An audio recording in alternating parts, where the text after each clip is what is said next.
Good morning, everybody. Good morning, Hank. How the hell are you? It's another day. Other day. I think this one ends in Y also. That's right. I'm on about 5 hours of sleep because Chili DeCastro decided to go live right at bedtime last night.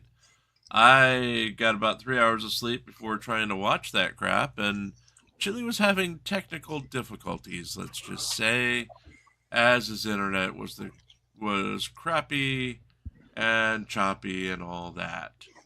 It may be a system thing with YouTube, as we were on the Law and Crime feed earlier, but it was doing the same thing that Chili's feed was doing last night. Tremendously choppy. So we'll see.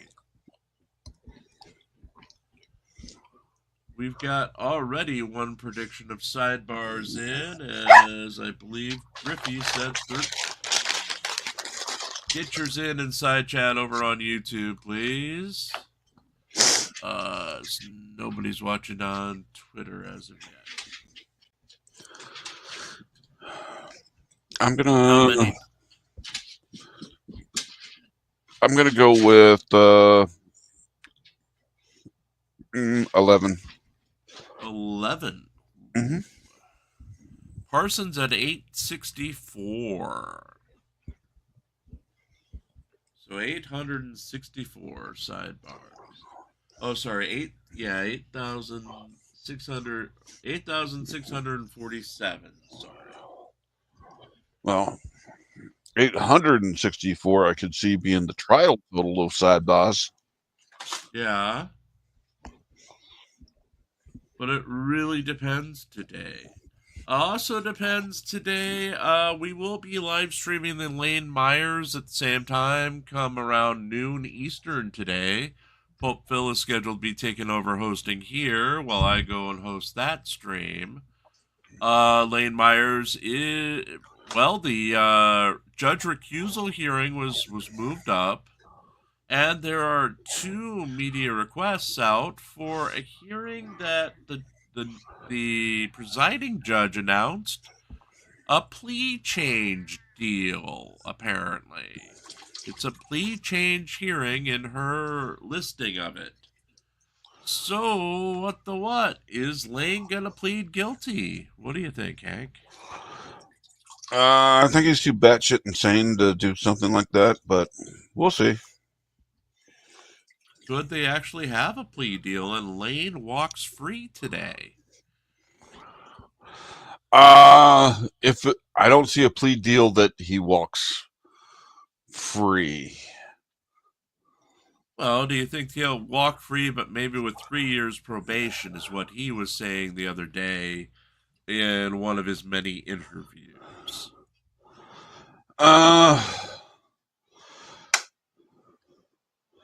Possibly. Time served for the. He's been in jail, what, about 3 weeks now? 4 weeks? Actually, it's been almost 2 months, I believe. It was mid-March when he was arrested.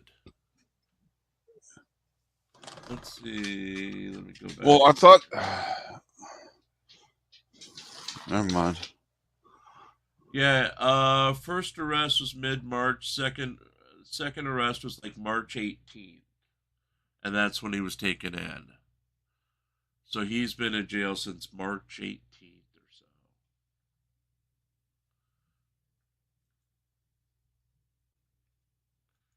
So it could be an exciting. I mean, for the jail time, it could be the time served and then 3 years probation. That's a possibility. Well, do you think he'll get out and immediately attack the victim again? He is dumb enough. I mean, that's exactly what he did as soon as he got out on bond. He went right back to the same behavior. I mean, he says now is illegal. I have hopes that he can learn from his mistakes, but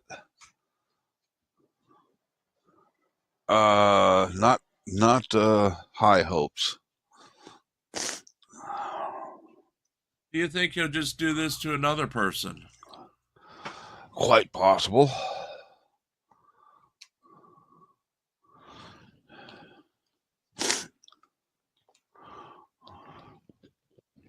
Or he's gonna overcompensate like others have done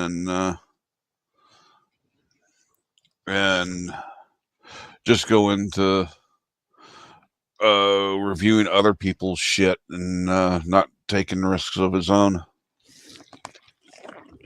Well, that's what Chili does. Chili no longer gets in the face of cops on the street. You can see he's scared to death of interacting and going back to jail. Yeah. Even though he talks a good game when he's in front of the computer screen, when he's actually out there on the street, it doesn't happen.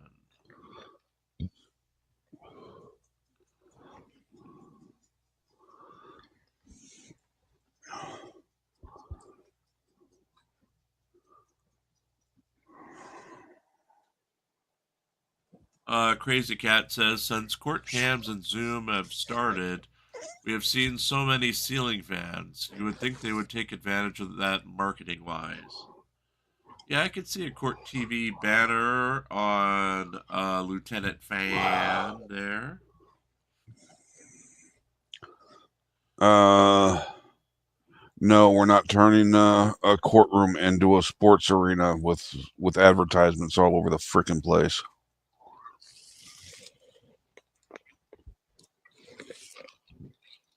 Please, God, I hope not. I could just see.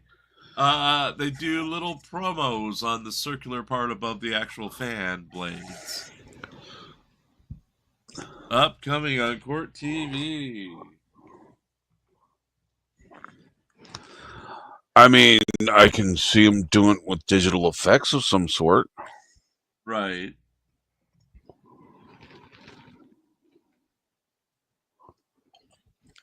Well, today in Karen Reed, we're supposed to start getting the Lexus car data in, so it should be some thrilling testimony. Good morning, Becca. So thrilling, and thank God I got a decent amount of sleep last night. Get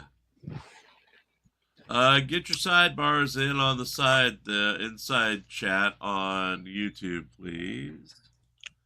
Had a couple so far. Good morning to those out there on Facebook and Twitter, as well as our YouTube folks. Gonna be a long day today. Just a reminder again that we will be simulcasting the Lane Myers hearings starting about 12:10 p.m. Eastern Time.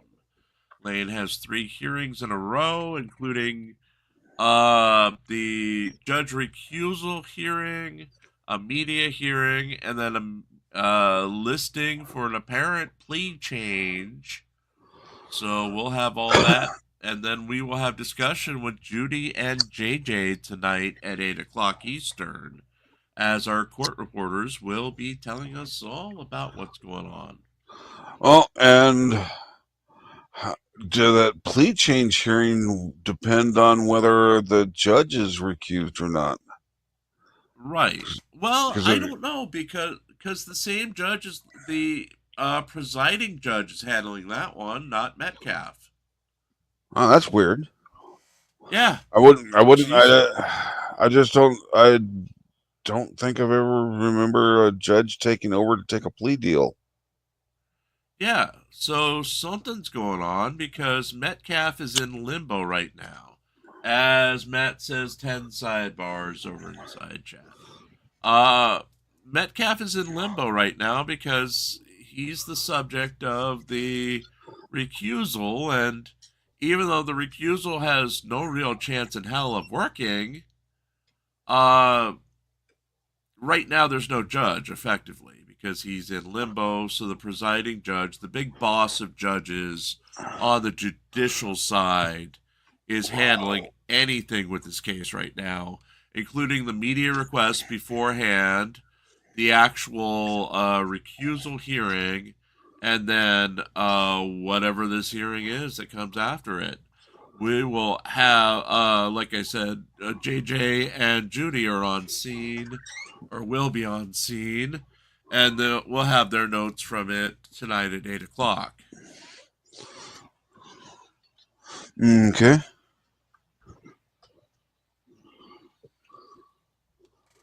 But again, while Pope Phil handles this stream, I'll be over rebroadcasting the audio stream if they provide it from the Pima County website.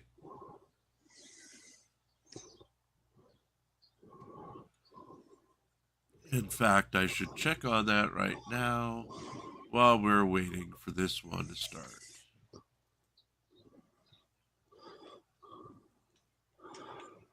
Nah, we can't have you being proactive, Jim. I know. I know. Folks wouldn't recognize you anymore.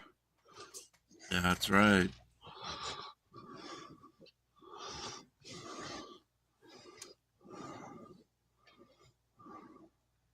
Crazy Cat says 4.5 sidebars. Anti-bev will stop one mid-bar. Ow. I don't know if we've ever seen that. What? We've seen a half a sidebar. We've seen hellaciously long sidebars. Yes.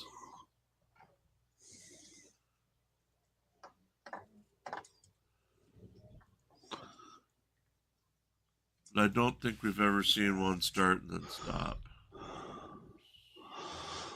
Ooh, Myers 802, 805. We've got, we've got the media request listed, and we've got the other one listed, but we do not have the third one listed, so I'm betting that one is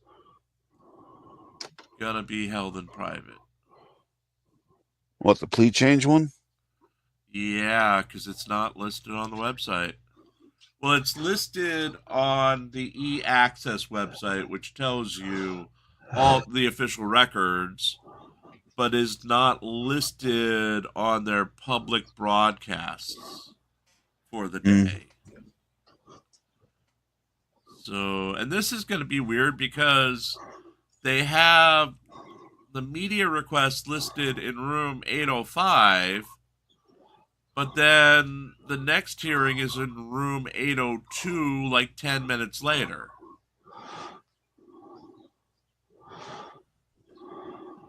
So they're going to have to change rooms just to get as far as this listing goes. Doesn't sound right, but stranger things do happen. We'll see if this is updated later. Plus,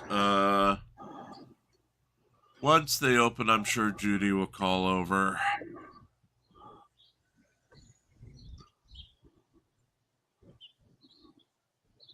Judy says once you walk in there, they actually have a screen like in an airport, which tells you what's going on where. And you can just, like destinations you need to go to.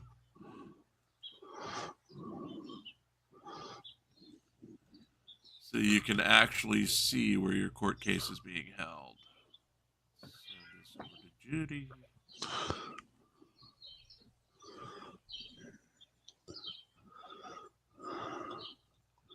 Well, nothing has started at the Karen Reed case so far, folks. We've had Lieutenant Fan for a while now. It's 16 minutes since we started. They were supposed to start at 9. It's 9:10 now. So they're probably doing an extended sidebar, except in open court. We just don't know. They've been doing that a lot lately. Who knows?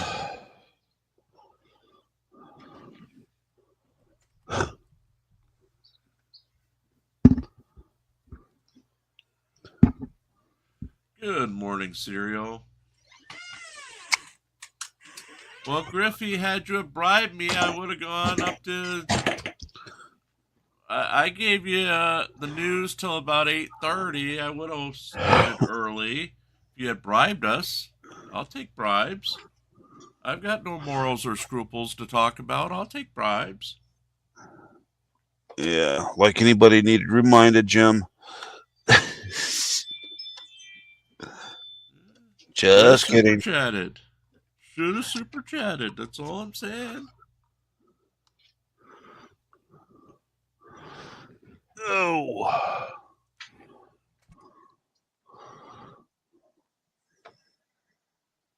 I'm going to have to go check the temperature on the mini fridge in here as my Propel has ice in it.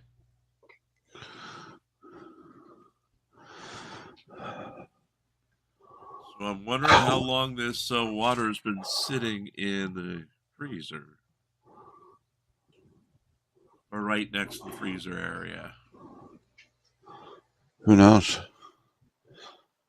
Or is it just you've got it overstocked and there's not good circulation going on, so you get some areas that get colder than they should? That might be it. I don't know. They got me a fridge in here for Christmas, and then decided that all the drinks will go in it for the entire house. So we've got my stuff on the door and then everybody else's stuff throughout the rest of the little fridge. With the waters up top because they're shared by everybody. But here we're getting going with your retrial.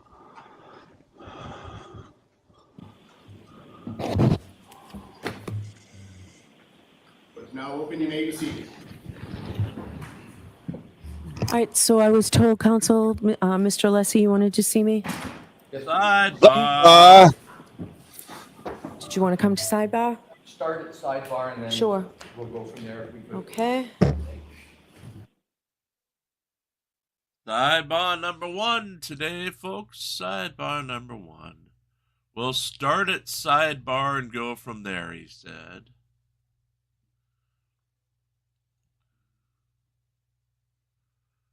Very sparsely populated this morning over in the media area. Just a couple people. Turtle Boy did not make it today or on this whole week again. Grant Smith Ellis has a draw, but he's not there, it doesn't look like. I know he is live streaming. Poor Helen. I don't know where she is. I hear her. Well, there's not that many people on the Reed family. I mean, the whole back row looks like it's only got one or two people sitting in it. Yeah, on their side.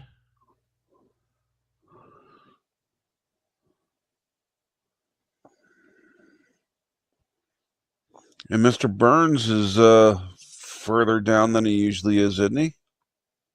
Yeah, usually when they're this when there's this few people on their side, something's going to happen. Because they tip everybody off in advance.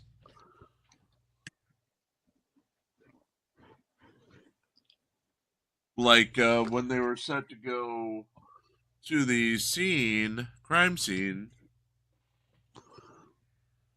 there was nobody there, but it looks like it's filling out now. At least a couple of people have come in. But anytime when the kids testified, there was nobody on that side. Becca says 13 sidebars. Serial says 11.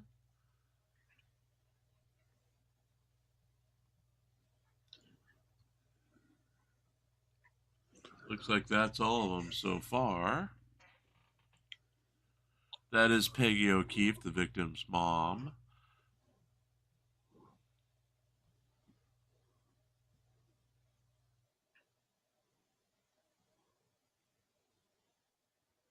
I need some sort of food to start the day.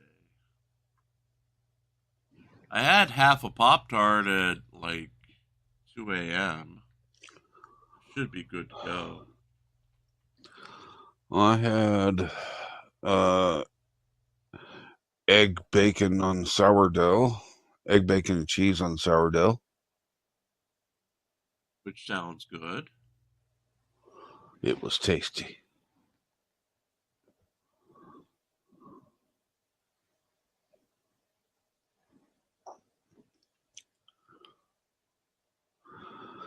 And if I'm still hungry, given an hour or so, I'm gonna make some sourdough French bread.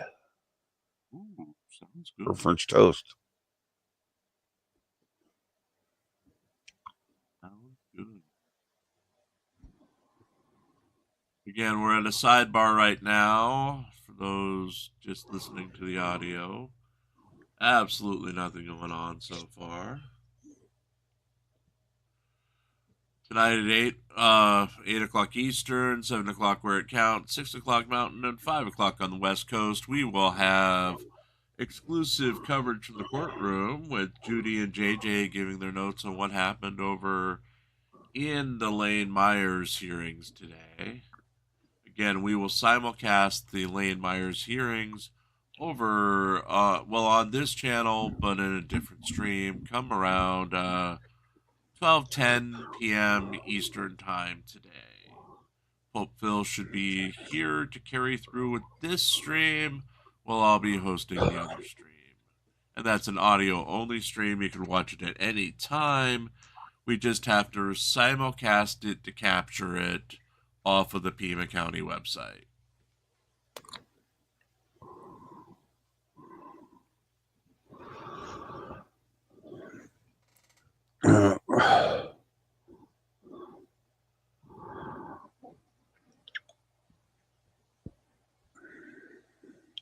Which, since there's no pictures with it, I just usually with the Lane Myers, I'm watching it after the fact, so I just watch it in 2 times or listen to it in 2 times speed and slow it down when something good comes up. Or when he's talking so fast that it becomes... You know, Chili did that last week. Whatever he was allegedly on, there were times last week where he was talking so fast it sounded like when your old tape recorder. And please do not make the sound again. It hurts my fucking ears. Well, I'm not doing that sound, but it was that fast. So yeah. I have no idea if he was on something or what, but that's what was going on. It's too early in the damn morning for sounds like that. Oh.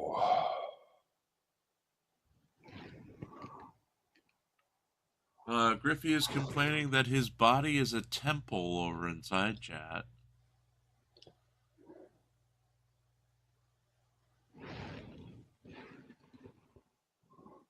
A temple to what? We do not know. From Australia.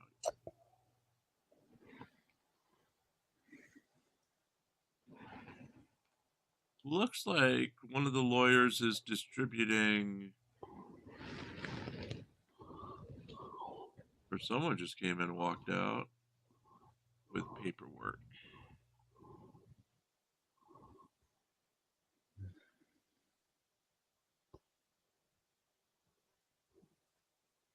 And of course, the jury has not been brought in.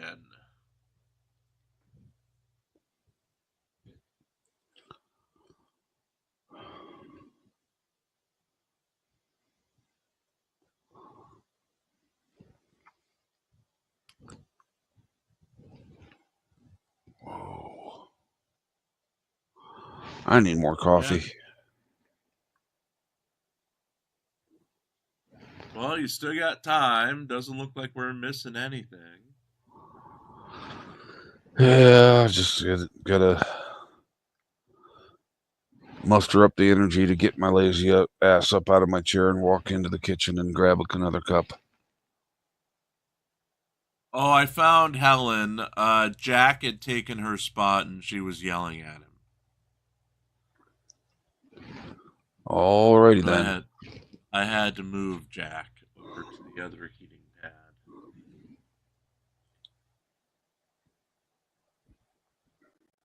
So, ow, you little bastard!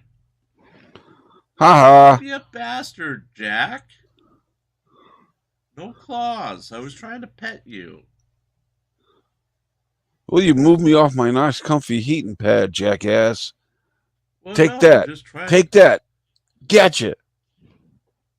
I'm just trying to scratch the top of his head and he's hitting me.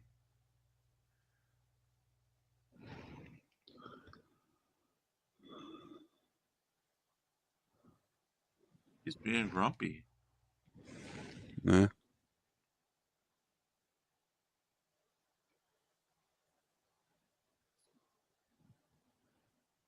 Christopher Cordova just uploaded. That's that's DMA. Oh, good lord. It's too early. Let's see what DMA just uploaded. A new dance video. Why women avoid mama's boys.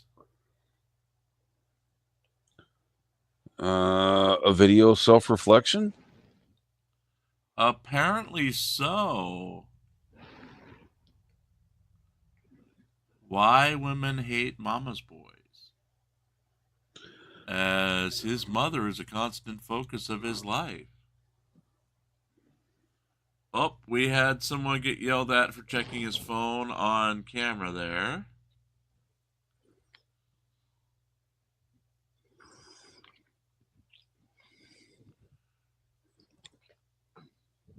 Huh. Unless they've changed the rules. Last time I was in court, we could check our phones, just couldn't have them being audible. Yeah, he was checking the phone. The guard came over and told him he needed to leave if he was doing it. Now he's looking sheepish. It says the guy straight ahead, directly under the C, front row of the C of Court TV, front row, blue suit, or at least blue suit jacket. Oh.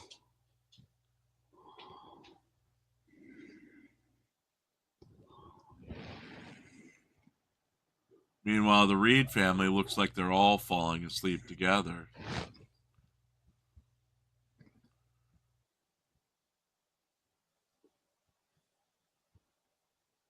And I do not see the security officer who is stationed right next to Mr. Reed most of the time. That's probably because the jury is not in the session. Becca, ours is the same way. You can't get into the federal courthouse with the phone or any electronic device. Well, now they will let you bring an old Kindle reader that does not connect to the internet. Yeah.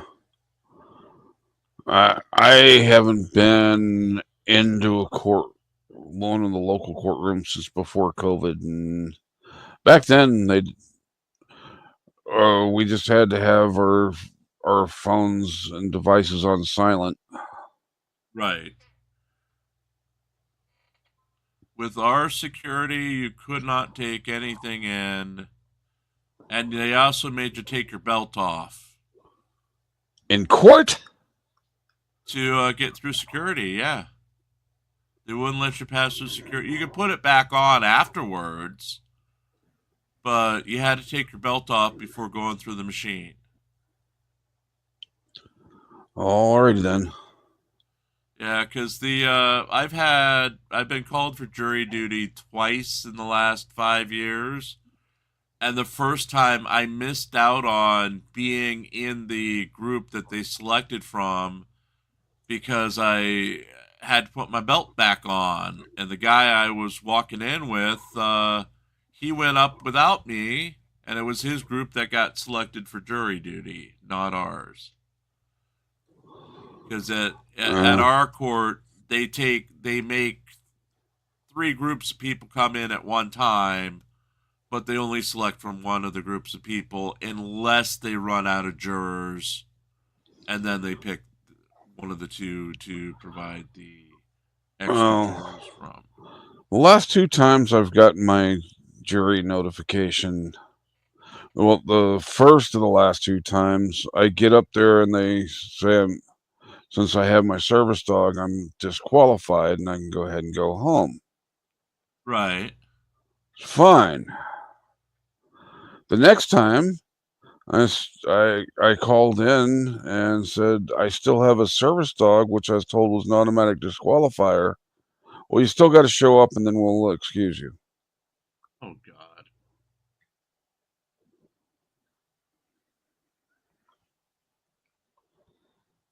Yeah, last time I made a wrong turn in downtown Williamsport and ended up being 5 minutes late.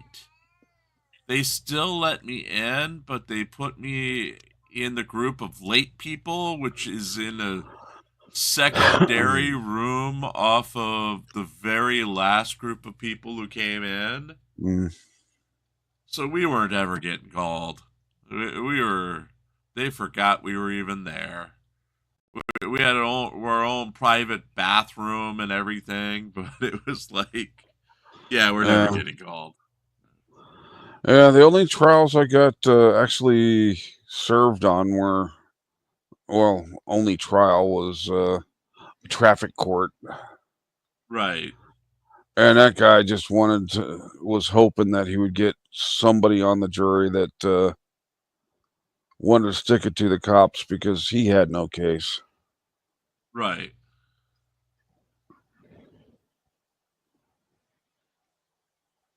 You're right, Crazy Cat. It was late people shaming. And it was weird because I've driven that road a million times and I never made the mistake. I was just not thinking. I drove past the exit.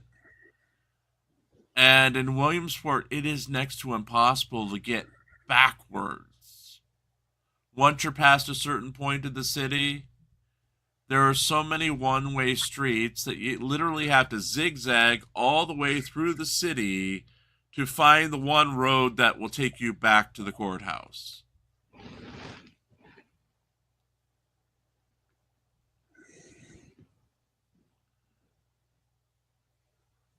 So if you miss, you got to go up the road, turn around, come back, then go past the exit, get on the other side of the highway, and try it again.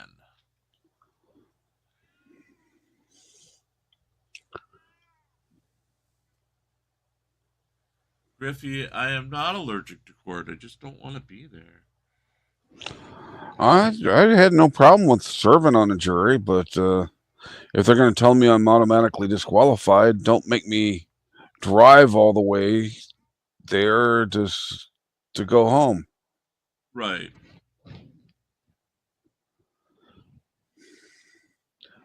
And when they just dismiss you right away, you don't get paid for it. Yeah.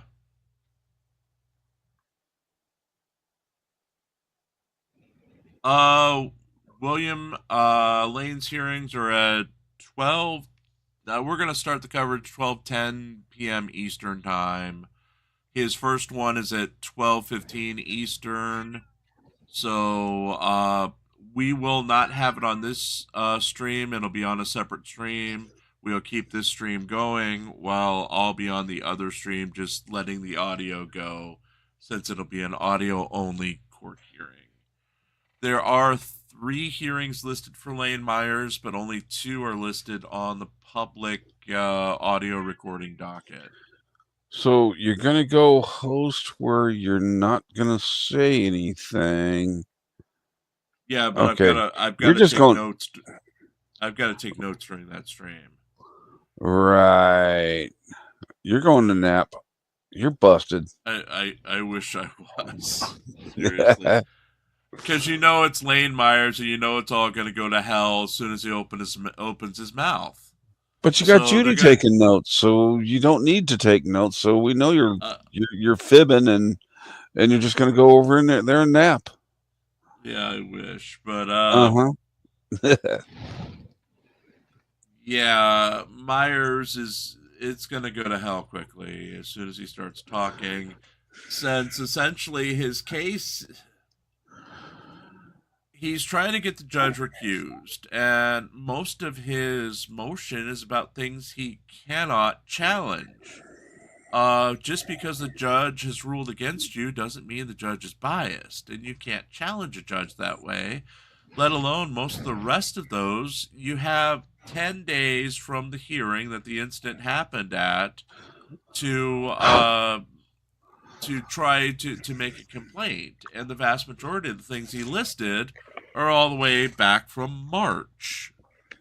So there's only only real thing on the list is the threat from the judge he says happened, which we of course know that didn't happen. Sorry, Hank, go ahead. You know he's going to use the excuse that he was in jail and couldn't file in a timely manner from jail because he doesn't have the resources. And he doesn't have the envelopes, which, yeah. He was literally refusing to send motions in through the mail like every other pro se defendant has to do because it takes too long. So he was just trying to give the motions to everybody in open court, which was his problem at the last hearing with Metcalf was, well, once Metcalf starts speaking, that's open court in your case. When the judge recusal notice or motion had to be made before court started.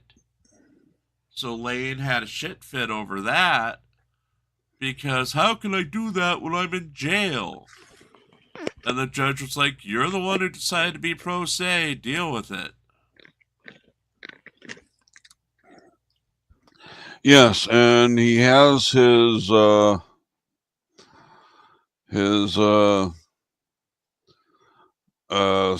support attorney, the standby or whatever the hell they're calling it.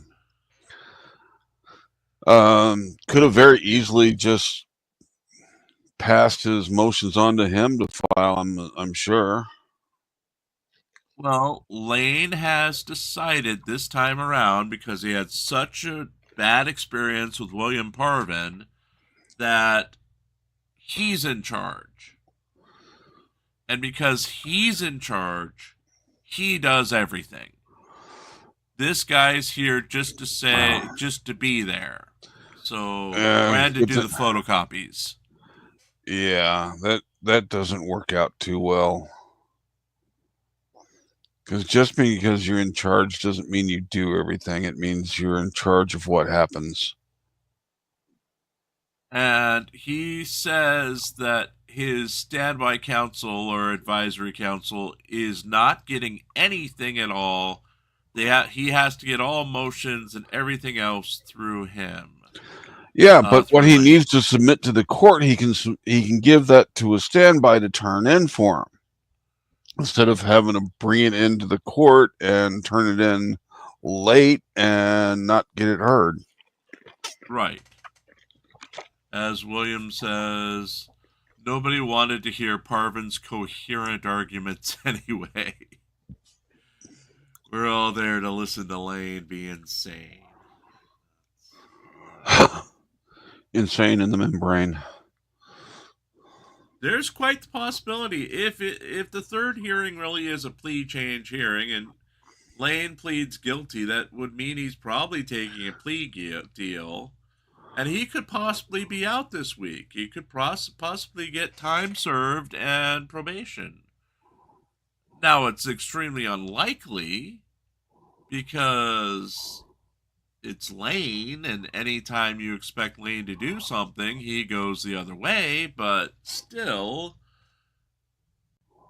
he's been in jail for 2 months now, a little over 2 months. So he hasn't seen his domestic partner / wife,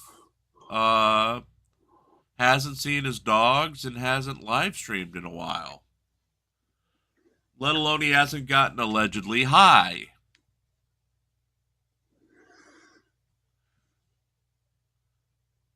So DirectD has said from his experience in the court or in the prison system, if you really want to find stuff, you're going to find stuff no matter where you are.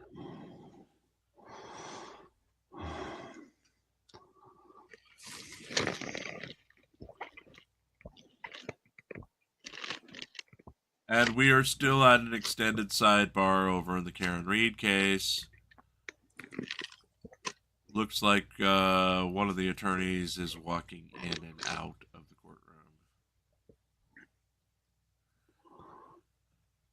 Karen Reed herself came and got it looks like the media guy is either at the bathroom or he's up in sidebar for once. He was sitting there earlier. Yeah, but Karen came out and was talking to him, and then I didn't see where he went.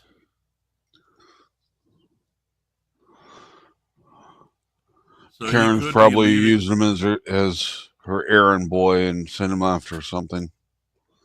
Or he's leaving a sidebar of his own in the bathroom.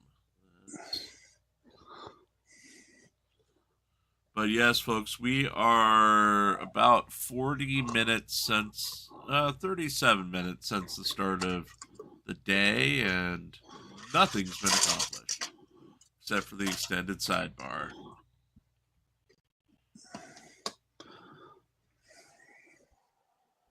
Yeah, these really long sidebars.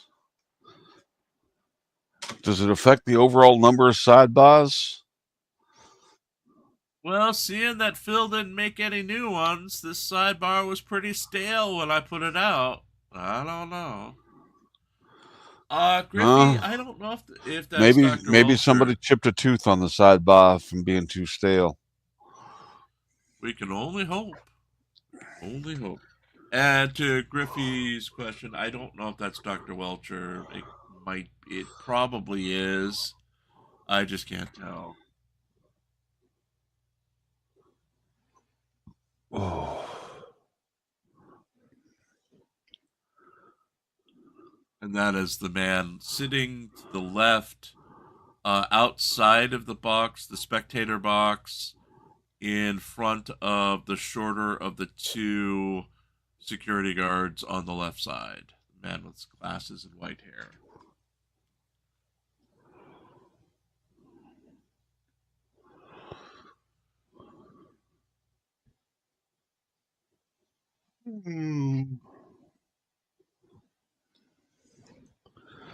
Today's going to be a long day.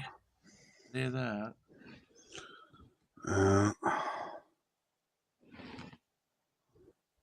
I've got a Dr. Pepper cream soda sitting here that I forgot about.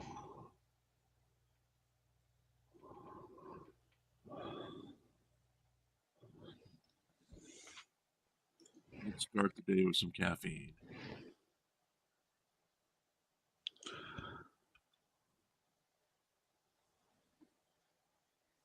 Folks, remember, just doing the station stuff. 8 o'clock tonight, we'll be back with Lane Myers coverage from Judy and JJ with their notes from what happened within the 2 or 3 hearings they're permitted to go to. Again, I'll be simulcasting the Lane Myers audio about 12:10 p.m. Eastern Time. As soon as we get a heads up from Judy as to what court she's going to be sitting in, as there are 2 different courtrooms listed for some reason, we'll have a better idea of what the schedule is going to be like for those hearings. This one is expected to go all day till 4 o'clock Eastern today, so you're fine if you just want the Karen Reed coverage. Yeah, sodas have gotten too damn expensive here. 2 liters of sodas are about $3.54 a pop now. Oh, jeez. $10 a pop for a 12-pack of cans. What the hell?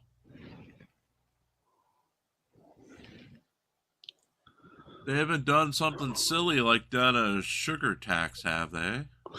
No. I think it's the grocery store's ploy to make their sales look better. Well, I know in the Seattle area, it's because of the sugar tax. I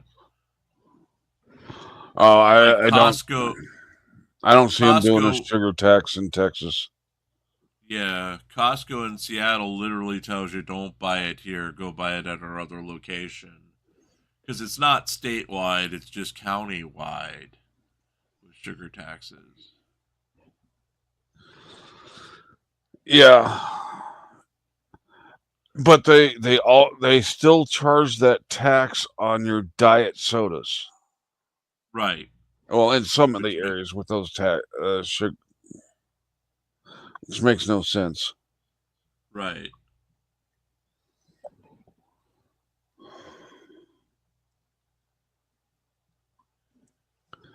And Griffey is still awake. So, person says that the sugar tax is a shuggy tax. I don't know. If it was a shuggy tax, I'd think it would be the bottles would be covered in back hair and regret. Just saying.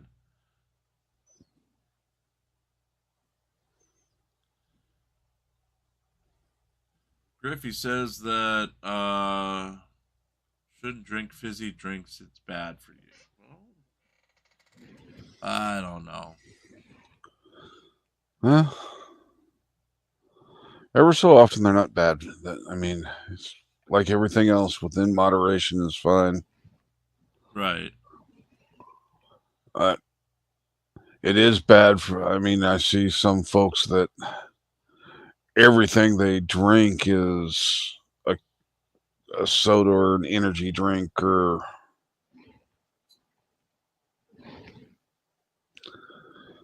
that can be hard on the body. Right. I miss the days when we had the big cans of what do you call it?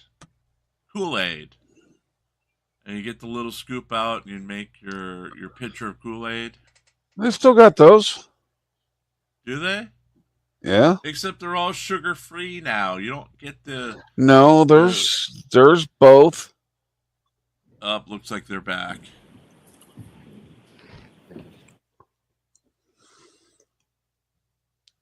Yeah, I think your mom is just getting you the sugar-free ones and telling you they don't have the regular ones. I actually haven't had Kool-Aid in a long time. But yeah, as a kid, I mean, I remember being 4 or 5 years old and making pitcher Kool-Aid with the little scoop, with the little packets, and then you put double the sugar in just because you could. Oh yeah, they don't have the. I haven't seen the mixes that you have to add sugar in on top of the flavor anymore. Yeah, back in the day, you'd have to put your cup of sugar in, and because a grape didn't taste good unless you put at least a cup and a half of sugar in it.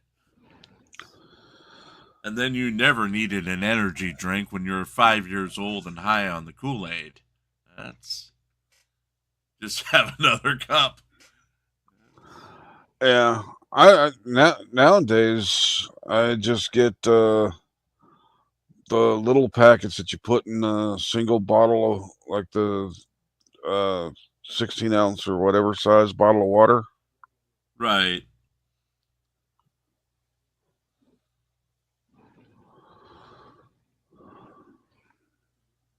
Yeah, I can't do that because I'm allergic to so much the artificial sweeteners. Like, the only flavored bottled water I can do is Propel because my body's used to it. Well, there's not just sugar-free ones.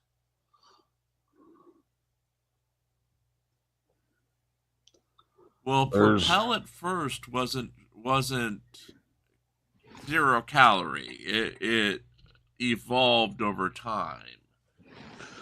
Well, But there are certain sweeteners I just can't have. I get sick from it. Yeah, well, there's plenty of them that the sweeteners are plain old sugar. Right. Then you also have the ones that are pure cane sugar instead of the corn syrup crap. Yeah, I heard In-N-Out is getting rid of high fructose corn syrup in California. All their drinks are now sugar if they're non-diet.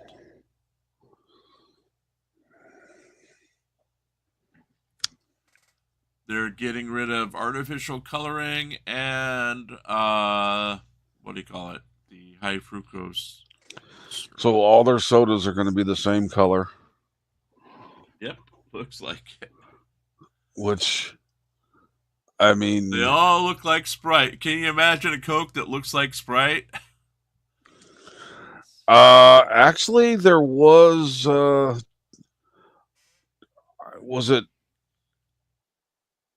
Pepsi Clear? Yeah, one of the back brand in the day. There was Pepsi Clear, and then there was Crystal Pepsi. Same idea. Yeah, but it was a clear-ish cola. Yeah.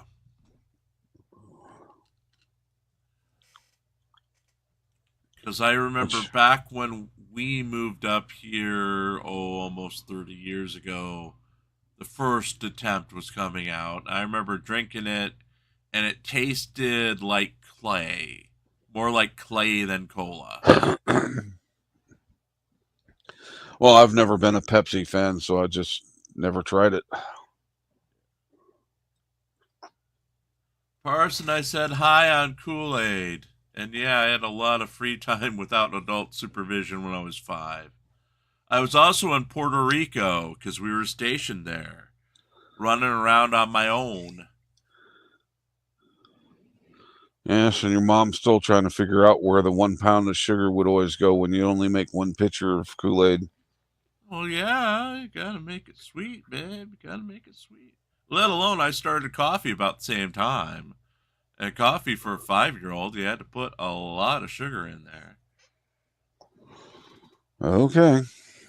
Coffee wasn't coffee unless you had like the syrup at the bottom. You know, when you reach the bottom and all that sugar's still sitting there. Oh yeah, that was like an energy drink right there. I used to wake up at 5 a.m. every day. And I wouldn't come down off of coffee until at least 3 o'clock in the afternoon when I needed a nap. Yeah, never been a fan of sugar in coffee. Well, that's how I learned to do it when I was little. Yeah, if I have my coffee sweetened at all, it's through like sometimes I'll use a sweet cream. Right. Or adding chocolate syrup or caramel. Right. See, I'm not a coffee drinker anymore. I gave it up when I was 17. I've had like 3 cups of coffee since I was 17. Well, most of the time I just drink black coffee. Right. But if I want something a little bit different, that's when I go to the sweet cream or the caramel or mocha or both. Around Christmas time, I like taking the peppermints and crushing them up and putting them in my coffee. There you go. Which is basically sugar, so. Right. Well, sugar and peppermint oil. Yeah. But I do it for the peppermint flavor, not for the sugar. Right. Yeah, I used to drink sweet tea, which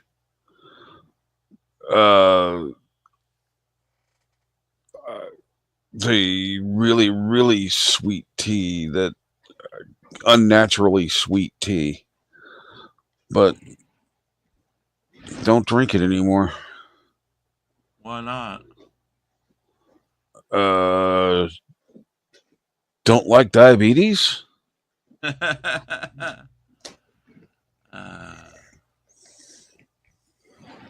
Yeah, I can see your point there. I thought they came out of, what did they go out of sidebar and right back into it? I don't know. They say it's short break while jury enters. That's why we went to Lieutenant Fan. We've been sitting here. Karen's pooping again. Probably.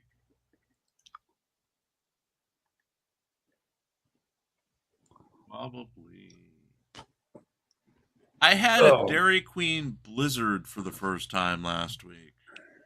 Or no, it was the Wendy's Frosty. Sorry, Wendy's Frosty. Same idea, I guess. Oh, hell no. Hell to the no, to the no, no, no. What's the difference between them? One is more of a milkshake. The Blizzards is basically mixing treats into ice cream, and because you take a Frosty and do the upside down test that they do with the Blizzard, Right. You're gonna have a mess on the floor. Well, the Frosty had some sort of it had chocolate syrup on the sides, but it was, you know, it was thick enough that I had to let it melt a little just to get it through the straw.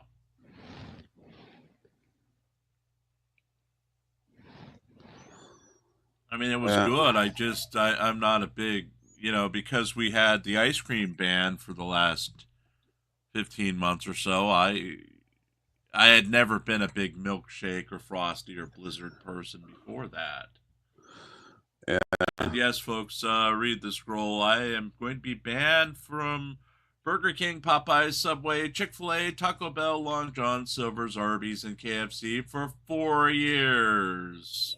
Because we're not making it to 5. There's no way in hell we're making it to 5 years. It's what you said about 4 and what you said about 3.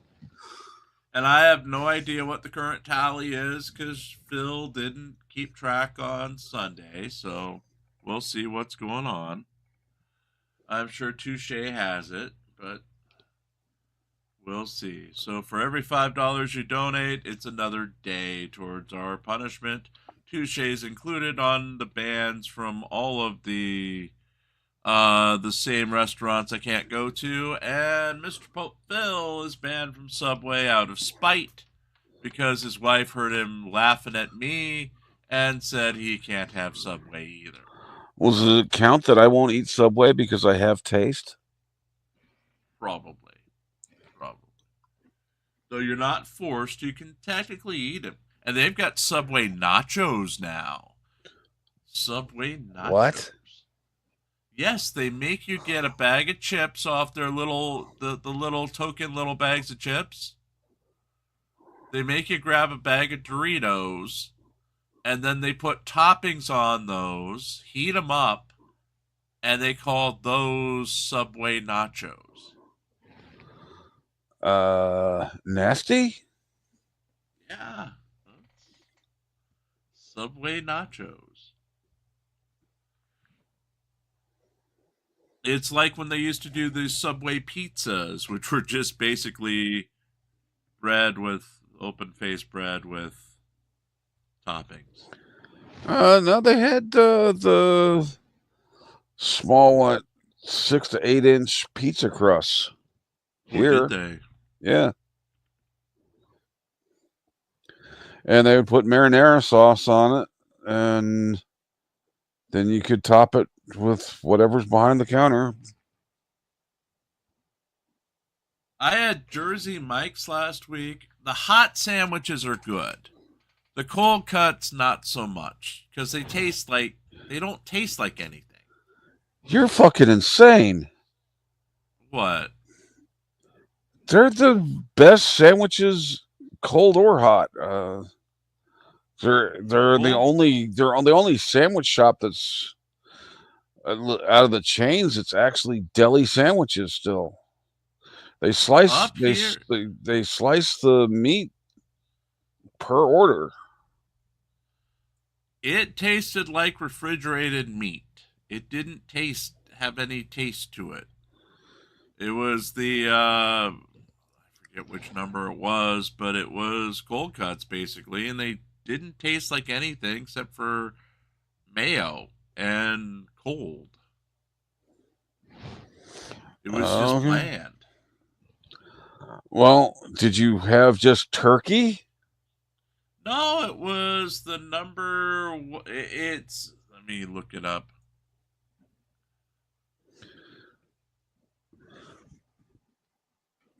If I get the cold sub from there, I get their Italian.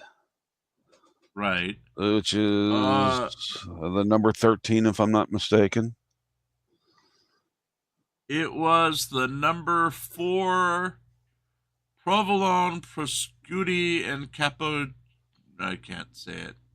Capicola. Either something's wrong with your taste buds or they're using different meats up there that they use down here. Because it literally, there was no flavor to it. There was no oil on it. There was nothing. You know, all the usual stuff you can ask for oil and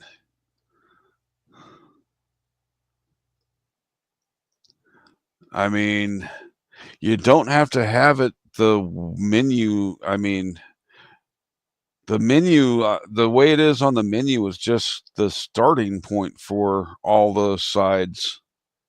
Right. Well, the original Italian would probably be the one I'm going to try next because that has more meats. Well, yeah, the number 13 is a good one. We don't actually have it on the menu here. Let's see. Well, what's number 13 on your menu? There is no number 13. There's a number 14, but there's no 13 in cold subs. Okay.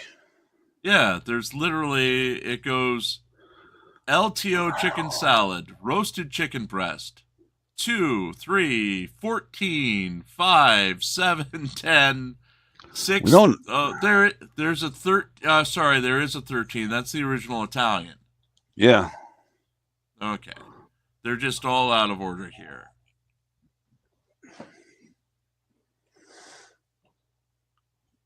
I don't know why they're all out of order. Because it goes 13 to 8, 9, 1, 4, 11, 12.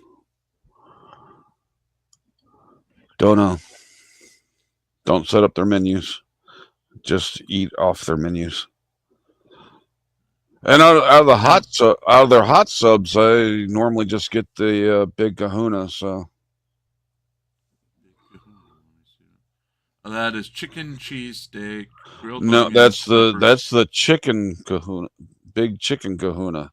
The Big Kahuna is beef.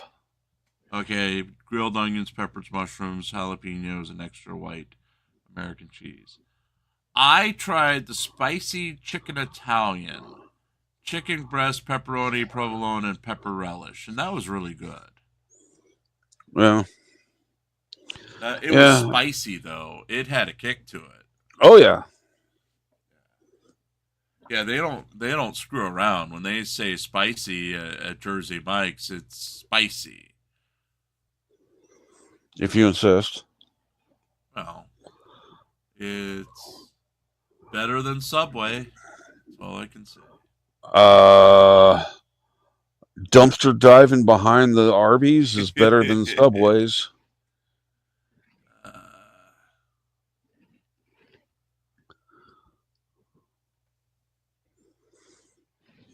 Pope Phil is alive. I just heard from him, but he didn't say where the new load of sidebars in, or was, or what flavor they are.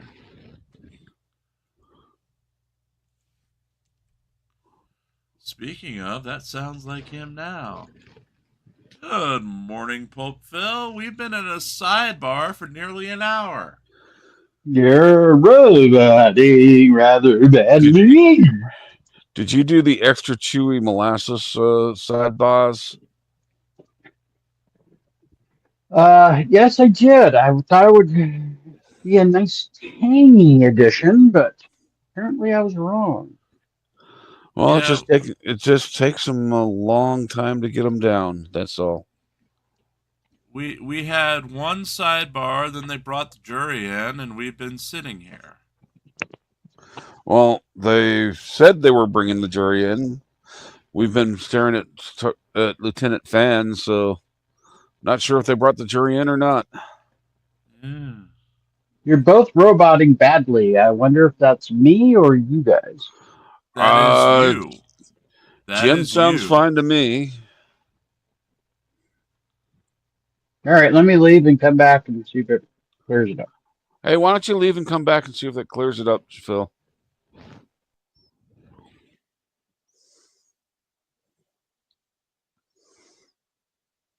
Yeah, you would think someone would have said something if we were roboting badly. Let's see. Hello, Phil. How are you? Still the same. I'll struggle through it.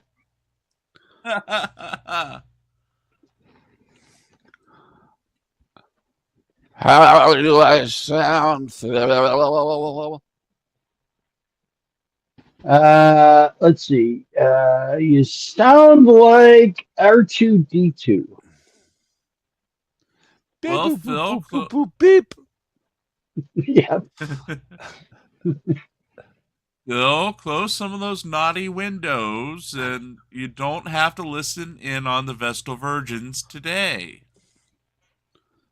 Okay, did not understand that at all. So, all right, I'll try something else.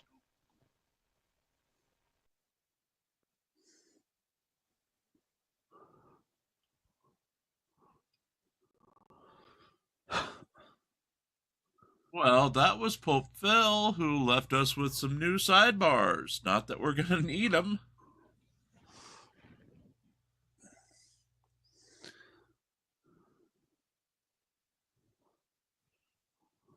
Maybe And he's Jersey Mike's restarting his computer. Yeah, I told him to reboot his internet. But I think he's on his phone. Don't know. Because he's usually on his phone this early. Yeah, well, even if I'm on my phone, I'd be using my Wi-Fi.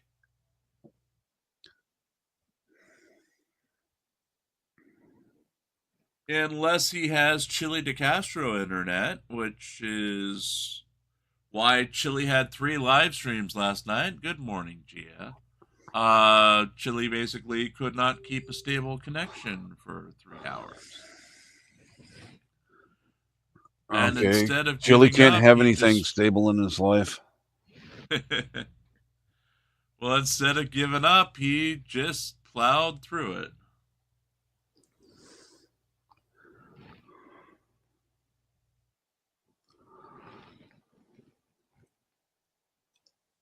Oh, good Lord. As we sit here through another wonderful rendition of the Karen Reads. You know, they were so above or ahead of schedule last week that they took 2 days off. You knew it would all go to hell as soon as they got back. Well, they were already planning on taking a day and a half off. Right. So they only upped it by a half day. They got cocky.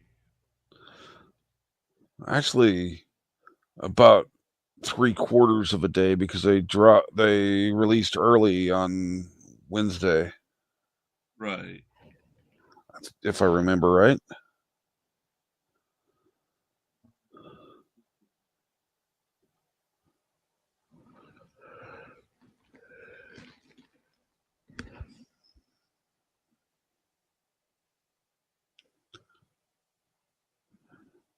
And all weekend I was waking up at the same time as I've been waking up for the Karen Reed. Oh, yeah. Yeah. Let's see if Gia can hear us. What Gia, can you hear us? what the hell is going on in here? Am I roboting? No. I think Phil was just trying to get out of having to host at noon my time. Well, was he in and he left? Yeah, he said we were roboting, but nobody else can hear us, robot. Oh. Oh, that does I've had that happen to me before, where my internet connection is off for one reason or another. Haven't had that since I've gotten fiber in my internet diet. Short break? Did they even start? No. Well, they started late, went to immediate sidebar, came out of the sidebar, said they were bringing the jury in, and that was like half an hour ago. Ruh-roh. I think Karen's pooping again. She's got a long one. Did she have Mexican last night? Tito's. Yeah, does tequila count as Mexican food for? Yeah. Well, Patron Silver. you know, it does a body good. That's right, folks. If you insist. Let's see if Phil wants in this time. Hey, Phil! All right, try something else. I'll be back. Jesus Christ, Phil. My lord. Oh.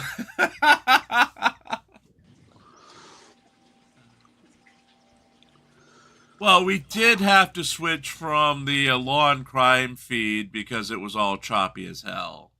So it could be a YouTube thing going on, but Yeah. this is hilarious. I mean, we're sitting here talking about anything but. We were talking about Jersey Mike's subs until Phil came into the room. Well, I got a new vacuum over the weekend, and boy, does it suck. Nice. Oh boy. What kind did you get? A Shark Navigator lift away. Yeah? How's it do with pet hair? It really sucks. There you go. Can you get all the fur off a chief with it?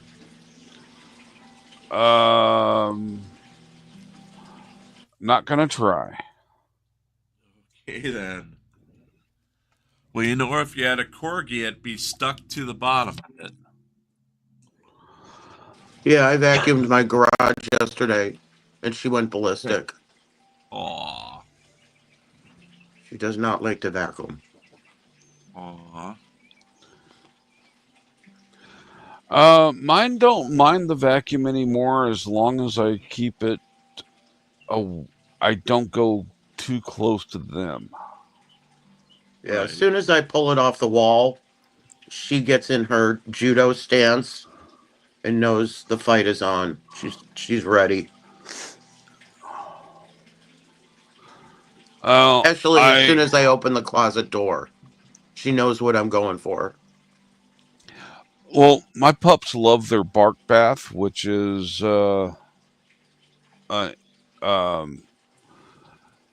it's the Bissell spot cleaner that's been rigged for shampooing dogs with.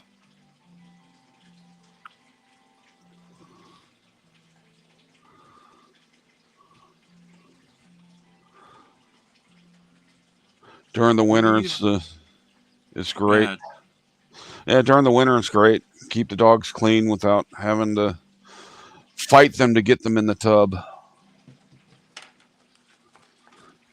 Chief's no problem, but the other two dogs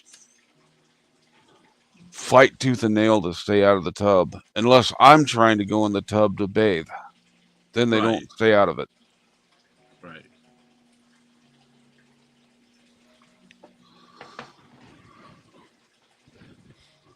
I Now, used this to be is the able to put her in the sink, but those days are over. Oh, When she was just a little bitty thing. That was fun. I can still put Sammy in my kitchen sink and bathe him.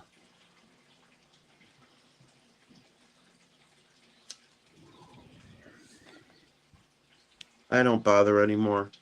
I pay like $120 for every 6 weeks, and she gets a de-shed, conditioning, and coif of the rear, nails cut. Yeah. It's just not worth. I would never try to cut her nails. She won't let me touch her paws. Everybody else, no problem. Yeah. it's like using a brush on Olive. She won't let me brush out her mats. Anybody else she'll let do it, but me, she'll roll over and prevent me from getting the mats off of her. Oh, Well,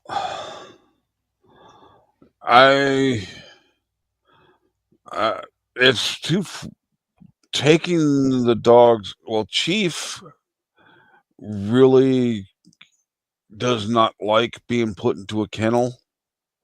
Right. So that puts most groomers out because they'll put them in a kennel before and after yeah. they're grooming.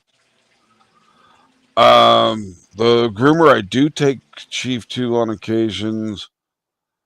I wait out in the parking lot with Chief until they're ready for him. Then I bring him in, and I'm wait out in the parking lot until they call me to tell me they're about done, and then I'll come in. Oh, what a good dad.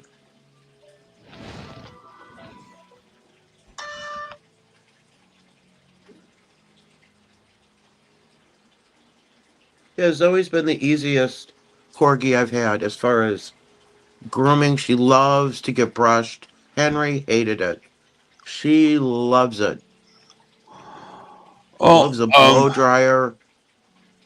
my dogs hate the tub. Cammy hates the hose, except on her terms. Yeah. Like if I'm using the hose to fill the kiddie pool up so they can play in the water, then she likes to play with it. But if I'm trying to use the hose to bathe her with, she runs.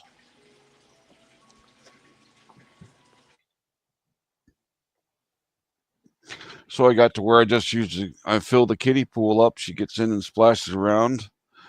So I go in with the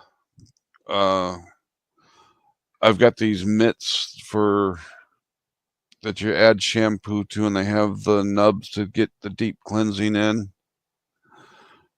But she thinks I'm just playing with her and petting her really good, when she's actually getting all shampooed and cleaned up. Then I let her splash around in the kiddie pool until she's rinsed off.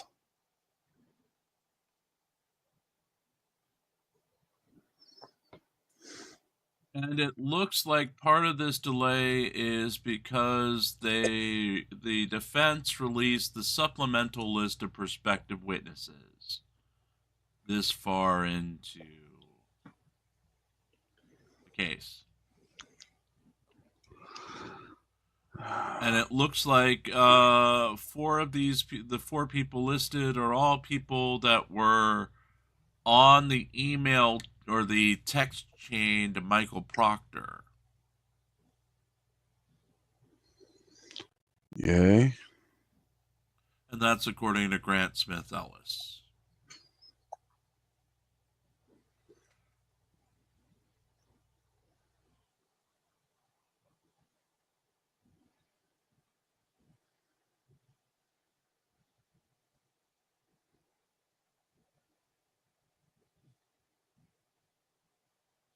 Otherwise, we have no updates from the court.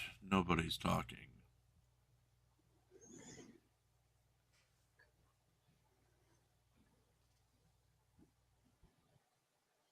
And look, they changed it to live court is on a short break instead of as the jury comes in.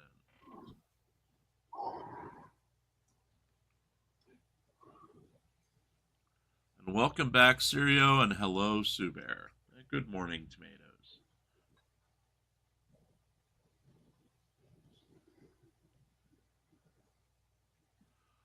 As Tomatoes reminds us, Chile has court, Chile de Castro's court on, Thursday this week. It could be the final court hearing in his case against Blue Bacon.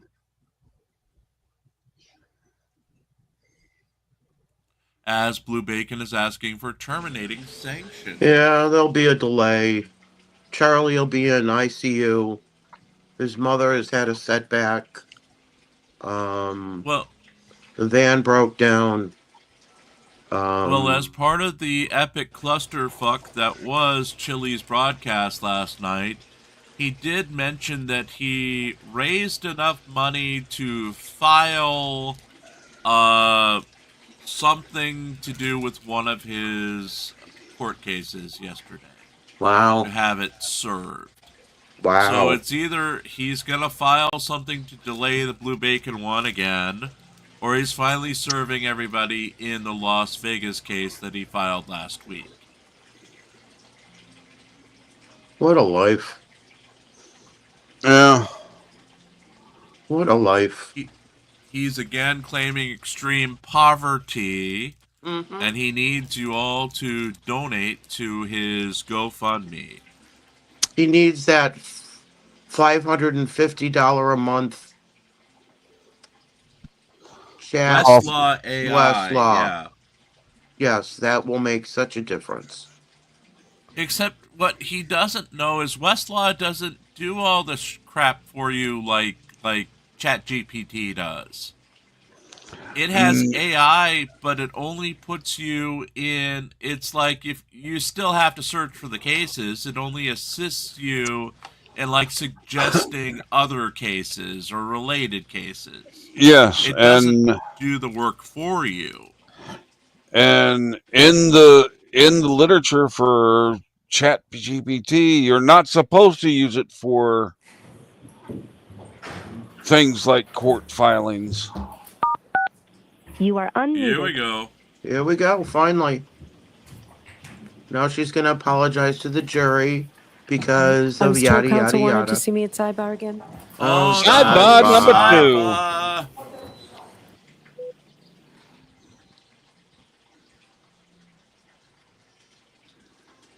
2. Seriously? Wonder how much that suit cost.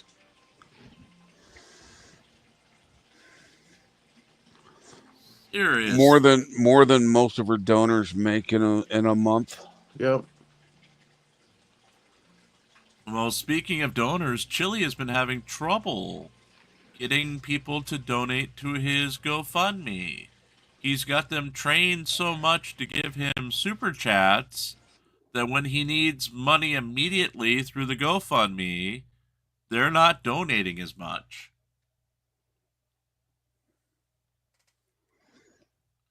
So do we feel bad for Chili de Castro? Not at all. As he I went only into took in... I went into his chat for like, I don't know, 30 seconds when he was saying, don't block the bootlickers. Go ahead, Right. let them show what they really are. And I said, I love cops. And somebody asked me if I was a Nazi. Oh, God. That's all. Was my interaction. Are you a Nazi, Gia?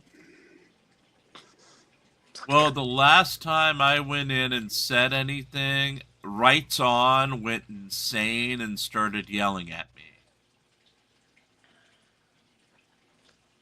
I didn't get banned because I wasn't doing anything inappropriate. I literally just said hi, and it set him off. So... I think I asked where the game was, and Then I left. You Nazi bootlicker. Yep. Yep. How dare you? How dare you? Question. How dare you ask for transparency from the great anointed I know. law scholar? I know. Well, I don't last have any week reason he to hate said. cops. Last week he announced that it was the very last anti-cop live stream for a while, and then he's been back nearly every day with anti-cop live streams,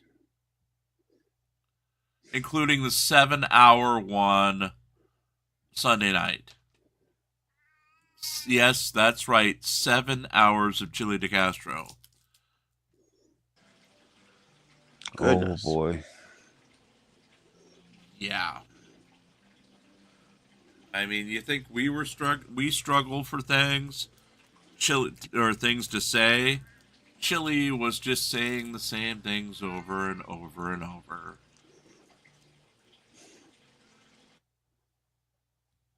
Feigned outrage. And he couldn't fake getting out like Pope Phil did this morning. Phil's at his lounge chair with a fruit roll up.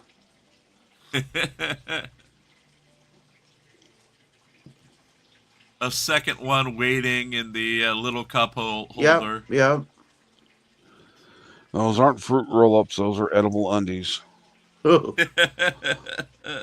Same idea. Good morning, Sathale. Good morning, Lisa. If that really is what the edible undies are, it could work as a hair removal device if you're hot and sweaty.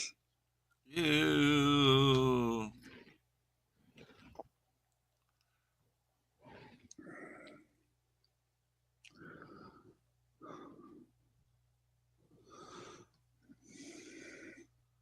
Ew.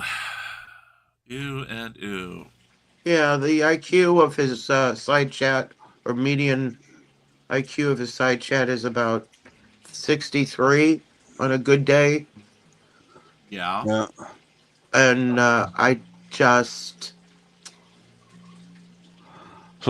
can't. Jim, are you still hungry whatsoever? No, I'm fine. Okay. I'm fine. So I don't need to plant images in your mind of Glenn Serio in a thong? No, but I'll do those captures if you want me to. You can do them all you want to. I won't look at them. I took advantage of the Memorial Day sale and got some points, and abandoned whatever was the theme. So I picked up some abandoned scenes where we can put Glenn Serio in his thong. Must you? Of course, we need new Glenn Serio captures. Are they scratch and sniff? Oh, God. A very interesting question, Hank.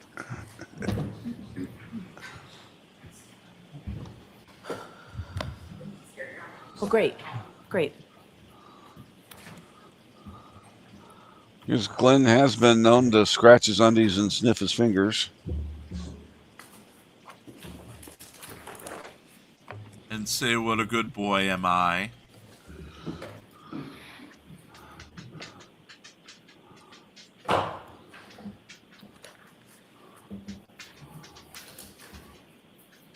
The jury still has not been brought in. They wouldn't be going to a wide shot like this unless it was brought in.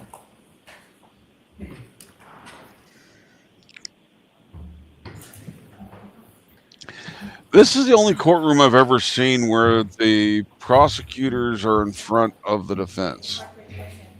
Well, maybe I'm wrong. Yeah, I'm wrong. Yes, sir. You're welcome. Good morning, Your Good Honor. morning, sir.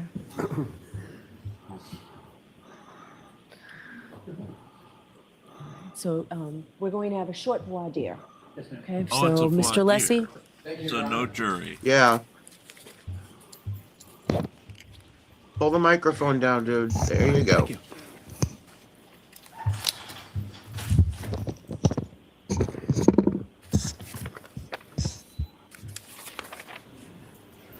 Morning, Dr. Welcher.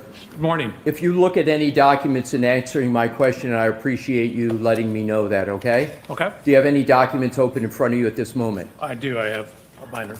Your Honor, I would ask until the question Can comes you up. do to- without it, sir, for a few minutes? Depending on the question, sure. Okay, so just let us know if you need to look at it. Don't look at it without Yeah, I mean, permission, please. All right, go ahead, That, Mr. that Lessie. sounded like an Dr. like Welcher, absolutely maybe. You have changed your PowerPoint presentation in the last few days in this case, correct? I deleted a slide and removed a couple words. Right, but you've changed your PowerPoint presentation, correct? Correct, I deleted a slide and deleted a couple words. Who have you spoken to at the Commonwealth in the last 2 weeks? Anybody associated with the Commonwealth, who have you spoken to? In the last 2 weeks, Mr. Brannon, Mr. Lally, Lieutenant Tully, Anyone else? I think Mary Ellen Gray, Anyone else? the tech person Cindy this morning. And with regard to those conversations, what prompted those conversations? Who initiated them? I was originally told I was going to have to be out here last Monday, so there was a whole flurry of conversations around that. I was initially told I may have to give all my rebuttal testimony on a whole huge data set I'd received. I'm sorry to interrupt you, sir. My question was simply because we have a limited amount of time. Who initiated the conversations? Oh, there were multiple conversations. How many? I have no idea. More than 10? I'm sorry? More than 10?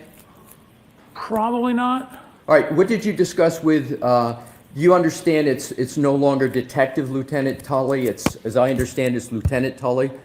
Did you have you said you had conversations with him, correct? Correct. When was the first conversation, how many, and what are the nature of those conversations? Are you limiting it to the last 10 days or in total in my life? Within the last 2 weeks. Last 2 weeks. I believe it was when I got here on Saturday night, I informed them I'd landed. And then Sunday morning, he gave me a ride over to the district attorney's office.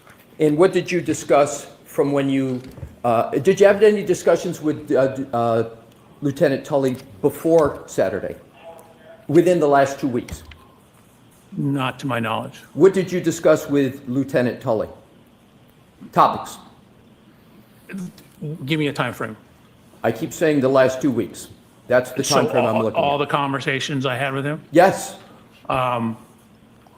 can you have somebody pick me up at the hotel? I'm talking substantive, sir, about your outline, your PowerPoint presentation. Topics of, what discussions about the topics in your PowerPoint? That's not what you asked, asshole. I had no discussions with him about the topics of my PowerPoint presentation. Who did you have discussions with from the Commonwealth about the topics in your PowerPoint presentation? Mr. Brannon and Mr. Lally. Describe those conversations and how many you had, including the first one that you had. Well, I originally submitted my presentation with my original report way back, I believe, in January. Right. I'm asking for conversations within the last 2 weeks. Okay, your question wasn't clear. Then on Sunday, we just went through top to bottom through my presentation. Mr. Brandon wanted to make sure he understood everything in it. And then I met with Mr. Brandon again on Sunday. We ran through it briefly again. And then that was largely it. Who suggested the changes to your presentation? Mr. Brandon. Mr. Brennan suggested the changes that you make. He indicated some of the things, for example, the slide I deleted referenced testimony that I was not allowed to include on a slide. Were there any discussions with anybody from the prosecution team about the changes with regard to the, what I will call the Dighton route, the Dighton distance, and the total mileage? Do you know what slide I'm referring to, sir? I do, yes. Who initiated the discussion on the changes to that slide? So that slide was changed, I don't know, probably 8 or 10 days ago. Oh, it was changed 8 or 10 days ago. Correct. Were there any changes made from 8 or 10 days ago to what's now in your presentation? Not beyond what we talked Oh, about. okay, so 10 days ago, those changes were made. 8 to 10 8 to 10. days ago. I could actually probably figure out exactly when if you like. Now my next questions go to Mr. Burgess. Mr. Burgess is a colleague of yours at Aperture, correct? Correct. Are you aware of issues relating to the accuracy or inaccuracy of his CV? Unfortunately, I've been bombarded with emails that have referenced that. I've seen it, I have not read them. You've been bombarded with them, but you have, and you say unfortunately, but you have not read any of them? None? Maybe 1 or 2 lines. For example, they come in, they're looking like legitimate business emails. And then I pull it up as a business email. I'm like, okay, I'm not supposed to do this. Court said I can't look at this. Now, I want to go back to your slide presentation. I understand that you intend, subject to our objections at the court's ruling, you intend to present testimony with regard to your PowerPoint where you are going to elaborate on your 1231.38 to 1231.43 trigger 1162.2, and you're going to add to what has been in your presentation a verbal discussion with regard to Mr. Burgess's change that he made in his May 8th report with regard to the variance time window. Do I have that correct? No, you don't. It's not based upon a verbal discussion. It's based upon his report. Okay, so you're going to make, you propose, what you're intending to do is you want to add the change from Mr. Burgess's May 8th report to what you're going to testify to on your PowerPoint. Do I have that correct? That is correct. And the only reason you're going to testify with regard to altering the 1231.38 to 1231.43 window is because of what Mr. Burgess has done on May 8th. Is that correct? It's better data, so I'm altering it and correcting it with better data that I've received from Mr. Burgess. Right, but my point is, if it weren't for Mr. Burgess's change, you wouldn't be making any changes in your testimony, correct? It's only because of what Mr. Burgess did on May 8th. Is that correct? Only from his report, correct. Correct. So, and you understand, sir, that that change has significant effects on the very issues in this case with regard to the timeline and the collision you allege occurred, and comparing it to human volitional conduct of Mr. O'Keefe with regard to his manipulation of the phone. You understand the consequences of that change, do you, sir? I do. I would disagree with your assertion that it's consequential. Again, my original data, which is in my PowerPoint and has not changed, that data is still there. The timing was extremely close within the error of the measurements, which Mr. Burgess ultimately showed in his subsequent report that was within the variance associated with those timing devices. I understand, but my point, sir, and I want to understand if I have it correct, is that is going to move the time that you assert the 1162.2 trigger occurred, correct? Correct. And you would agree that's a substantial change given the issues in this case when seconds matter? Or do you think it's an insignificant change? I wouldn't say it's insignificant. Again, I haven't modified my PowerPoint at all. I was happy with the data I had and satisfied with the data I had. Again, once presented as engineer would with better data, we use better data. I'm sorry. Please, for Vawadja, let him finish. Yeah. It brings it closer in time to Ian Whiffin's last contact point data. But even if we don't have that, given what I knew about the variance in the cell phones, my time was still within that window anyway.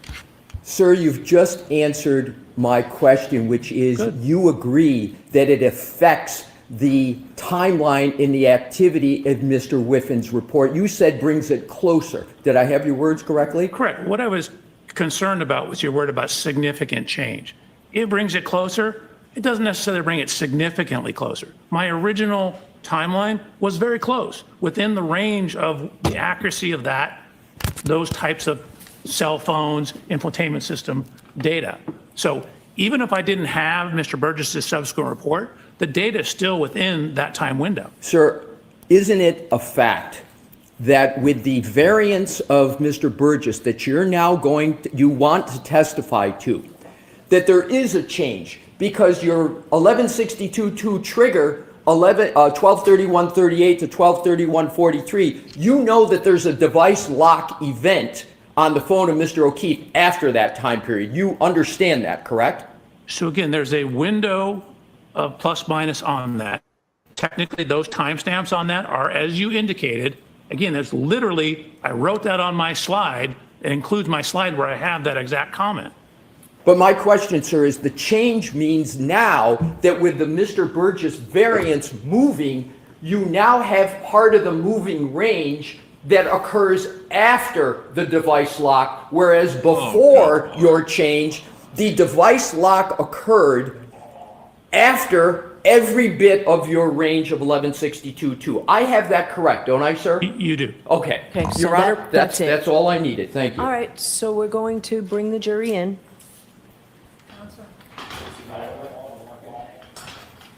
Okay, so all of that was not You in may the as well purview stay of the right there. jury? Okay? Yeah, this was voir dire. They're seeing what he was going to I'll testify see you at sidebar. Okay. And we have another No, they sidebar. can come in. And I fixed my audio problem. So you're Apparently it's my very phone. low. You're very low.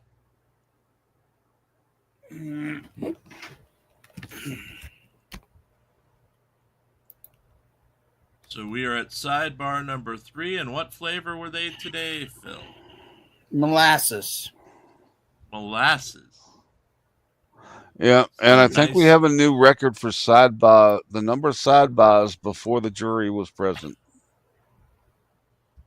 Or at least the length of sidebars. We're already approaching the morning break. I mean, Don't we're think they're pretty gonna- close. They might not get their morning break today since they.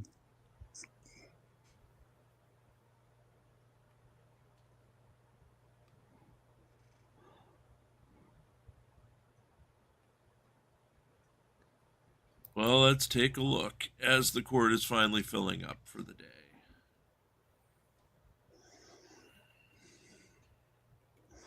Now, remember, folks, in about 90 minutes or so, I will be simulcasting the Lane Myers coverage while Phil takes over here for an hour. Right, Phil? Damn it. Damn it! Yes. Okay. And once again, I state that Jim is probably just going to go over and take a nap. I wish. Uh-huh. I wish. You're busted. You're busted. We do have 2 different courtrooms, so we'll see. Judy probably will call over. I haven't heard from Judy yet this morning. And if you missed the live coverage, we will be discussing it at 8 o'clock tonight with Judy and JJ, as both are going to be in the courtroom. This morning, I think the coffee Is this and better? donuts and muffins was probably a hint that we were taking A longer little, than we yes. ordinarily do. I do appreciate your patience. So I have to ask you those questions. Were you all able to follow the instructions and refrain from discussing this case with anyone since we met last week? Yes. Everyone said yes or nodded affirmatively. Were you also able to follow the instructions and refrain from doing any independent research or investigation into this case? Everyone said yes or nodded affirmatively. I got all my volumes up to the max. Anything about this case since we left? Yeah, you're, What? you're okay, Phil. Thank you. What? Don't mess with them, Hank. He's fine. What? Huh? What? Sir, can I ask you to stand and raise your right hand? Yes, sir. Do you solemnly swear the evidence you give to the court and jury in the case now is going to be the truth, the whole truth, and nothing but the truth, so help you God? Yes, sir. Thank you. You're welcome. I didn't mess with Philly. You'd think I was messing with him. I know. I would think something's wrong with him. Oh, welfare check in on him. Something wrong with him. All right, Mr. Brennan. Thank you. Whenever you're ready. Good morning, sir. Morning, Mr. Brennan. Could you please introduce yourself to the jury and spell your first and last name for the court reporter who's next to you? Absolutely. My name is Judson Welcher. My first name is and I don't know how- Judson. Last name is Welcher, ELCHER. Sir, what do you do for a profession? I'm an accident reconstructionist and biomechanical engineer. I'd like you to explain to us a little bit about what an accident reconstructionist does. Sure. You can think of accident reconstruction and things such as this as the physics and engineering that happens in car crashes. So accident reconstruction tends to deal with everything that happens to the car and outside the car, skid marks, vehicle damage, the electronic recording systems in the vehicle, things that have to do with the motion forces and how the physics of everything occurred and how that affected the motion of the vehicles. You said that you were an accident reconstructionist, but also a biomechanical engineer. How is your work as a biomechanical engineer different than an accident reconstructionist? So simply, you can think of biomechanics as similar, but to everything inside the car. So biomechanics is looking at how the effects of physical forces are applied to the human anatomy. When I'm trying to explain to somebody what I do, I say, hey, it's like a civil engineer who's designing a bridge. So many trucks and cars on the bridge. Are that going to cause the beams in the bridge to fail? Is that going to cause the cables to fail? So a human body is governed by the same laws of physics, just like the bridge. Obviously, it's made of a lot of different materials, but in a human body, my beams are bones. My cables are the muscles and ligaments. Different material properties, but everything's governed by the laws of physics and principles of engineering. So I'm looking at how physical forces, the outside of the car, when people are inside the car, seat belts, airbags. The first seat belt was patented by an engineer. It's engineers who quantify the force of the crash and what kind of injury damage there is to the body. So it is force that causes damage like a fracture. And so we're looking at how the physical forces are applied to the body and what that means in terms of what happens to the body. Dr. Welcher, I want to ask you a little bit about how you became a biomechanical engineer and an accident reconstructionist. Can you tell us? Sure. So when I was getting ready to go to college, my father, who was a physician, said, whatever you do, do not go to medical school. Because I was getting ready to go to medical school. So this was 39 years ago, I believe. 35 years ago, 39 years ago. He said, it's just not worth it. So I said, okay. So then I entered into the mechanical engineering. I grew up riding motorcycles, taking things apart, frequently pissing my parents off when I couldn't put it back together. But I liked taking things apart and figuring out how things worked. So I went to university and got my undergraduate degree in mechanical engineering. From there, I happened to be at a Thursday meeting of the American Society of Mechanical Engineers. A group came in from a company that did this type of work, and they showed some examples of how you apply engineering concepts that you learn in mechanical engineering to the human body. And so I was like, man, that's a great job. That's the perfect mix of engineering that I have and my desire, to learn the medical side of things as well without becoming a doctor. So I talked to them. I actually applied to the company and was ultimately hired as a biomechanical engineer. How long did you continue as a biomechanical engineer until you went back to school? So I actually, very quickly after I started the job, I took a human anatomy class at a community college. I quickly realized that wasn't enough.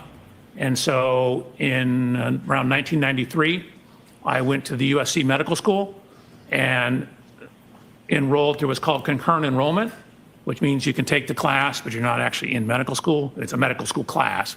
But I took gross human anatomy. So it was me and 160 or so other doctors. I took the same human anatomy that first year medical students at USC took. So it began in 1993. Did you continue to work as you pursued your higher education? I ultimately started my own company, continued to work, continued to do research, had a wonderful opportunity to have 2 beautiful children, and continue to this day. Tell us a little bit about the company you started and when. Sure. So in about October of 1994, I started my own company. Me and the guy who was my immediate supervisor said, hey, we can do this better. We can do more research, more testing. And so we started our own company. What kind of company was it? It was an action reconstruction and biomechanical engineering company. We also early on did a bunch of testing and design work for amusement park rides. The same concepts for car crashes applies to roller coasters, basically anything. So we worked and had some contracts on improving ride safety. And I was also on the ASTM committee that looked at amusement park ride designs. Did that company grow from 2 people? Correct. We took it from 2 to about 25 people, and then we ultimately sold it in right around January 1st of 2022.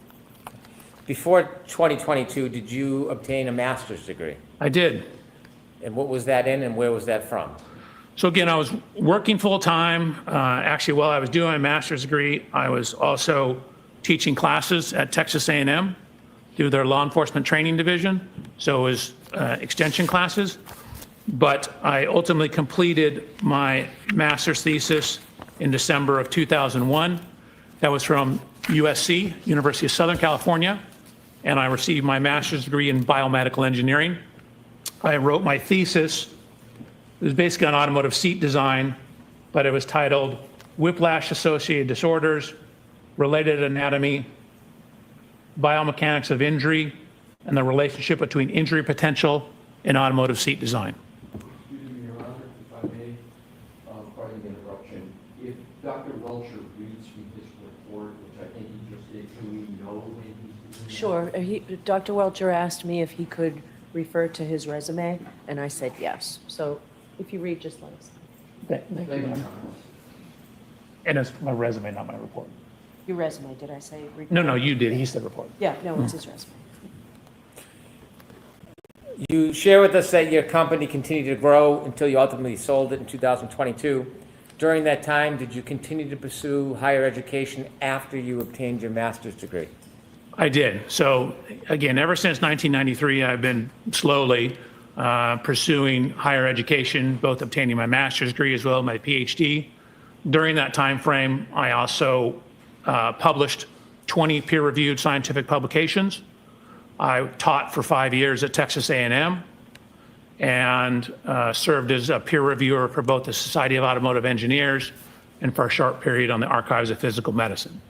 So I was working and running a company with my co-creator, as well as teaching, conducting research, publishing, also while going to school part-time. Take us to 2011. Were you still pursuing education at the University of Southern California? I was. And what occurred? What did you achieve in 2011? So in August of 2011, I finally obtained my PhD in biomedical engineering. I wrote my dissertation, reading from my resume, titled Development, Validation, and Testing of a New Sensor Array for Intra-Articular Pressure Measurement, In Vitro Human Lumbar Spine, Intra-Articular Facet Testing, which is a lot of big words to say. I was testing cadaver spines, looking at the loads inside the spines associated with various motions of the spine. Did you achieve your PhD in biomechanical engineering? It's actually in biomedical engineering. Biomechanics is within the field of biomedical engineering. So you have a PhD in biomedical engineering? Correct. You mentioned that you have published many articles. Have there been articles that you have published that are relevant to some of the subjects that you're going to talk about during your testimony? I mean, I have a number of, again, peer-reviewed scientific publications. Peer review just means you submit it to a journal and they have other people review it, give you comments, your peers in the field. I do believe there are a number of them that could certainly be relevant to both the physics and, for example, pedestrian injuries. If I could mention a few. You wrote an article on sideswipe collision dynamics. What's sideswipe collision dynamics? So I was actually an invited speaker at the World Congress, or sorry, not the World Congress, the World Reconstruction Expedition. They asked me to give a presentation on the theory, science, and mathematics behind side swipe or side impact collisions. That would include side collisions, glancing collisions, shallow angle impacts such as like a corner of a bumper goes into the side of a car, any kind of glancing or clipping type impact. Similarly, in many of the articles that you wrote, is one of them about methods for quantifying the impact severity of low-speed side impacts at varying angles? It is. Tell us a little bit what that. So that was a Society of Automotive Engineers paper, again, another peer-reviewed paper that we worked on. It was kind of an extension or continuation of all that research, where we just looked at the physics and the mathematics, basically the reconstruction of glancing or side swipe type impacts. Similarly, methods for quantifying the impact severity of low-speed side impacts at varying angles. Is that similar to the other papers, or was that different? Yeah, I thought that was the same one.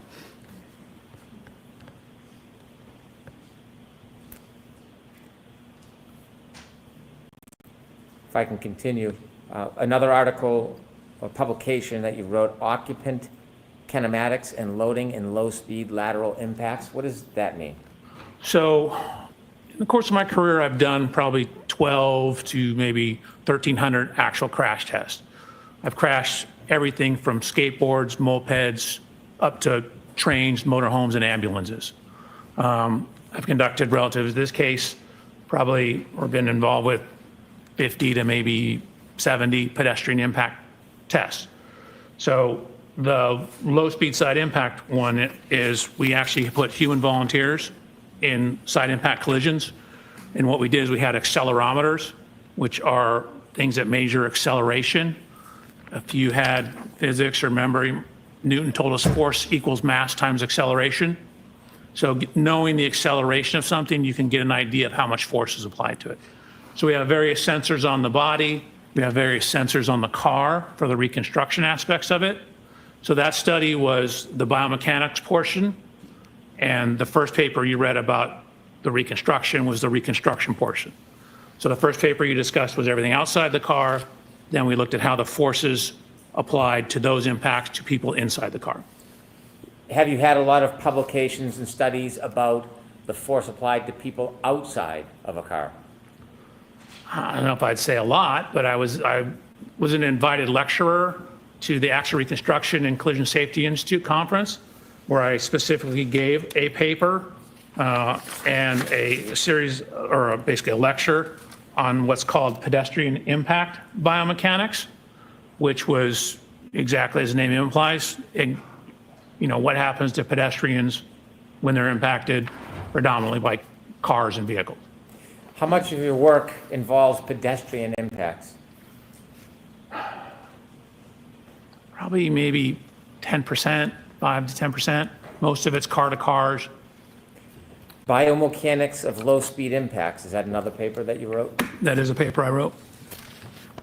I don't want to read all of your papers and all of your publications, but on a different topic, did you write a paper on the study of the measurement of Generation 2 Toyota event data recorders and low-speed side impacts? Yes. Could you tell us a little bit about what measurement of event data means in this article? So Toyotas, newer Toyotas particularly, have two types of electronic equipment on board that can record crashes. There is what's referred to as an event data recorder, or EDR. It's somewhat commonly referred to as a black box. That's not exactly right, but it's close. And then there's a secondary system, which is really more closely tied to maintenance. That's called TechStream, but it will pick up data that you can frequently relate back to various events. So that particular paper was looking at the event data recorder data in Toyotas. We'll get more into that subject later, but is it event data recorders subject that you're well-schooled at? Yes. In addition to the papers that you've written, have you continued through the years and after becoming a PhD, your research in this area, in these areas? Correct. For example, every year, we're part of a conference called SATI, which is our company, largely led by the engineer, Christopher Furbus, that we work with, has spearheaded us going out and conducting crash tests for that conference. For 10 years, we did a lot of the instrumentation and crash testing at the Accident Reconstruction and Collision Safety Institute conference. And then for a number of years, the company actually went down and did crash testing for what's referred to as the Spine Research Institute down in San Diego. So we've been hired by various professional organizations. We came out here once, the Massachusetts Association of Accident Reconstructionists, I think I'm messing the name up, had a conference. We came out here, conducted crash tests for training other experts out here. We did all the instrumentation, the biomechanics of that crash testing. In your research and testing, you have pages with dates of the different researches and testing you've done. There's over a dozen of the research and testing items and articles that deal with pedestrians. Is that a common topic in your research and testing? Yes. So again, frequently at the conference, we're doing pedestrian tests. The last Accident Reconstruction Collision Safety Institute conference, there was a series of pedestrian crash tests run there. SATI 2 years ago, maybe 3 years ago, some pedestrian crash tests that were done there as well. So there are a number of instances on my resume where I have both attended class, and then I mentioned the one time where I gave an hour and a half long lecture on pedestrian injuries. After you became a PhD or a doctor, did you continue your education and research? Correct. I've always continued my education and research up until, I just got back from the event data or Accident Reconstruction Collision Safety Institute EDR conference, or the Event Data Recorder Summit. My company, through my relationship with the founder of that summit, was a sponsor. So Aperture was actually a sponsor of that conference. We actually sponsored it the previous year as well. And also as part of that, I assisted one of the researchers in conducting, it's called front camera module testing for pedestrian impacts on Chrysler vehicles. Excuse me, General Motors vehicles. As a biomedical engineer, are there any groups, organizations, or certifications that are important? I think ACTAR is important. So ACTAR is an acronym. It's ACTAR, and that's short for the Accreditation Commission for Traffic Accident Reconstructionists. And so it's a bunch of professional groups, originally from some concerns, I believe, from the Department of Transportation, got together and set standards for reconstructionists. Again, these are kind of minimum standards. You have to show, you send in your resume, you talk to them about your research, and then if you're deemed qualified, you sit for an examination that tests your skills, day-long test, theory, a practical portion, and then every 5 years you have to have 60 continuing education units to become reaccredited. I've been an accredited accident reconstructionist since February of 1995, and my accreditation is current and active up through today. So you've been accredited for 30 years? Yeah, correct. I don't want to trick you on the math. No, I never thought about it, but yeah, I guess it has been 30 years. Have you testified in court before? I have. Have you testified in state courts? I have. Have you testified in federal court? I have. Matter of fact, in Boston. Have you ever testified in civil cases? Yes, I have. Have you testified being called by the plaintiff? I have. Have you ever testified being called by a defendant in a civil case? Yes. Have you testified in criminal cases? I have. Have you ever been called by the state or the government? Yes. Have you ever been called by a defendant? Correct. Public Defender's Office. In any of the cases, whether it's civil, criminal, plaintiff, defendant, government defendant, does that in any way change your analysis about data, regardless of who or where you testify? No. I take my job as to be a critical analysis of the data. So I wanted to look at the data as objectively as possible and form conclusions based upon the data, trying to remove wherever possible speculation, try to remove wherever possible reference to testimony. Now, sometimes testimony is the only thing we have, and so we need to rely on it for bits and pieces. But generally, my job is to try and look at data and see what the data shows. I have no dog in this fight. I don't, quite frankly, care. What I'm doing is trying to do a good engineering job, which is looking at the data and drawing sound principles and sound conclusions from the data. Presently, you said you had a company and you sold it. Where do you work? It's a company called Aperture. I guess we were acquired or merged into it technically. How many offices do you know if Aperture has? Oh God, I should know that. I mean, we have them in Massachusetts. We have them in, I think there's 3 or 4 in Texas. There's, I think, 4 or 5 in California. So I want to say there's at least, I don't know, 13 to 15. Do you work at a particular location? I do. Where do you work? Long Beach, California. Do you work with other people? Do you have a team? I do. How many people are on your team? 5. And what's the team comprised of? Is everybody a PhD, an engineer? One individual is a PhD in engineering, Dr. Umali, and then I have 3 other engineers and 1 case reader. I guess it's 6 people. I have a case manager as well. Is there any, do you work interchangeably at the different branches around the country, or do you have your own team in California that you work with? 99% of the time, it's my own team. Occasionally, we'll get a case from another office. I've worked on a couple cases out of the Texas office, Okay. and maybe a couple out of the Nevada office.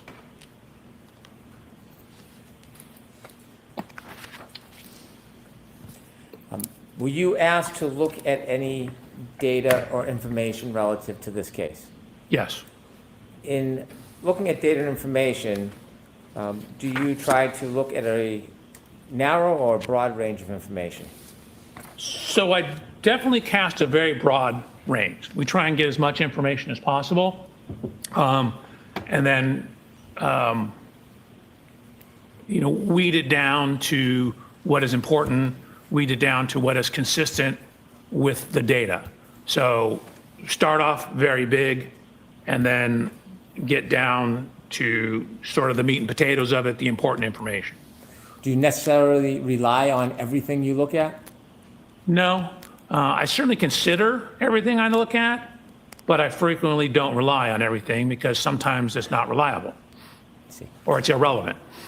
In this case, can you share with us materials generally that you looked at in your review?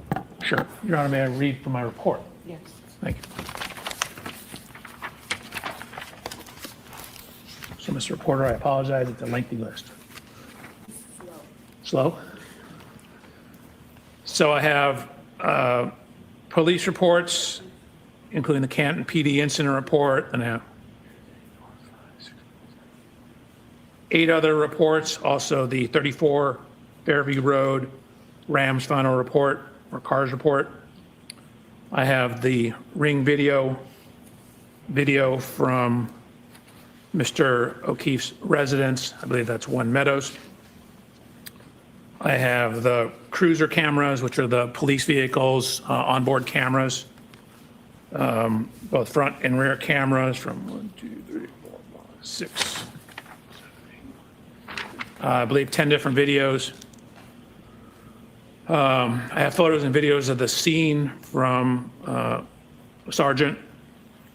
I have photos of the vehicles, 140 photographs of the vehicles lined up together. I have 25 additional photographs of the scene, 18 separate photographs of the scene, 2 photographs of the scene, 1 group of 92 of the scene, 1 group of 50 of the scene, another video showing the cars lined up bumper to bumper, 4 videos of the scene. I have a video showing Miss Reed's vehicle being pulled into the Sally Port at the Canton Police Department. I have a 360 diagram, surveillance video files from McCarthy's, surveillance video files from Waterfall Bar, Canton Police Report, Sally Port videos from Dighton. I have the Lexus Connect Verizon records. I have the Alarm.com videos.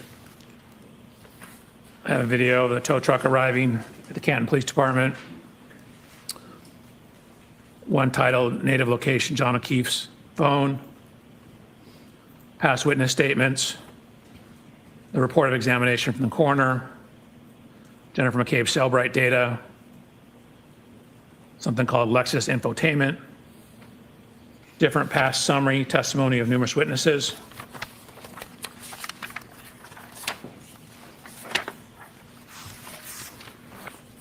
Earlier summary testimony of numerous witnesses. The Boston Magazine interview with Miss Reed, a Dateline interview with Miss Reed, a 2020 interview with Miss Reed, lab reports from BODE, the Crime Scene Response Unit Boston, Crime Scene Service Section Maynard, Crime Scene Service Section Southeast, the Criminalist File Folder, Trace File Folder, UC Davis Veterinary Report. I have Verizon records, GPS location records, John O'Keefe GPS points, Axiom cache location, weather reports, medical records, including the Canton Fire Department run report for both Mr. O'Keefe and Miss Reed, medical records for both Mr. O'Keefe and Miss Reed from Good Samaritan. I have 2 retrograde extrapolation reports, one, and a serum plasma conversion report relative to Miss Reed. I have the neuropathology report. I have the Orange County Medical Examiner's report, the diagrams, the postmortem toxicology report, and a second same autopsy report, more pages. In addition to the information that you reviewed, did you on your own go out and obtain information that you thought might be helpful for your review? I did. So first what happened is I asked for all the information on the case. So I received some information, and then what we do is we start doing our homework. So we start doing the groundwork.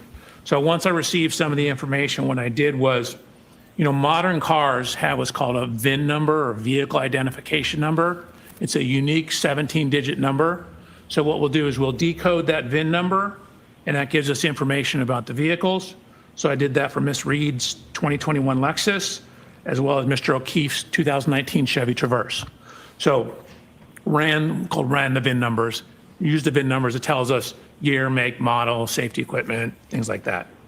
I then got dimensional data from a program called Expert Autostats, and then I have complete parts diagrams for the vehicles. So I have literally bumper-to-bumper parts diagrams from something called the Mitchell Collision Estimating Guide, and what that is shows parts involved in the vehicle. So for example, in Miss Reed's vehicle, I have bumper-to-bumper. I certainly have all the parts around the rear bumper and tail light of her vehicle. And then, of course, I started additional work on top of that. After you began your study, sir, did you have an opportunity to personally look at items that were involved in this case? Yes, I did. And what did that include? That included looking at Miss Reed's vehicle, looking at Mr. O'Keefe's vehicle, going to the scene of the incident. I ultimately purchased a 2021 LX570, the exact year, make, and model of Miss Reed's vehicle, and conducted testing with that vehicle, as well as doing a whole bunch of research and compiling data for my report and slides. You mentioned slides. When you went through your investigation analysis and ultimately led to whatever conclusions you have, did you provide and create a PowerPoint presentation that could assist you? I did. I provided a PowerPoint presentation on January 30th. May I approach, Your Honor? Yes.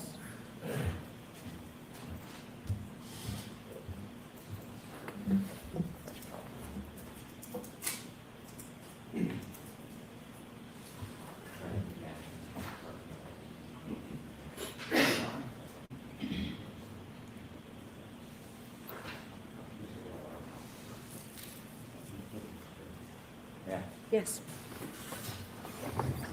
Sir, I'm handing you a binder. Would you kindly take a look at it?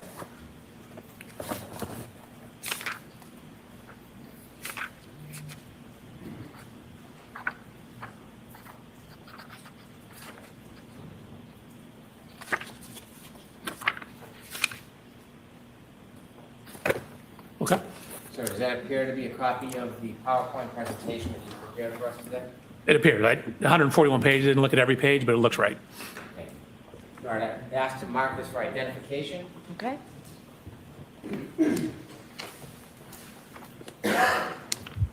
MMM for identification. With the court's permission, I'd like to have Dr. Welcher use his PowerPoint presentation to walk us through some of the information he'd like to share today. Okay. No objection, Mr. Lessie, right? No objection, Your Honor. Thank you. Your Honor, I'm looking at a paper version in front of me. Okay. Is the paper version the same as what we're going to see up here? It is. Okay, then that's fine. Thank you. And Dr. Welcher is going to manage the PowerPoint presentation. Sir, you mentioned that you wanted to look at the area and look at the scene. Your office is in California. It is. Why was it important to come all the way out to this area to see the scene firsthand? Hold on a second. I'll let you set up before I start asking you more questions.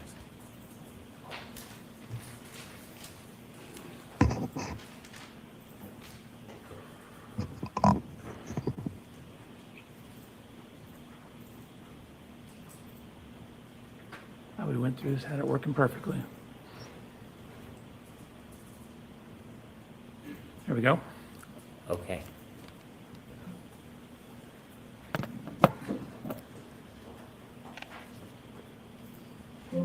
So that's me. No, that's my first slide.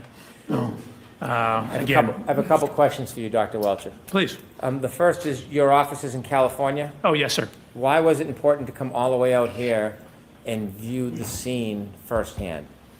And you want to have as much information as possible. So I wanted to, physically look at all the things so I can actually see with my own hands, my own eyes, lay hands upon it, look at it as best I can. You try and inspect and look at as many things as you possibly can. Sometimes they don't exist anymore, sometimes they're gone, and you have to make a best approximation if you can't do that. In this case, I was able to look at the scene in both vehicles. Was that an important part of your study, Doctor? I think so. Again, it's always good if you're going to talk about what happened to the cars or what happened to the people to look at what happened to the cars, meaning to actually look at the cars, not just look at photographs when possible. So I have physically looked at the cars. For example, in the Lexus, I climbed in it, over it, underneath it. I downloaded data from it. I did a whole bunch of things looking at Miss Reed's Lexus to assist in my analysis to try and add some further objective data to what we're doing here. So same thing with Mr. O'Keefe's vehicle. Looked at the rear bumper, took some pieces off the rear bumper to see what was behind the cover, to see what kind of damage we did or didn't have. So went to the scene, looked at the measurements of the curb, looked at where some of the lines are on the road because you can see them in some of the photographs. Again, it's always good when possible to inspect everything you can inspect. If you could now begin and tell us how you started your investigation. Sure. So on September 23rd, I had an opportunity to come out. Mr. Brandon, was the first time I ever met you on that day, I believe. And I had received material before that. And what you see here is, this is my inspection of Miss Reed's vehicle. In the upper left photograph, you'll see, oh, this doesn't work very well. Upper left photograph, that's Miss Reed's vehicle, that's Mr. O'Keefe's vehicle, the Chevy Traverse. And then what you see here is a laser scanner. You can see it on the ground here. Laser scanner is creating a 3D model of the vehicles. So I used that to create a 3D model of the vehicles. You can see me in the upper right photograph. That watch is this watch right here, my Garmin watch. And what I'm doing is looking at the construction, composition of that right rear corner of the bumper. I'm looking at things such as the dimensions, where various lights and components are, and how does the geometry of that bumper relate to things that would be hit when backed into. Dr. Welcher notes this is 9/23/94. Is that an accurate date of when you came and first started looking at the vehicles in the area? You said 24, correct? I did. You said 9/23/24, correct. And then on the slide, what I tried to do is underline what I'm doing. So this is inspection of the Reed Lexus. And as noted, I'm only showing you a couple. I actually took 445 photographs. Do you remember when you began this case? The month or the date? No, it was obviously before this, I had material before I came out to look at the vehicles. You think it was months before this? I don't think it was months. No, it was maybe a month, if not less. So you began your work in the fall of 2024? Correct. And I just want to ask you about the picture in the middle. You see the right taillight housing is missing. Did you Correct. understand that had been removed prior to you looking at the car? It was, yes. Thank you. You're welcome. However, some of the evidence stickers, these white stickers here, were still on the vehicle. You did not place those. Did you place those stickers on yourself? I did not. Were they there when you first saw the car? Correct. They match what I'd seen in other photos. Okay, thank you. So just continuing on, so what you see is, again, I mentioned looking underneath the bumper. So we wanted to see what, if anything, was damaged on the corner. So I'm putting my hand to show where the frame rail ends. This is me looking up underneath to the back side of this taillight. If you can see, this red taillight actually sticks out. And so I'm checking the front here for damage. I'm checking the back for damage. 1 second, please.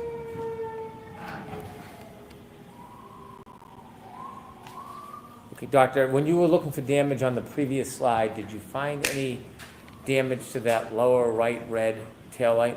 No, there was no damage to the taillight. The middle picture is from the inside, looking at the inside of that taillight. Was there any damage to the inside of that taillight? There was not. Thank you. You're welcome.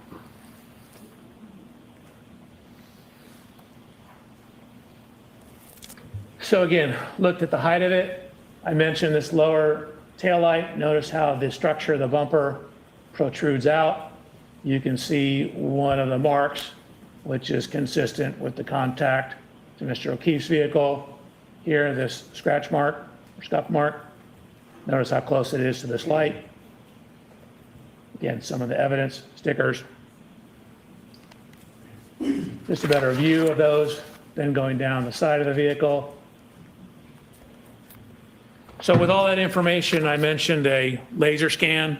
So you move this laser scanner, and each minute and 51 second scan is collecting about 50 million data points. And so you scan all the way around, and then what you do is you merge all that data together. So even though this looks like a poor photograph, what you're seeing is hundreds of millions of photographs, hundreds of millions of points. And so you literally can figure out, if you wanted to know the distance from this lug nut to where the lighter is on the ashtray, you could probably do that to an accuracy of about 2 to 3 millimeters. So really, taking tons and tons of data. So it knows the exact position of every one of these millions of data points, and it knows the color associated with those data points.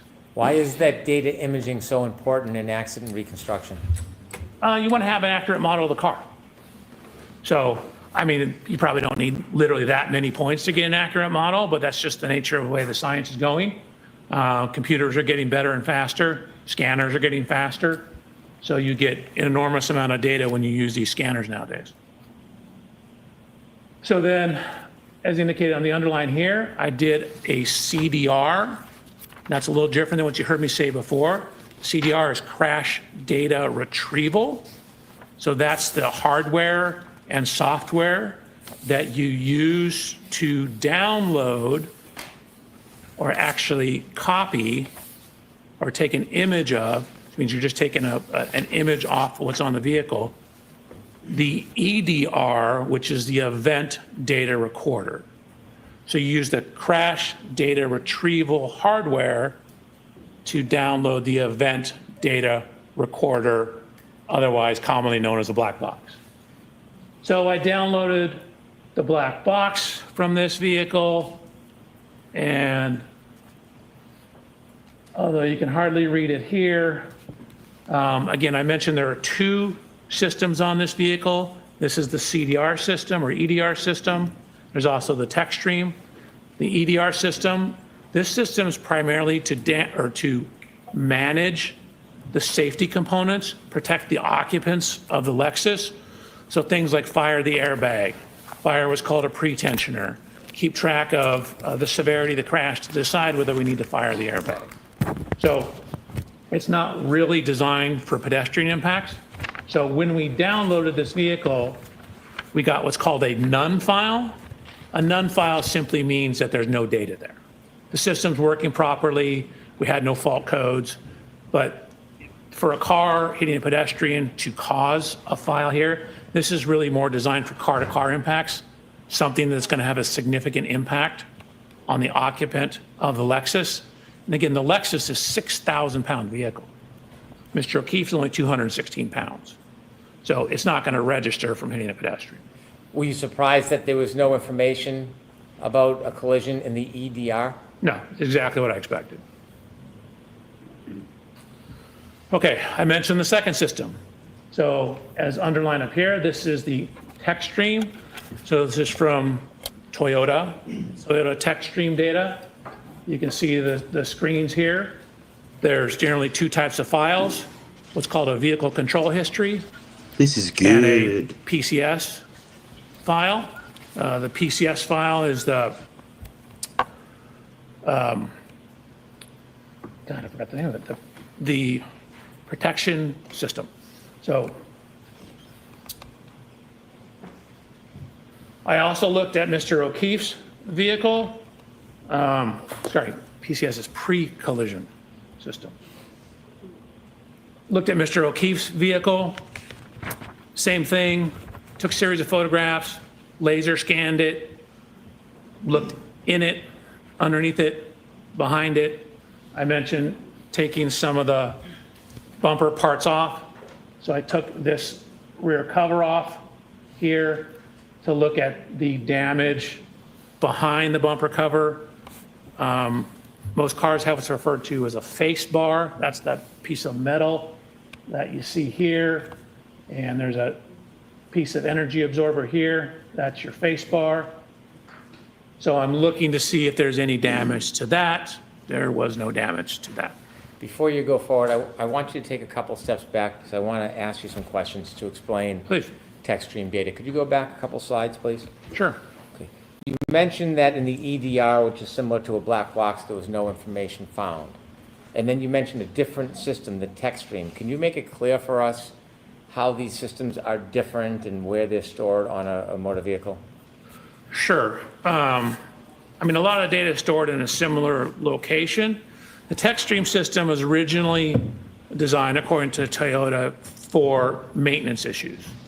It seemed to come about around the same time Toyota was having problems with sudden accelerations or allegations of sudden accelerations. So the text stream data or vehicle control history will give you information when there's, for example, excessive acceleration or rapid shifting of the vehicles or rapid steering of the steering wheel. So the statements are that that's designed to help the maintenance people, if you come in with a problem with your vehicle, to diagnose what that problem is. It has a lot of utility in accident reconstruction because if you jam on the brakes before a crash, frequently the text stream data will record the crash. You mentioned Toyota a number of times. Could you share with us the relationship between Toyota and Lexus? Yeah. Sorry, in my mind, they're the same thing. Toyota and Lexus, obviously a little different, but Lexus is basically made by Toyota. So Toyota and Lexus has the Lexus safety system, Toyota has the Toyota safety systems, which you both read with the text stream data. The text stream data, in this case, does it play an important role in your analysis? I think so, yes. The text stream data, did you independently download that data yourself? So I independently downloaded it, and then I also ran a test with Miss Reed's vehicle, and I created a new text stream file so that I had a stamp in the ignition cycles of what the current ignition cycle was. So I did a sudden acceleration test of the vehicle.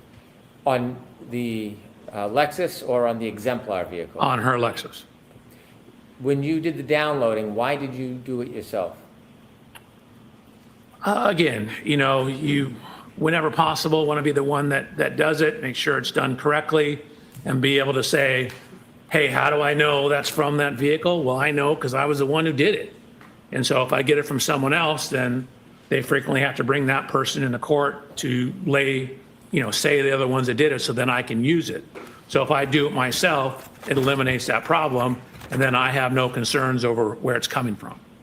So then I know hey, I did it. This is the right car. This is the right program. You left us at slide 10 when you were inspecting Mr. O'Keefe's car? Correct. So again, simply a blue arrow indicating that I looked down behind all this stuff, took measurements of it, and then similarly, I have a 3D point cloud of Mr. O'Keefe's vehicle. So part of the reason we're making these 3D point clouds, and we'll touch on this further, in addition to the scene, you can then basically put all these things back together in the computer. So instead of having to drive the cars to the scene, for example, or to Mr. O'Keefe's residence, you can take these computer models and additional data and put it back in the computer and reconstruct everything on the computer. So before we had the exact angle of impact, again, this is for looking at when Ms. Reed contacted Mr. O'Keefe's vehicle backing out of Mr. O'Keefe's garage at One Meadows. I lined them up just to generally show the approximate location. A couple things. Notice how, again, this lower portion of the Lexus bumper sticks out. Notice how the side of the Chevrolet slopes in as you get higher up. So this portion sticks out more than this portion. And this is where you would expect any contact damage to occur, assuming there was an impact. So again, looking at the measurements up the height of the vehicle, of course, as you indicated, Mr. Brand, the taillight's gone. And then went to the scene. So same thing, went to the scene, took, again, 297 photographs of the scene, had our people scan it to create a computer model of the scene. So, literally, if you wanted to know the distance from this window to, say, some manhole cover on the road, we have the data to figure that out, down to a couple millimeters. In addition to going to the scene and doing the digital mapping, you mentioned other review of materials. Did you have an opportunity to review dash cam footage from Canton Police Department police vehicles to see the general location of where Mr. O'Keefe was when first responders were assisting him? Objection, Your Honor. So that's just a yes or no? Yes.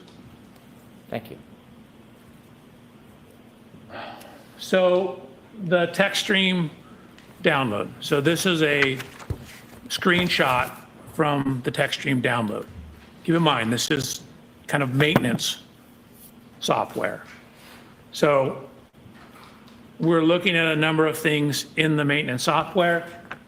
What we see is, and this is noted in the report too, that when the vehicle gets into the Canton Police Department after this event, you can see the mileage is 12,665 miles. So that shows up in Trooper Paul's report. It shows up in the photographs, and it shows up as matching the mileage in the text stream data, both at triggers 1164 and triggers 1167. I'd ask you if you can enlarge the data on the right and break down what it actually means, the different columns and the... Is it possible for you to enlarge that?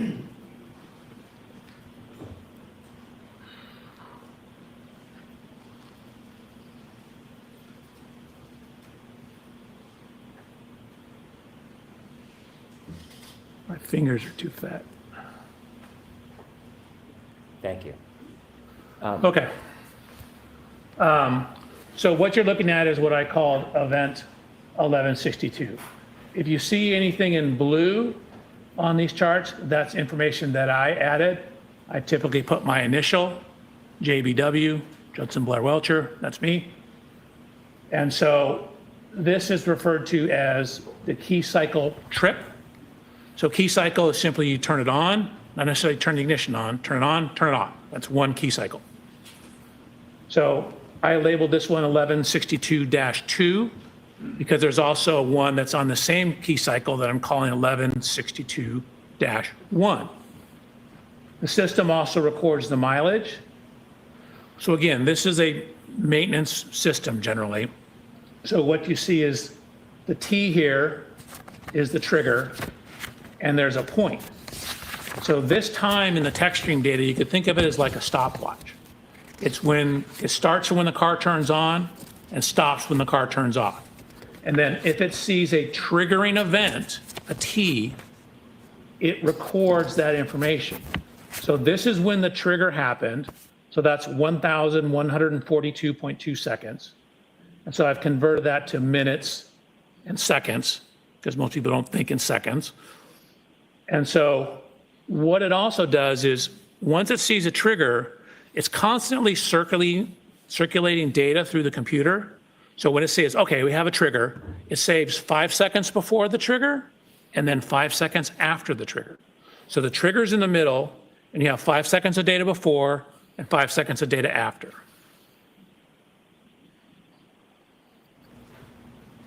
I have a couple of questions for you, Please. Dr. Welcher. First, starting with the clock, the time in seconds on the left. You mentioned that begins when the car is turned on. What type of clock is that called? It's just a continuous clock, meaning it's not a clock like a time clock. It's more like a stopwatch kind of clock. Has it ever been referred to as a running clock? It's the same thing. You start the stopwatch, it's running. Based on the text stream data alone found in that one spot, can you tell from the data in the text stream alone what time the power was turned on? No, not alone. It simply tells you how long it's been on. It doesn't necessarily immediately tie it back to a clock time. You need additional information. And so this in and of itself, the text stream data doesn't give you a certain time on a clock, like 1 o'clock or 2:30, anything like that? No, it simply tells you in this case when the trigger occurred, it's been on for 19 minutes and 2 seconds. You also mentioned that there's a 10-second window of information this captures, 5 seconds before the T and 5 seconds after the T, the triggering event? Correct. Sustained, ask it differently. That window of 10 seconds, what happens if that doesn't capture the entire event? What if there's something before or after? What does the text stream data do? So it depends on what the something is. So if there's another trigger, then it will record more data. So you can have 2 triggers that are recording things on the same time window as well, or very close to the same time window. So you need another trigger to keep it going. But in essence, what it does is when it sees a trigger, it saves that 10-second window and then just keeps monitoring things until it sees another trigger. If the data captures a trigger, and it has a 10-second window, and an event continues past that 10 seconds, so past the 5 seconds on either side, and there's no further trigger, do you get any other information from the text stream data? No. For example, in the trigger event, and say 5 seconds later the vehicle's still moving, well, the data just ends. and it says it's going, I don't know, 17 miles an hour, for example. It doesn't continue on. We just know that when the trigger ended, it was going 17 miles an hour. Thank you very much. Okay. Okay, so we have mileage recorded in this system. So what we're trying to do is use the available data to see if we can determine, you know, like what event this is, or is this the event, or is this something that could have occurred outside 34 Fairview on the evening of this event. And so one of the things we're utilizing is the mileage. Okay, so 12629 is at the end of event number 2 on the 1162 ignition cycle. When the vehicle ultimately comes into the impound yard, and this is actually before that, comes into the impound yard, it has 12,665 miles. That's a difference, did the math for you here, of 36 miles. Okay, let's consider where that could have come from. So we looked at the various paths and descriptions of where Miss Reed's Lexus was driven after leaving 34 Fairview on the night of this event, up until the point in time the vehicle ended up at the Canton Police Department. So we used Google Maps. We adjusted for the correct date and time of the year. And then what you'll also see is we adjusted for the correct time of day. So, although you can't really see that, let me see if I can blow it up.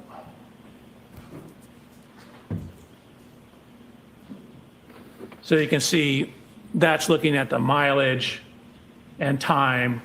Again, really didn't use the time, just used the mileage on Saturday, January 29th at around 12 a.m. That, of course, does not take into account the weather. And what are the addresses? It's hard to see on the top from where to where?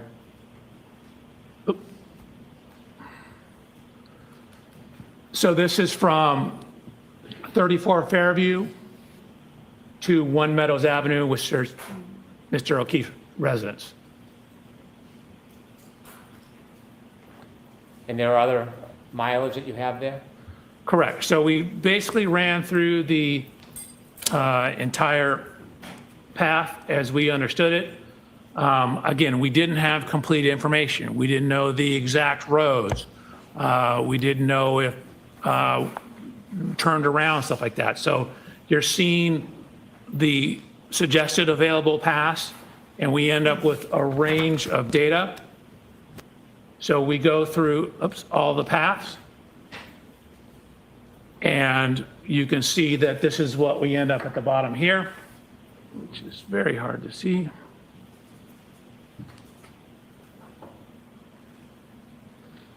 So the minimum suggested route is 36 miles, 36.1 technically. You have a range of 37.9 to 39.7, but again, that's right in the range of the 36 miles. So that's a data point that's starting to build our confidence in what is in the text stream data being related to our event. This is all an effort to match whether or not the 1162 data is relevant to a particular event? Objection, Your Honor. Sustain. Let me ask it this way. Matching all the distances by miles, is this the only way you're trying to determine whether 1162 is the event in front of 34 Fairview Road? No. So again, these things are all tools. You can't take necessarily one data point in a vacuum. You need to consider the totality of the data.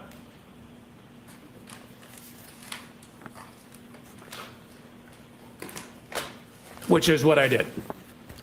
So we mentioned the continuous clock that was in there, or the running clock that was in the vehicle.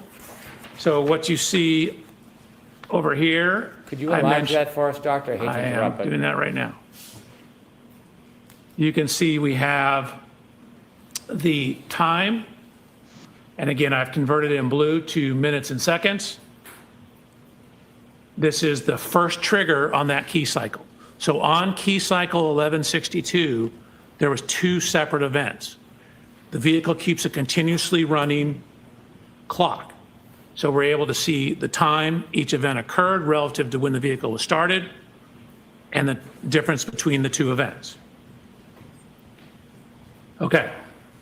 So at trigger event 1162-1, we know that the ignition has been on for between 10 minutes and 57.4 seconds. Or that's when the trigger is, sorry, 10 minutes, 57.4 seconds. Again, the trigger has plus or minus. So that's from 10 minutes, 52.8 plus 10 seconds, which gets you to 11 minutes, 2.8 seconds. Or as I wrote here, 10 seconds total. So again, the text stream data indicates at the time this event was written, the trigger occurred, again, at 10 minutes. You see we have the T, 10 minutes, 57.4 seconds. Dr. Welch, if I could ask you a couple of background questions. This block of time that you're reviewing that mentions 2 triggers, can you tell whether those triggers are immediately related or 2 separate events? So you can tell they're separate events because there's a separate amount of time between them. There's about 8 minutes between the events. And so they're on the same ignition cycle, meaning the vehicle hasn't been turned off in between. And we have this continuously running clock that records when these things occurred. So it tells us when event 1 occurred, when event 2 occurred. We know it's on the same ignition cycle. So if we have some idea of when the car was turned on, we can then tie that back to clock time or real world time.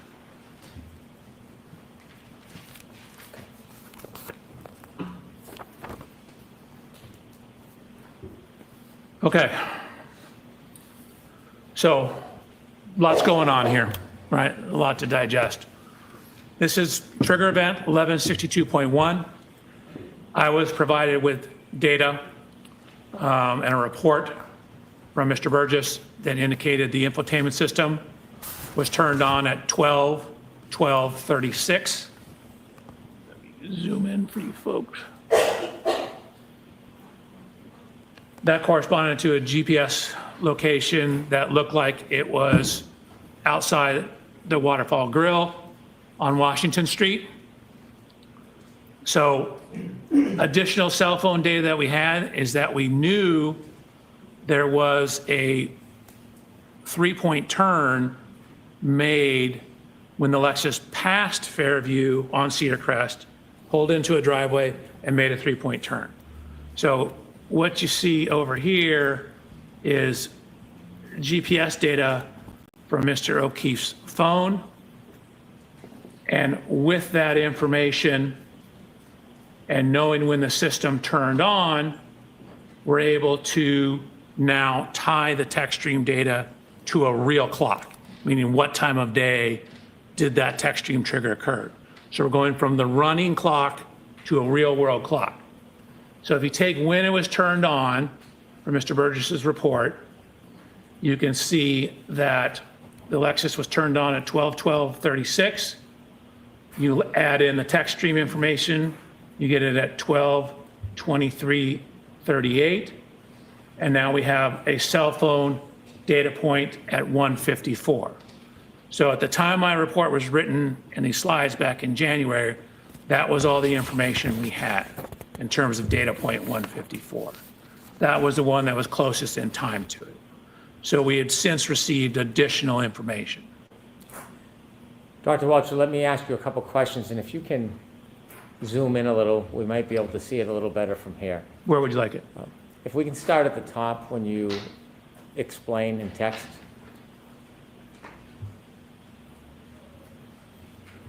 You told us that the text stream data does not have an actual clock, it has a running clock, like a stopwatch. Correct. And then you mentioned that after you received information from Mr. Burgess, you could put an actual time onto it. How do you do that? Objection, Your Honor. Sustained. You shared with us that the text stream data runs on a running clock. Correct. And then you received further information so that you could actually identify a time.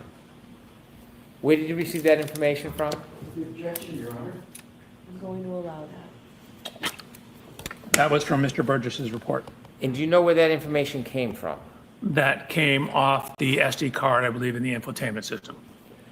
Do you know when Mr. Burgess found the SD card on the infotainment system? No, I'd have to go back to his report. But it was in it, this information was in his original report. Based on the SD card information about when the car was turned on and off, how do you match that with the text stream data to get a time? So when the car is turned on, that's approximately when the running clock starts in it. There may be as much as a 3-second delay in it, but that's approximately when the clock turns on. So this shows us when the stopwatch was started for the text stream data.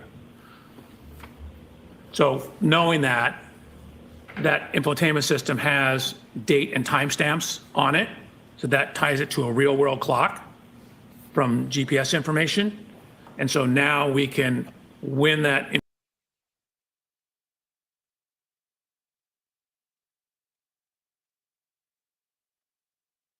We'll be right back with you folks in a second. We're just switching the streams over. digest. This is trigger event 1162.1. I was provided with data Full screen, Phil. and a report from Mr. Burgess that indicated the infotainment system Thank you, Phil. was turned on at 12:36. Zoom in for you folks. Yeah. I can hit. That corresponded to a GPS location that looked like it was outside the Waterfall Grill on Washington Street. So additional cell phone data that we had is that we knew there was a 3-point turn made when the Lexus passed Fairview on Cedar Crest, pulled into a driveway and made a 3-point turn. So what you see over here is GPS data from Mr. O'Keefe's phone. And with that information and knowing when the system turned on, we're able to now tie the text stream data to a real clock, meaning what time of day did that text stream trigger occur. So we're going from the running clock to a real world clock. So if you take when it was turned on for Mr. Burgess's report, you can see that the Lexus was turned on at 12:36. You add in the text stream information, you get it at 12:23:38. And now we have a cell phone data point at 1:54. So at the time my report was written in these slides back in January, that was all the information we had in terms of data point 154. That was the one that was closest in time to it. So we had since received additional information. Dr. Welcher, let me ask you a couple questions, and if you can zoom in a little, we might be able to see it a little better from here. Where would you like it? If we can start at the top when you explain in text.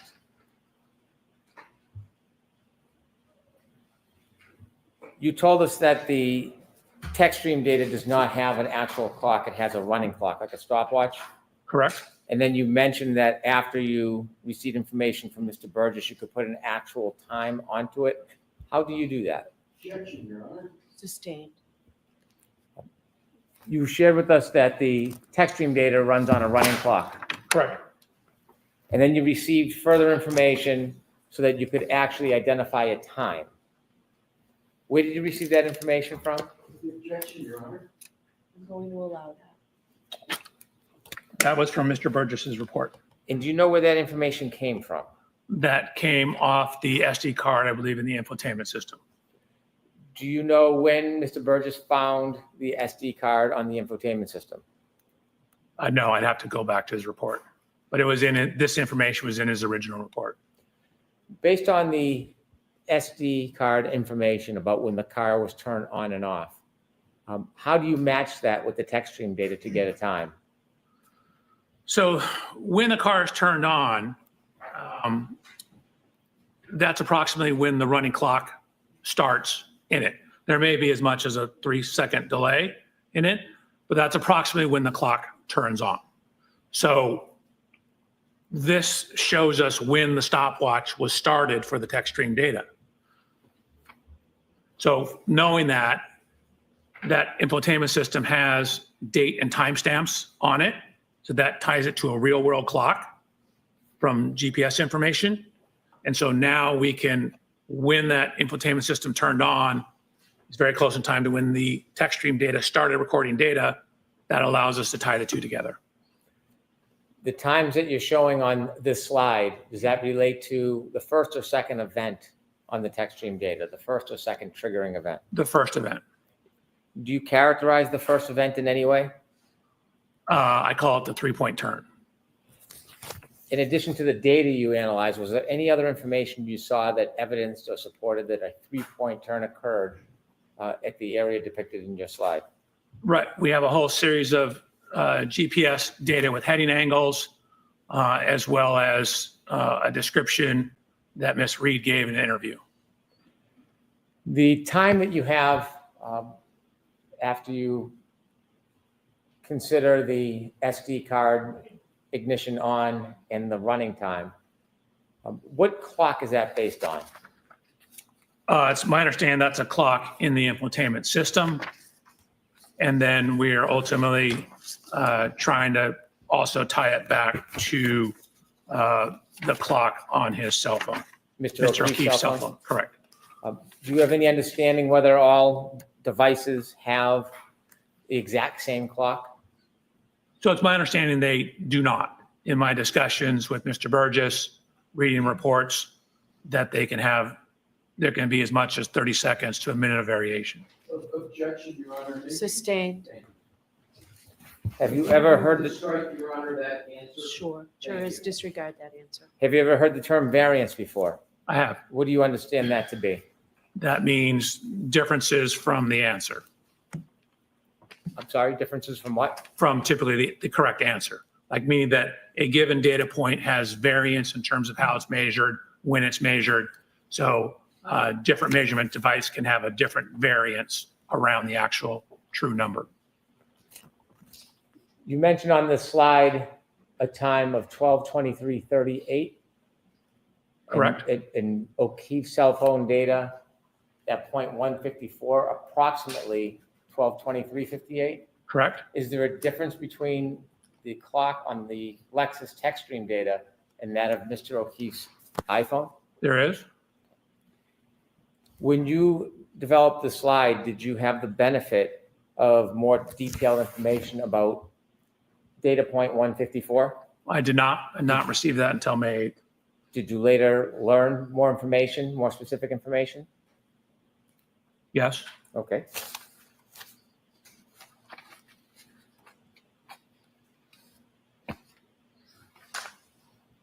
Your Honor, I'd like to show an exhibit to Mr. Welcher that's already been admitted. Okay. It's 192A.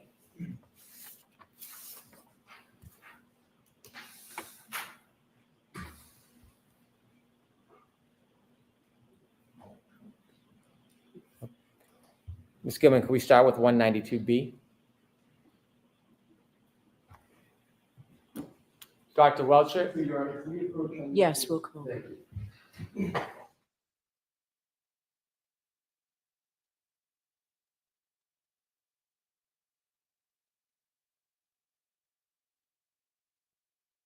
Sidebar. Sidebar number 4. Sidebar number 4. Yeah, the molasses ones aren't going so well. Who would have known? Okay. Well, we may have a problem with the... We'll see in a few minutes. The streams have not been created yet for the Pima County Courts 802 and 805. So you had me do all that work for fucking nothing. What work for nothing? Switch the streams over. Oh, well, that was literally you added present, but we'll see in a few minutes. You literally added, well, you clicked 2 buttons. I know. But we'll see in a few minutes how they handle this. We do still have Judy and JJ in the room. So if the streams are not made publicly available, I'll be right back in here. However, we will have a full report tonight, as Judy and JJ will be with us at the 8 o'clock Eastern show tonight. But yeah, as I click them, they're saying it's not available yet, so that's interesting. So they still have 15 minutes before the first one starts. But it may be because this is the room for the chief, or the presiding judge, as they call her, of the criminal side. They may not normally have this room set up. So that could be it. We'll see in a few minutes. Okay, I gotta mute for a couple of minutes. Okay, have fun walking the dog. Meanwhile, I'll be leaving in about 5 minutes to see what's going on with that coverage.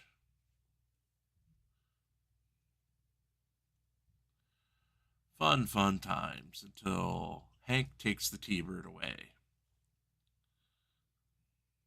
No, I won't. You're not going to take the T-Bird away? No, I don't like the T-Bird. Okay.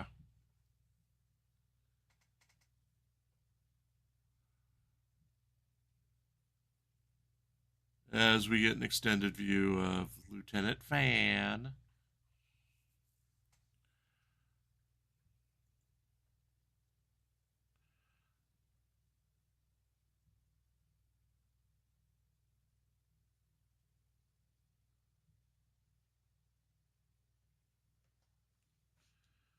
So should the hearing not be broadcast, again, I'll be back here, but Lane's other buddies also have said broadcast. They may be illegally or get permission to broadcast on their own.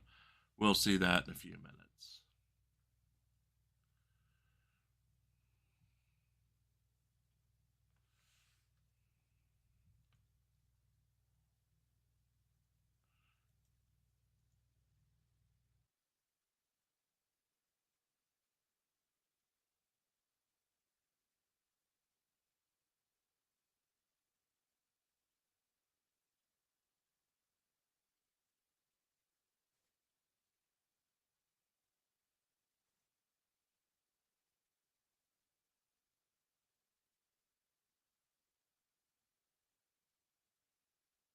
And while you're waiting, again, tonight we will be back with you at 8 o'clock Eastern for JJ and Judy's account of whatever happens in the Lane Myers court hearings today.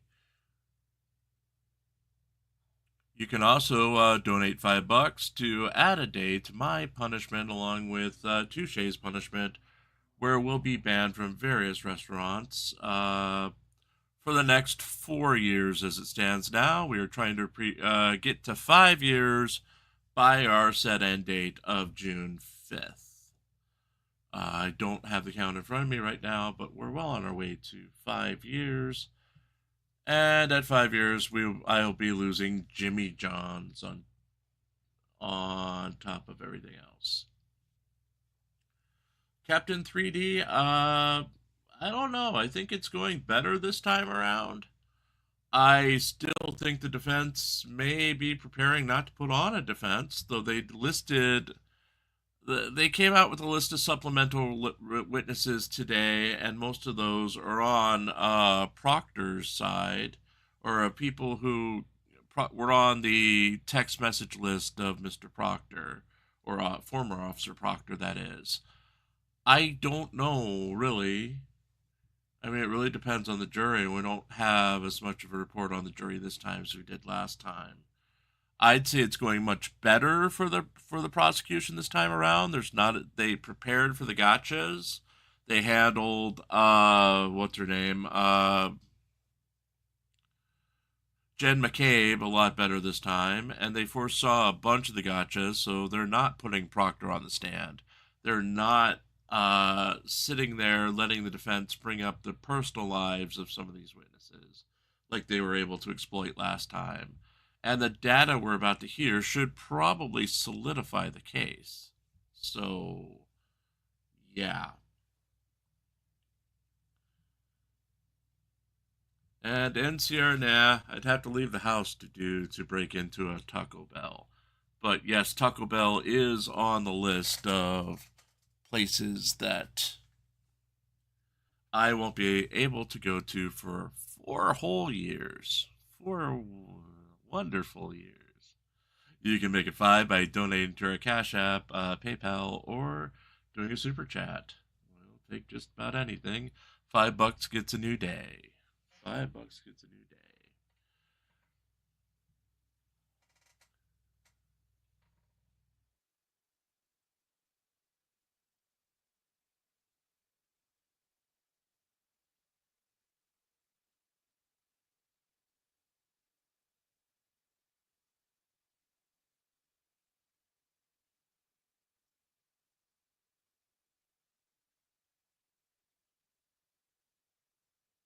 We're at sidebar number 4 right now. We are waiting them to come back.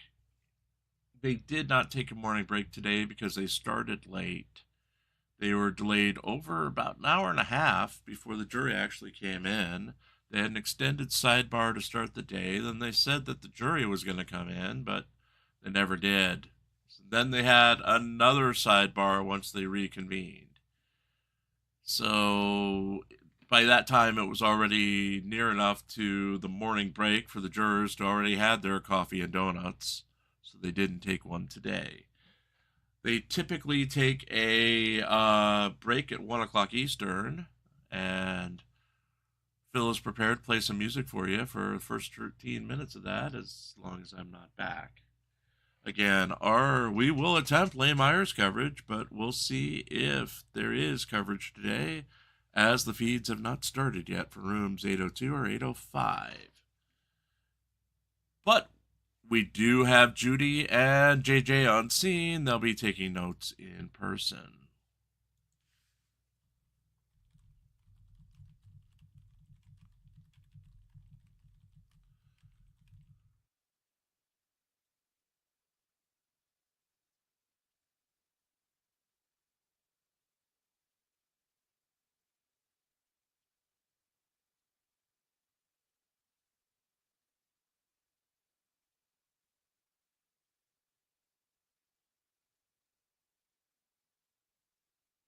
Yes, Captain. That is Lieutenant Fan.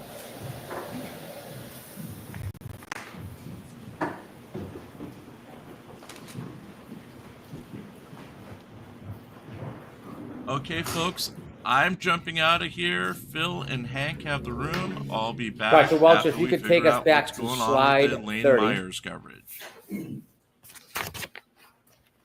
Woohoo! And so we understand you mentioned there were 2 triggering events. Is this the first one or the second one? It's the first one, Is that the one you've labeled the 3-point turn? correct? And where did that happen? What street? Cedar Crest? At this 3-point turn triggering event, there is a time in red, 12:23:38. Correct. Where is that time taken from? That's coming from the cell phone of Mr. O'Keefe at 0.154. Okay. And is there another time on there? I mean, I do the math between those two. Okay. Could you make that a little larger? Could you zoom in so we Sure. can see it better?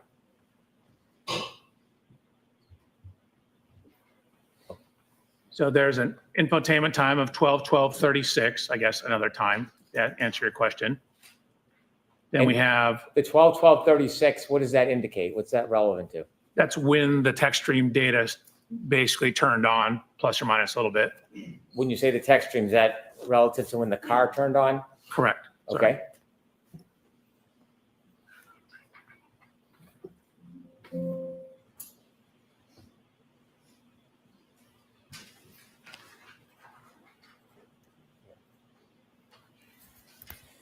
So when the car turned on, then we add the time for the trigger. So what we have is we have data in the text stream that shows the speed, the position, the steering of the vehicle on that trigger. And so we're trying to match the timing and the description of what the vehicle was doing with the text stream, the infotainment, and the cell phone data. Is the data that you analyze regarding the speed, the direction, and the timing to determine whether this was consistent with a three-point turn? Yes. Okay. Continue, please.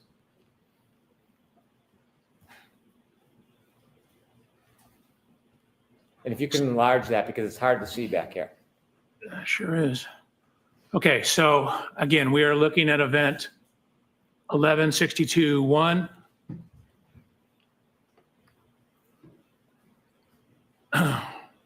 The information in blue is speed.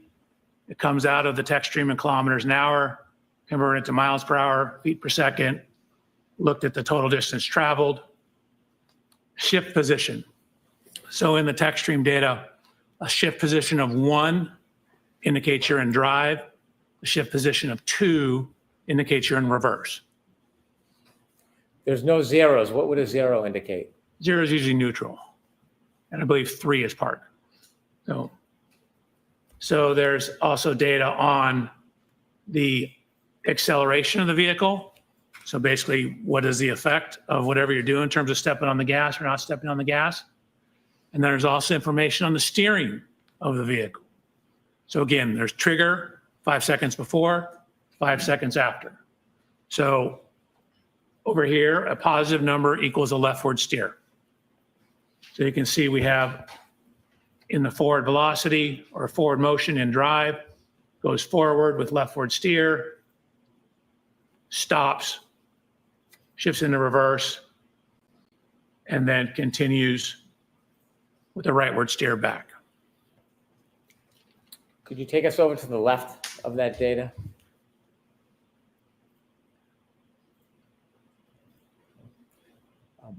When you look at the number 1162-1 as an event, can a key cycle, or when a car is turned on, power ignition on until the point it's turned off, whatever amount of time, can it have more than one triggering event? Yes, it can have lots of triggering events. In this case, it has 2. On a key cycle 1164, there's 11. On 1167, there's 10. If you could move a little bit to the right on this, is there something you can see on here that caused the triggering event, some of the data? Yes. So if you look at the triggering, the indication of what this trigger was, what you see is accelerator opening ratio, which is basically, you can think of it as how much you're stepping on the gas pedal. And so if it exceeds, in this case, 30% quicken time after shipping into reverse, that tells the system, hey, we might need to start recording this data. So what you can see, it went into reverse, and then within a very short amount of time, accelerated pedal went above that 30%. That's what caused the T or the trigger in the text stream data. The row next to the 31.5, engine RPM data, can you explain to us what that is? Sure, that's how many revolutions per minute the engine's turning.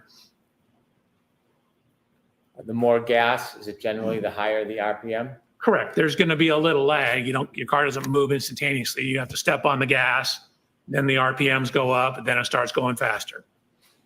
If you could explain to us the total distance and distance travel columns, how do you read that?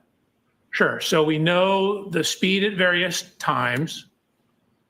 We know from this data that there is, you can see half a second between each one of these timestamps. So 1, 2, 3, 4, 5, 6, 7, 8, 9, 10 data points at half a second. That's the 5 seconds of pre-crash data. So if you know you're going so many miles per hour, again, I converted it to feet per second. Feet per second, you're going so many feet per second for half a second, for example. You just multiply those two together and it tells you how far you went. So what I'm doing is looking at speed traveling during the interval, that's during this short time period. And then I add it all together here for total distance traveled. You mentioned that when the data is captured, it's limited to 10 seconds.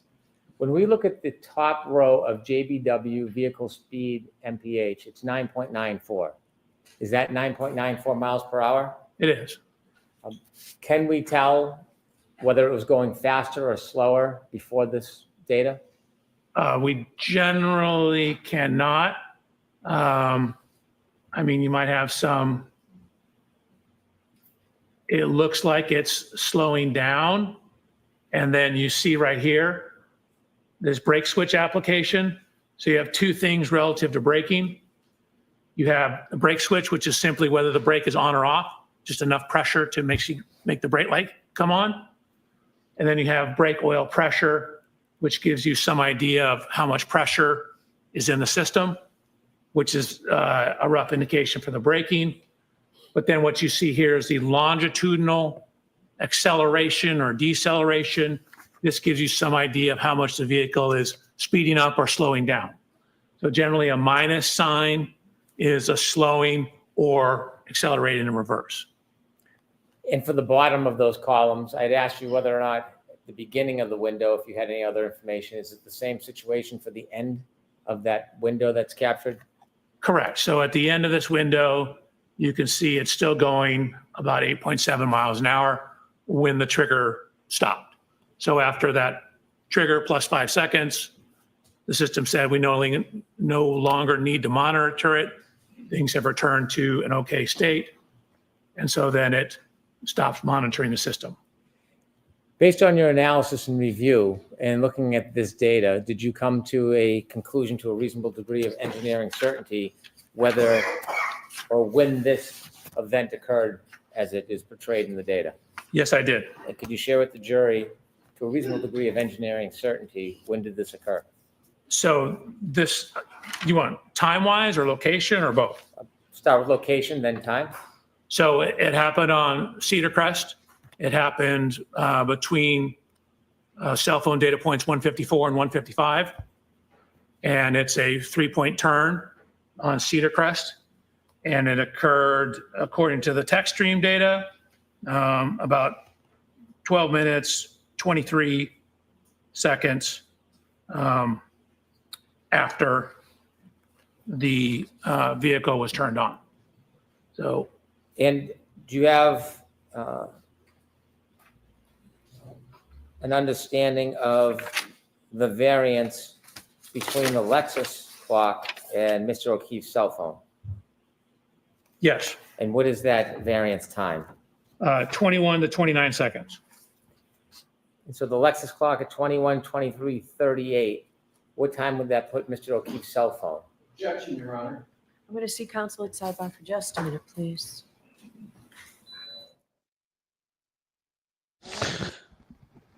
Sidebar number, is it 5 or 6?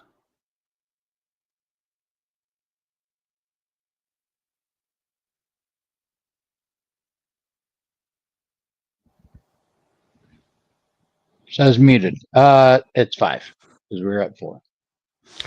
I thought we were at 4 when they did the last sidebar. No, the last one was 4. Gotta find it. Because they did a sidebar right as Jim was leaving. Yeah, that was 4, wasn't it? I thought that was 5. That was 4. Because we had 3 sidebars in before they even got the jury in. Right. And I thought we've had at least 2 since then. But and then this one, plus this one. So count it And so we will call it 6.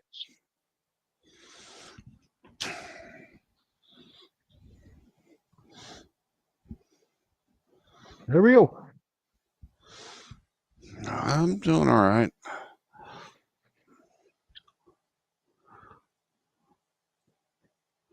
And Lieutenant Made the mistake of Fang- trying to do some reading while listening to the trial. That made me really, really, really sleepy. I would think so. Yes.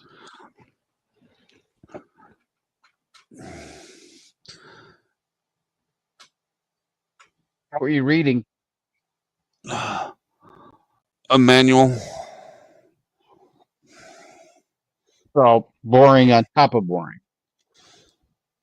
Yeah. Okay.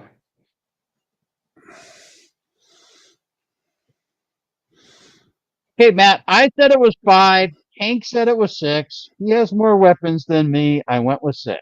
Okay, so 6 it is. That's the official count.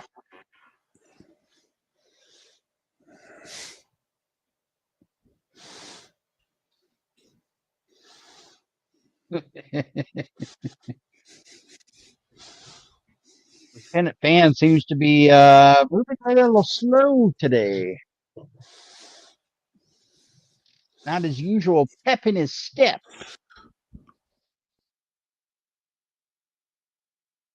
What do you have planned for lunch?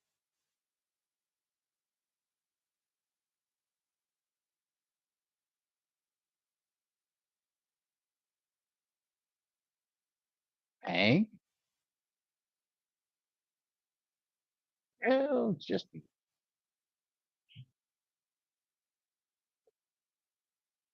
and the trial is coming back, it seems. Not sure who those people are in the background. They're court people.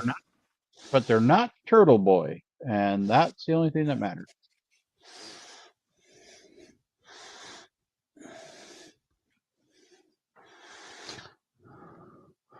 Yeah, What do you but huh? What do you have planned for lunch? Well, my early dinner is going to be stuffed pork chops. Oh, nice. With a mango salsa topping. Oh, what are they stuffed with? Mexican rice and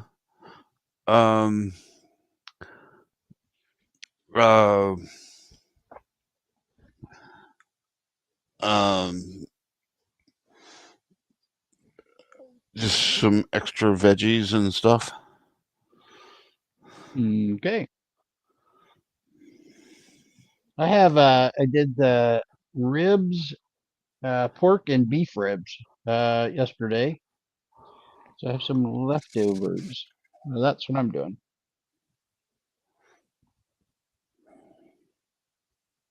They were delicious beef ribs.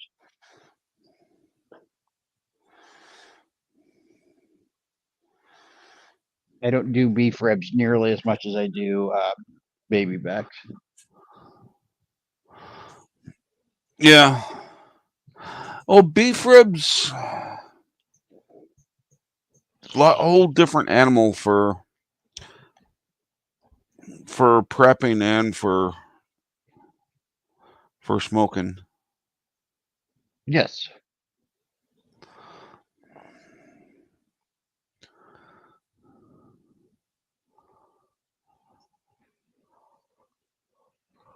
Plus, they're just more expensive, you know. Like you can get, 4 racks of baby backs for, a rack of short ribs at the butcher. So, Well, you get more bang for the buck per rib from beef ribs than you do for pork ribs. A whole lot more meat on them. Yeah, that's true.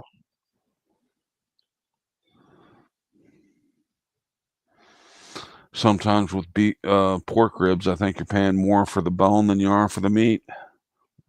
I've actually found a local grocery store that has very meaty pork ribs. Yeah.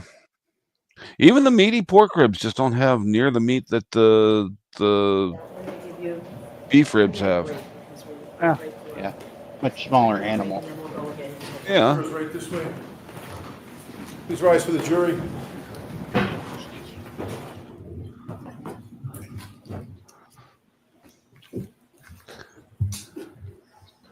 Just imagine having a brontosaurus rib. I need a bigger smoker. Yeah, woolly mammoth. We'll be back in 10 minutes. Oh, done with sidebar and going to break. Okay. At least that's what it sounded like. Yes, it did. Well, let me see if I can find a video.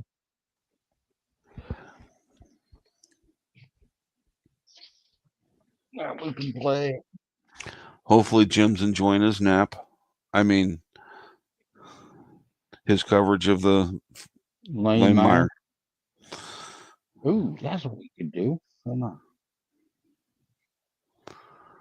I'll screen snipe us.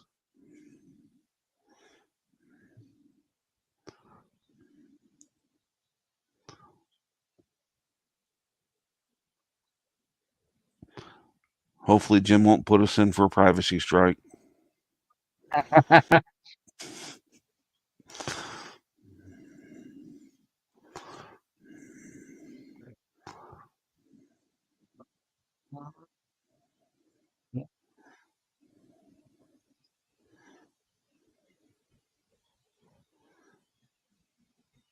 And further, the defendant's rights outweigh the victim's rights every time. Anytime there's an intersection of the victim's rights and the defendant's rights always prevail. So the defendant has a right to a public trial. The press and the victim you can weigh out the differences of the press's rights and the victim's rights, but the defendant always has a right to a public trial. And under Rule 9, the .2 or 3.3, media can't be excluded, but somehow the other judge was excluding them from even coming in the building. And so it shouldn't be a situation where the media has to decide. I can sit home, listen to the audio. There's no media being excluded from coming into the building. They're only excluded from coming in the building when they refuse not to record. It eliminates the possibility that they come to court and record. So you're forcing them to decide, okay, do I give up my right to go down here and be in the public courtroom? He thinks he's the only one being forced to sit home and record it so I can make this argument. review it later. Or I believe as long as nobody's violating the rules, but it's like a prior restraint. I mean, it's gone up to the Supreme Court about this. Thank you, Mr. White.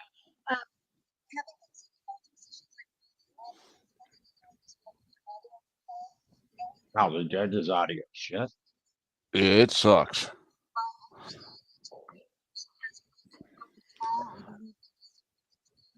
That is on the recording. That is not me.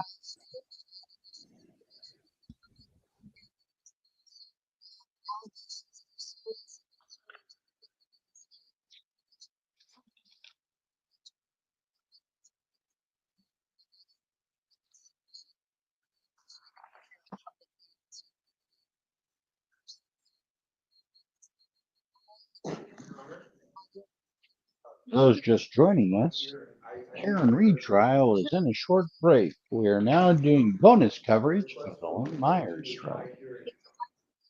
Lane Myers hearing, excuse me.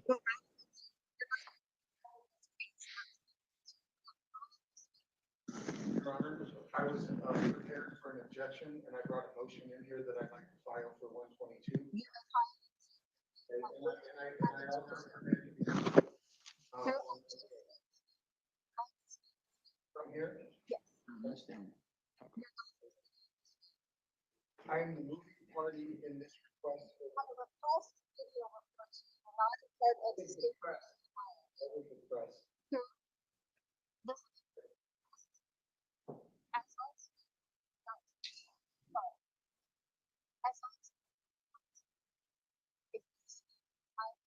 Oh, that is really.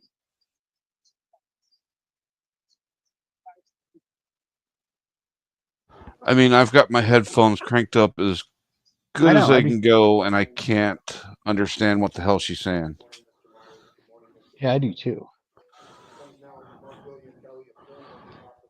Now Lane came through just fine.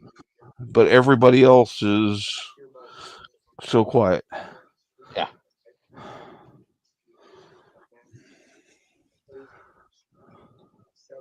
I'm waiting for a jump scare.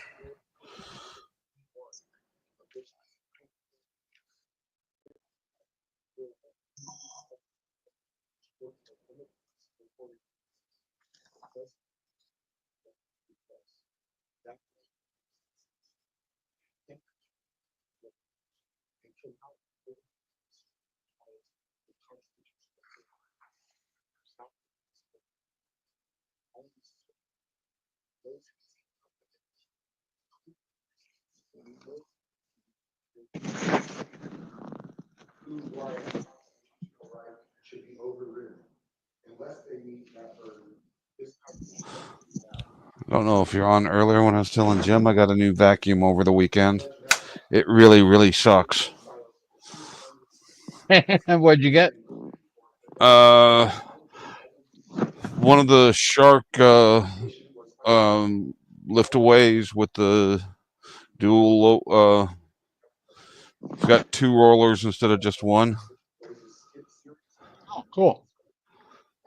Yeah. But the motor gave out on the old one, so. And it was another Shark vacuum, just bought it at least 10 years ago. Well, that makes sense then. But this one's outperforming the old one quite a bit. I mean, the amount of dirt it's pulling out of the carpet, it's like, I just. Where the hell did that come from? Yeah.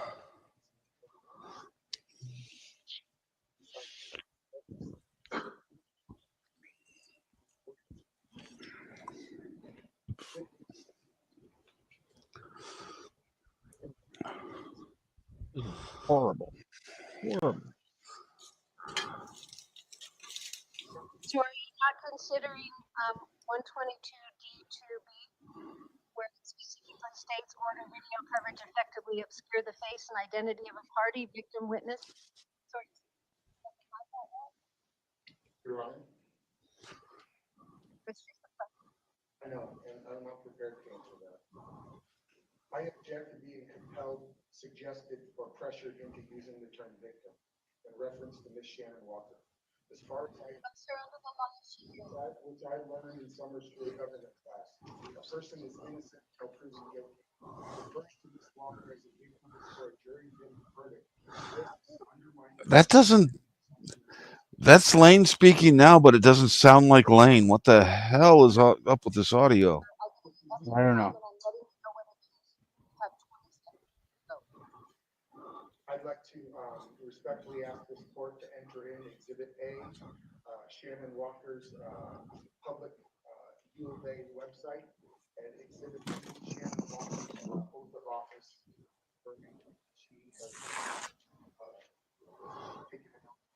But with him, with the way he's talking now, I'm really doubting the change in plea that they were speaking of. specifically 122D1H, the court can take into any other factor affecting administration of justice. I believe that the way this case has arisen, the stress that it has put upon the victim in this matter, which is a term of art used in a legal case, regardless of whether or not somebody has been found guilty or not, the victim is one listed in an indictment. So based upon that, the administration of justice and to assure a fair trial for Mr. Myers as well as the victim in this matter, I find that videotaping is not helpful to this case and in fact could impede justice for both the defendant and the victim. So I am denying the videotaping. Yes, sir. Ooh. You're denying me before I have a chance to talk to you. If I could submit exhibits on the record.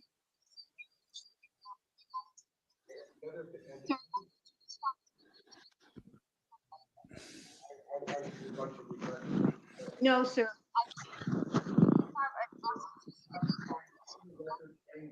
On the record findings of true in the past.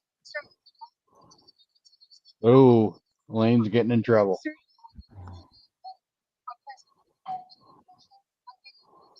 Yes.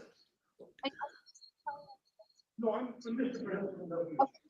Yeah, I put in a request, and my biggest problem is you're denying our request before I even get to talk to you. Oh, that's somebody else. I'd like to point out quick here. He covered a few of the things I want to say, so I'm not going to go over them, but I'm. Pass these on. Sir, I put it on. I understand, sir. I'm sorry I got it confused. I appreciate that you feel that way. Yes, I I did. appreciate you feel that way. I just don't give a shit. I'm very appreciative. I appreciate it very much that you feel that way, and I'm laughing my ass off that you're. Right.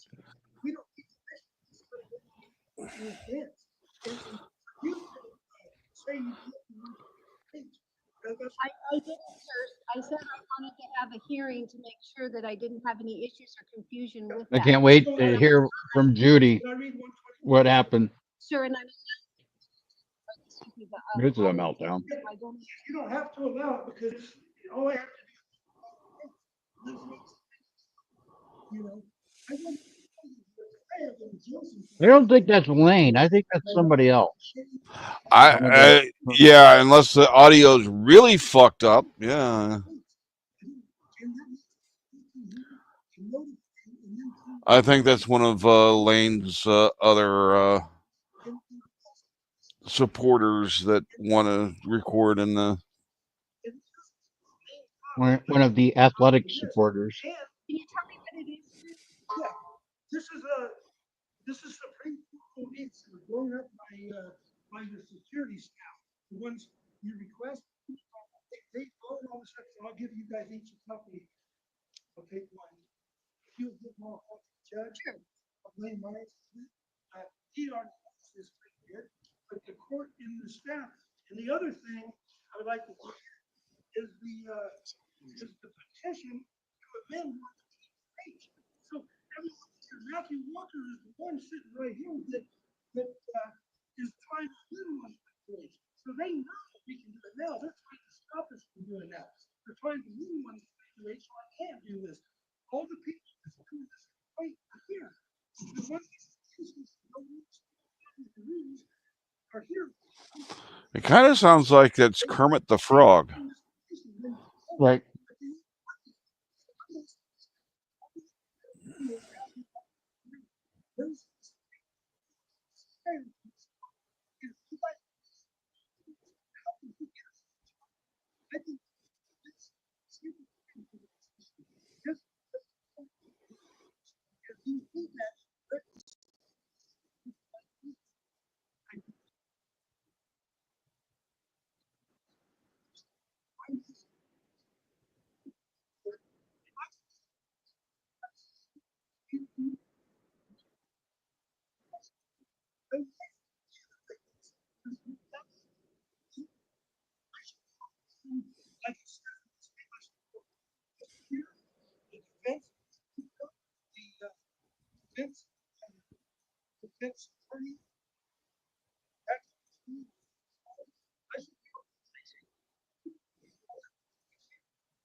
kind of half expecting to hear the American Treasurer Myers.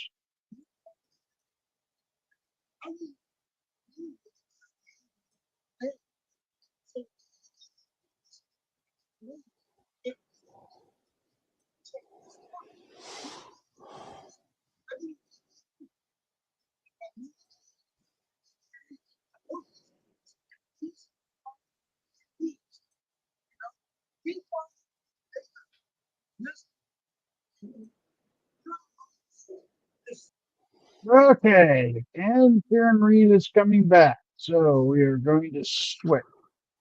Okay.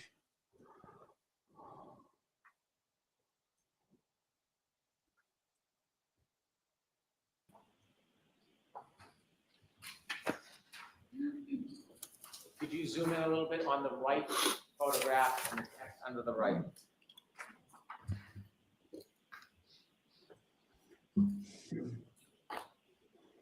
Okay. You were explaining to us the time relevance of 12:23:38. And could you tell us again, remind us, what is 12:23:38 referring to? The 12:23:38 is syncing the text stream time to real world time. So we know how long the text stream is on. We know when the vehicle was turned on. So we're adding those two together.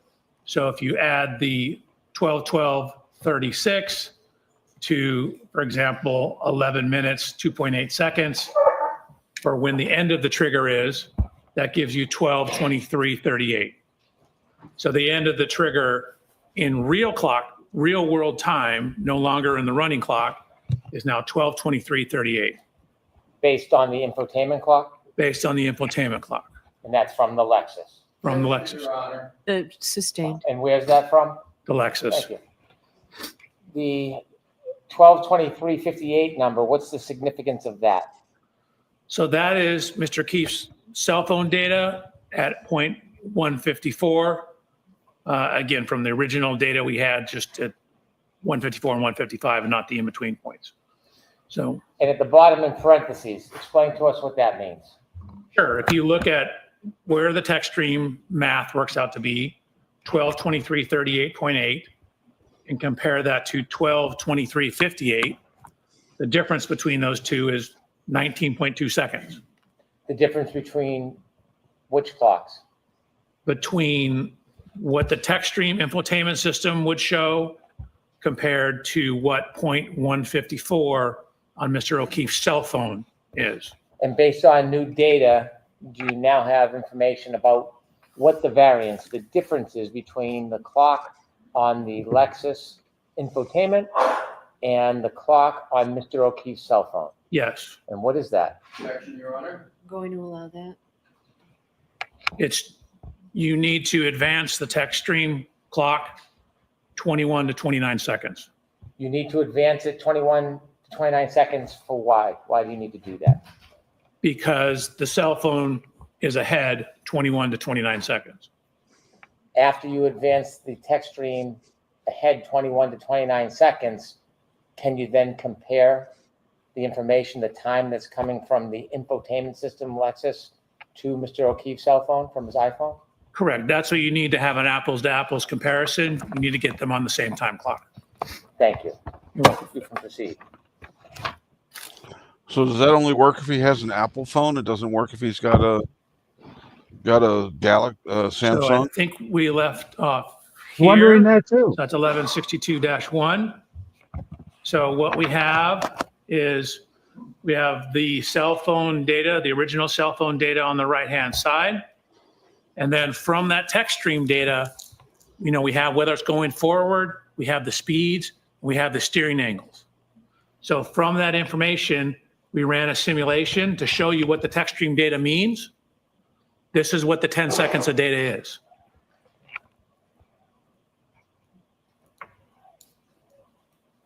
And again, just because the simulation stopped, that's just where the text stream data ends. Again, as we showed you earlier, that the car's still moving. That's just the last data point we have. So what that text stream data shows is matching a 3-point turn on that Cedar Crest Street. So we have the vehicle motion, the timing data consistent with the interview statements about making a turn, 3-point turn. Can you take us back to the data chart and show the 2 points that you just mentioned, the turning? Where's that reflected in the data? Sure. So you can see And you'll have to enlarge that. I'm sorry, Doctor. column N, that's the shift position. So that's looking, we start off going forward right here. And you can see at the start of the simulation, we're going about 9.94 miles an hour. And then as you start a 3-point turn, you generally start, in this case, if you're going to the left, with the left turn.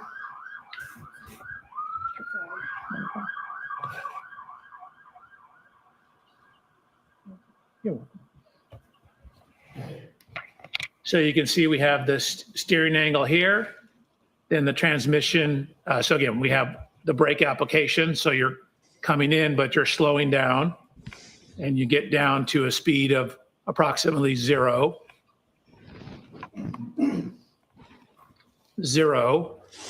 Shift into reverse, back up, and then start to turn the other direction as you're backing up.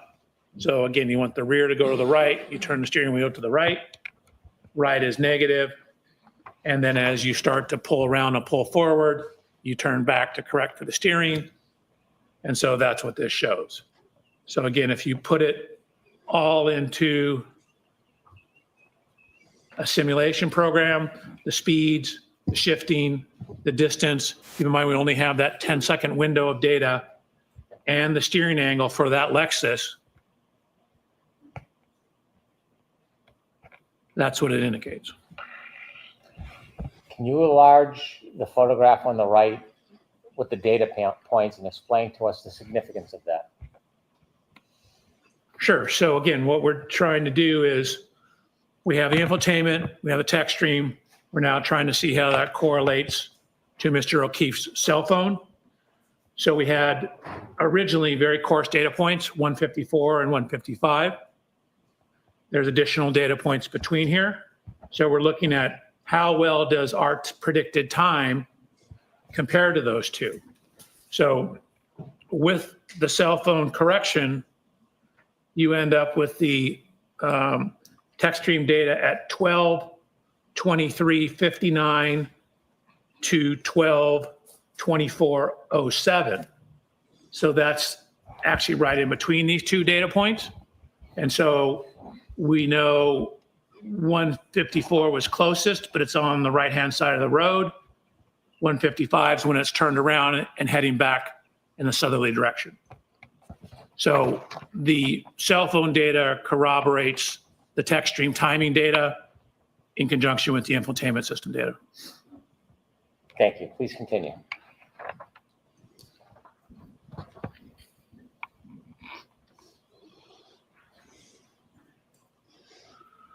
Okay, so we talked about 1162-1.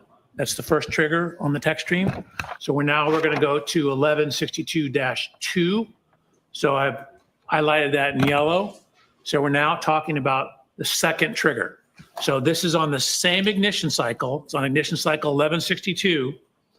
We have that same continuous running clock, but we've now synced it to real world clocks. So instead of the running clock, we now have some information on the real world clock.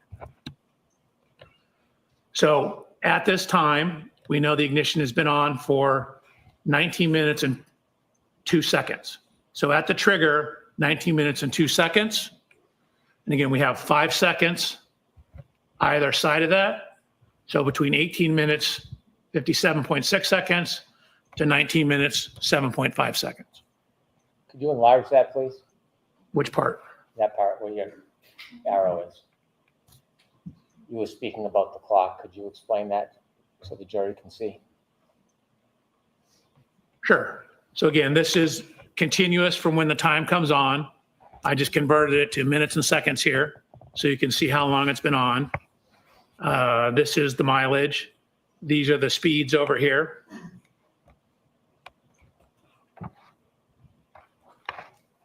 And this is some information on how far it traveled. Again, we have the plus minus on the steering. That gives us some information on the steering. Really, there's very little steering going on at this point. Slight leftward steer. Dr. Welcher, did you determine how long after the first trigger, that 3-point turn, that this second trigger occurred? Yes. 3-point turn occurred about 8 minutes after.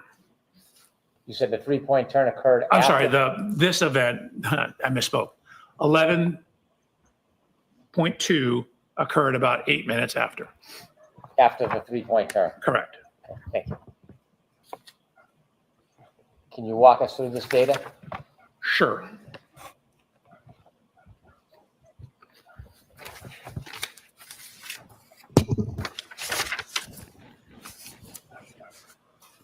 Okay.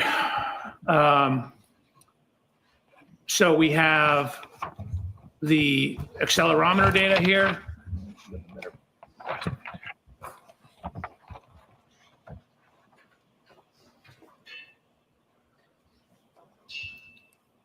I've highlighted a shift from drive to neutral to reverse. I'm sorry, Again- you're gonna need to zoom that in so we can see it. Absolutely. We have information on the brake switch, brake oil pressure. We have the acceleration data here. And then from that information and using the acceleration data, calculating the speed at which it's backing up. The reason we have slightly different calculations here is we have some evidence that the wheel's slipping on the ground. So we need to use the accelerometer because the wheel speed is simply telling you the speed of the wheel. It's like if you're stationary burning rubber, the speedometer reads a certain speed, but you're not going anywhere. But the accelerometer tells you how much the vehicle's moving. So from all that information, we get information on how far the vehicle's traveled. We've done it in terms of total travel distance. We've done it relative to the start position. I'm going to ask you to start on the columns on the left and take us through the information that you have regarding this second triggering event. So if you can scroll all the way to the left. All the way to the left? Yep. Okay. So the first column regarding time, could you remind us again what that is? So again, that's the continuous running clock. And the second column in blue? That's where I take that time and convert it to what we more commonly use, minutes and seconds. And now we have a key cycle event different than the 3-point turn. What's the number? So this is now 1162-2. So again, it's technically in the system the same key cycle. I've called it 1162-2. And the red number next to it to the right? That's the mileage. So it's actually at the same mileage as 1162-1. So we know, obviously, they're within the same mile. If you could scroll over a couple of columns. From your data, can you tell during that event how far the Lexus traveled during Yes. that event? Yes. And how do you do that? So we have accelerometer data. We have velocity data or speed data back here. I've corrected for what you see down here is, and I go through this on a later slide, but right here you can see a significant increase in the RPMs, but yet the acceleration is dropping. So what that means is if your RPMs are going up and the speed's going up, that means you should be accelerating more. But what happens because the acceleration is dropping, that means what's actually happened is the wheel's slipping. So what I've done is I've used the accelerometers data to calculate the speed once the vehicle is put into reverse. And once we know the speed, again, feet per second, we know every data point is half a second. So speed times time tells you how far you moved. Feet per second, feet divided by seconds times seconds gives you feet. That's how far you went. So you get how far you went in each interval, then you get the total distance traveled. And so this is relative to the start. So 0 is the start. The vehicle goes forward about 34 feet. Then you see it basically stops in this area here, then begins to back up and ends up backing a total of 53 back from where it originally started. So if you add 53 to 34, you get 87. So the total motion, 34 forward, 53 back, the Lexus moved 87 feet total. Dr. Welcher, when you say the Lexus moved 83 feet total, is that according to the data or is that the entirety of the movement of that Lexus? No, that's just from when the data starts to when the data ends. So if you look at when the data starts, you can see that the vehicle is actually going 13.67 miles an hour. When the data stops, the vehicle is still going 23 miles an hour. And you can see, I'm sorry. you can still see that it's still at 74% throttle. So, you know, this is 3/4 of full throttle in reverse. So to start with the distance traveled, if you can go to the top, we see that the speed is 13.67. Is that where the data gets picked up? That's where the first data point is. Again, the trigger is here. This is 5 seconds before the trigger. Are you able to tell how fast or slow the vehicle is traveling before that data point of 5 seconds before the trigger? No. And likewise, on the bottom, the speed. At the end of the 10-second data points at 23.61, can you tell whether or not that speed stayed the same, increased, or decreased? I mean, considering you're at 74% throttle, it likely increased. How much, I don't know. And you can see that up here, she's on the brake. Down here, she's not on the brake. And so she's not on the brake and at 74% throttle. And what is the percentage of throttle that has to be initiated to cause a triggering event? For a shift into rear and a rapid throttle application, it's 30%. If you look at the next column over, if you can go to the top heading for the jury to see the engine RPM data, could you explain that? Sure. Again, that's the engine RPMs. And so, as I mentioned, you have this jump in engine RPMs and a very dramatic jump in the reported speed of the vehicle. But when you look at the acceleration is actually dropping. So again, that's a telltale sign that the tire is spinning because the vehicle is not being accelerated. And so I've used the accelerometer data. Again, if you just, a process called integration, you integrate the accelerometer data, it will give you the velocity. So what I've done is, it's called piecewise integration to get the speed data that takes into account the tire slippage, and from there calculated the speed or to position at each interval going across the top here. If I could stop you at your column that says JBW speed at each time step. Yep. If you go to the bottom, please. So does your data indicate that the speed is changing at the end of this 10-second event? Objection, Your Honor. Sustained. Is the speed changing at the end of this event? Yes. How so? Well, again, you can see it's increased about 2.7 miles per hour. And again, we know from what I already stated that that last time step, you're still at 74% throttle and you have 0 brake application. Is it possible from the data to tell how far the Lexus went forward before it went in reverse in total as far as feet? Not in total, no. We just have this 10-second window. I can tell you what it did during this 10-second window. Is it possible to tell how far it continued after the data? No. The shift position changes from 1 to 0 to 2. Can you Again, explain to us what that means. Sure. 1 is drive, 0 is neutral, 2 is reverse. And then brake switch status, again, a 1 is you're on the brake pedal, enough to activate the brake lights. 0 is you're off the brake pedal. Each one of those indicators, 1, 0, 2, how much time is for each of those? 0.5 seconds. So can you tell how long the Lexus was in neutral for? So again, it only occurs at one time step. And again, there's a little timing issue. Like we only have data every half second. You don't know exactly where in that time it was. Okay, you can continue, Dr. Welcher. Next slide or continue on this slide? Unless there's something else you want to point out to the jury on this slide. You No, can I'm move to good. the next.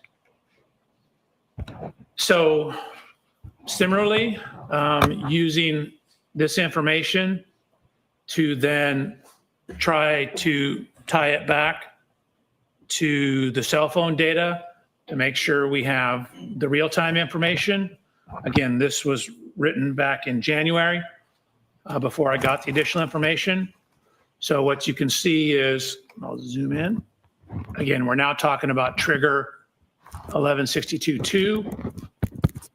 We know that that's 18 minutes that the vehicle has been on, 18 minutes, 57 seconds, 19 minutes, 2 seconds. This is the range. Again, the plus or minus 5 seconds. The 19 minutes, 2 seconds is when the trigger occurred. Infotainment system, adding those two together, 12:36, plus the 19:7.5 indicates the end of 1162-2 is at 12:31:43. That 12:31:43, is it based on the Lexus clock from the infotainment system? It is. It would need to be corrected to the O'Keefe cell phone data. So when you reconcile that variance of 21.9 seconds, what is the time? You end up with 12:32:04. So if you simply take this and add 21 seconds to it and add 29 seconds to it, so you get between 12:32:04 and 12:32:12. When you reconcile the two clocks and you have that range of 12:32:04 to 12:32:14. 12:32:12. I'm sorry, 12:32:12. Does that simply accommodate the window of data, but not before and after? Correct. So, again, even on John's O'Keefe cell phone, even within his cell phone, there's somewhere between 21 to 29 seconds difference on his cell phone. So even that one piece of instrumentation has some variance to it. So we know it's between 21 to 29 seconds at this approximate time. So this is taking into account that variance. So the only time window that you have is based on the data, and that's reflected in the 12:32:04 to 12:32:12? Sustained. Is there any other window you can accommodate with the data you have other than that 10-second window? Yes. What's that? So I was given information about a final lock event on the phone. Let's stick with this window if we can. Okay. Since you only have 10 seconds of data, is it possible from the Lexus clock data to have a larger window than this 10-second window? No, the text stream will only give you a 10-second window, Okay. but it doesn't tell the whole story because the vehicle's still moving. Understood. Okay, continue, please. So I have this other event, a lock event, and the information I was given that at 12:32:09. And so we have the text stream data ending at somewhere between 12:32:04 and 12:32:12, which puts this number right in the middle of that, more or less. Continue. Is this a good place to take a luncheon break? Certainly, Your Honor. Okay, so why don't we do that, Jenner? So we'll take 45 minutes for lunch. And again, Dr. Wilson, you can just call it. Thank you, Your Honor. Thank you very much. You are muted.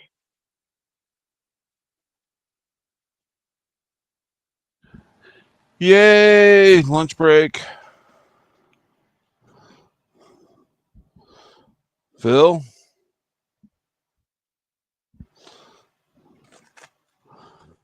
Yeah, I was muted. I was talking away and I muted. All right, you pulled a Jim. Yep. I'm going to put on some music that Jim prepared for us about 15 minutes while we take a break for lunch, stretch, and do whatever. Alrighty.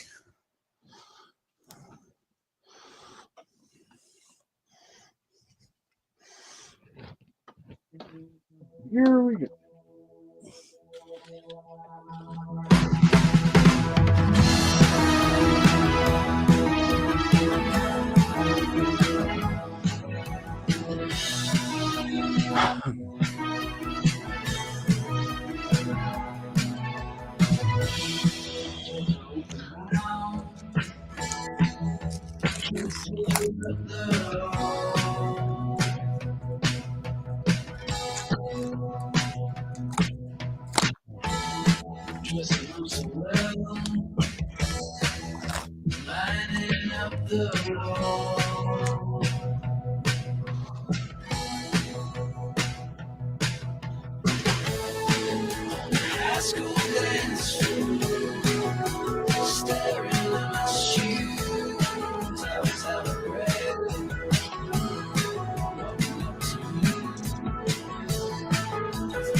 plus lent, tournez la page. La vérité au bout de toi. Dissimuler quelques débats.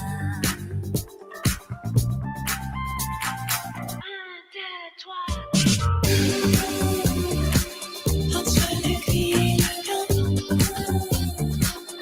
toujours l'espoir d'argent. Entre le gris et le blanc, toujours l'espoir d'argent. Comme une épopée brillante, l'espoir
d'argent.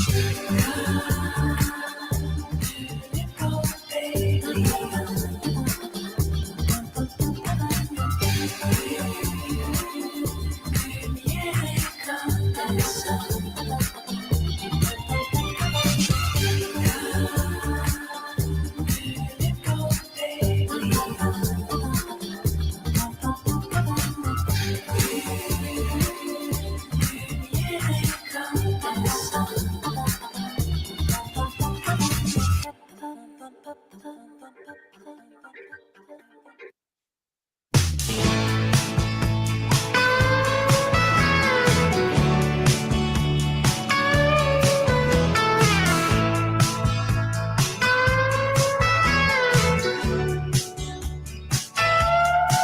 I wouldn't mind to be alone with you. I wouldn't mind if it were just us two, holding hands and sipping shine. I wouldn't mind if you took all my time.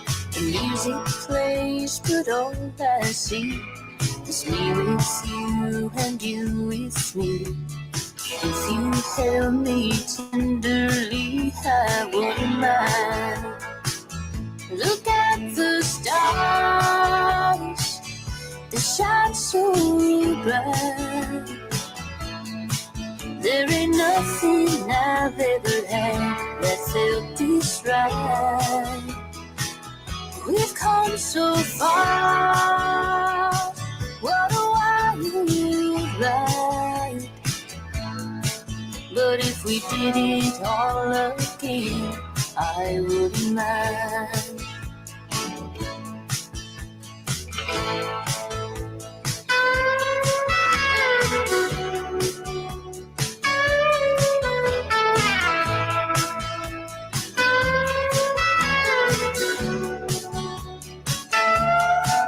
I wouldn't mind to dance the night away. I wouldn't mind if this is where we stay, drinking wine and spinning round, turning this place upside down.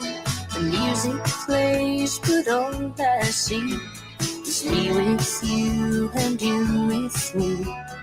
If you held me tenderly, I wouldn't mind. Look at the stars, they shine so bright. There ain't nothing I've ever had that felt this right. We've come so far, what a we did it all again, I wouldn't mind.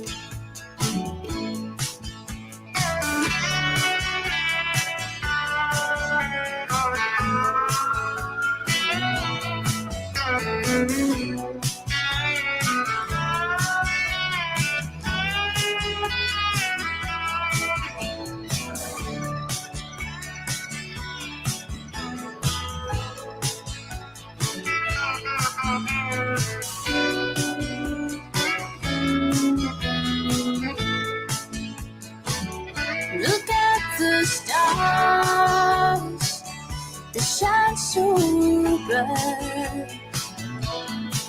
There ain't nothing I've ever had that felt this right. We've come so far, what a wild ride. But if we did it all again, I wouldn't mind. But if we did it all again, I wouldn't mind.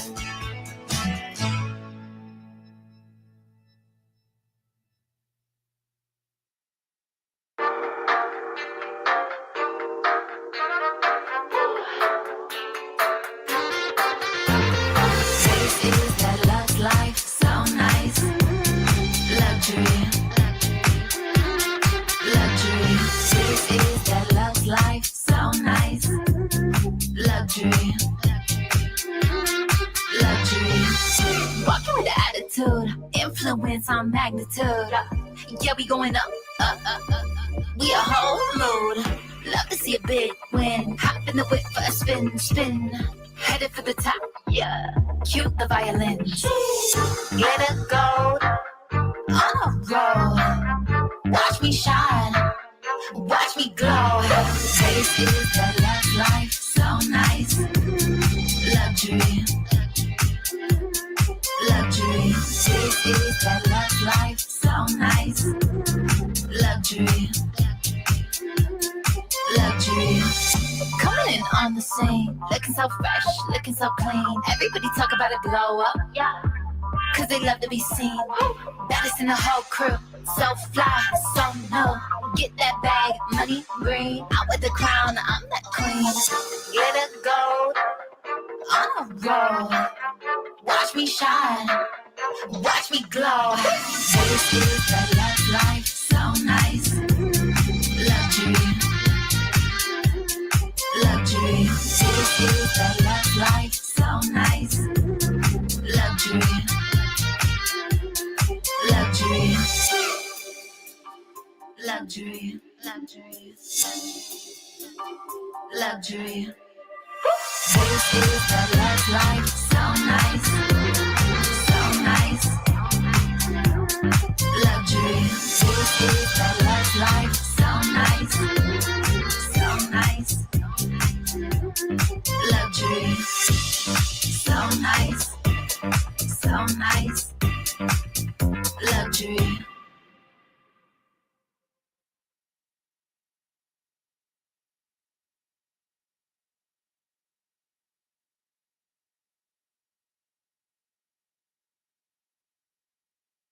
Don't forget to unmute, Phil.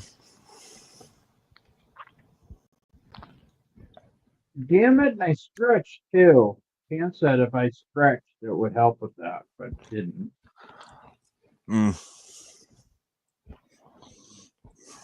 Okay. Oh, we now have a lovely drunk girl this time. Hi there. Hi. I am Officer Barco, Whitefish Bay Police. Are you okay to need an ambulance or anything like that? I am fine. You're fine? Okay. Yes. All right. Do you have your driver's license on you at all? He has it. Okay. I got information. I got little packets that you guys fill out to get everybody's information to each other, okay? Okay. That's the old-fashioned way. But it works. Okay. It belongs to you? Yes, it does. Okay. I'll take your insurance as long as you got it out. And you're my driver of the other vehicle, sir? Yeah, well, I wasn't driving. Oh, was this okay? It was unoccupied. She backed into it. Okay, and that's your Toyota right there, the gray Toyota. The tan one back there. Oh, okay, all right. And do you have your ID on you at all? I'll take your insurance anyway too. The other vehicle is a driverless vehicle. It's that One today. And actually, this nice gentleman was Yes. trying to help me maneuver. Oh, okay. You're trying to do which way? You're going through the parking lot that way, or are you going this way? No, I was trying to actually exit this way. You're trying to go that way? Yeah. And what happened? It's because the vehicle's parked there. How did you make contact with your vehicle? Well, because I was trying to back out to What stall were you in? right here, actually. Okay. So that silver Toyota wasn't there? That vehicle right there? Do you just want to add or do you want to I don't know, to be honest. Oh, okay. So it couldn't have been there. Otherwise, you would have hit that vehicle first before you got that vehicle. So you're trying to back out that way? Yes. Okay. Did you not see the vehicle, or how did? Well, I mean, sir, can you ask him? Because he was so Oh, nice. I understand. You were driving though. Do you remember what? You're just backing up and then just kind of made contact. Yeah. Okay. And he said, "Oh my God, you're so close." Right. And so he kept like trying to help me maneuver out. Right. Okay. And where are you coming from today? My home. You're coming home, and where you're heading to?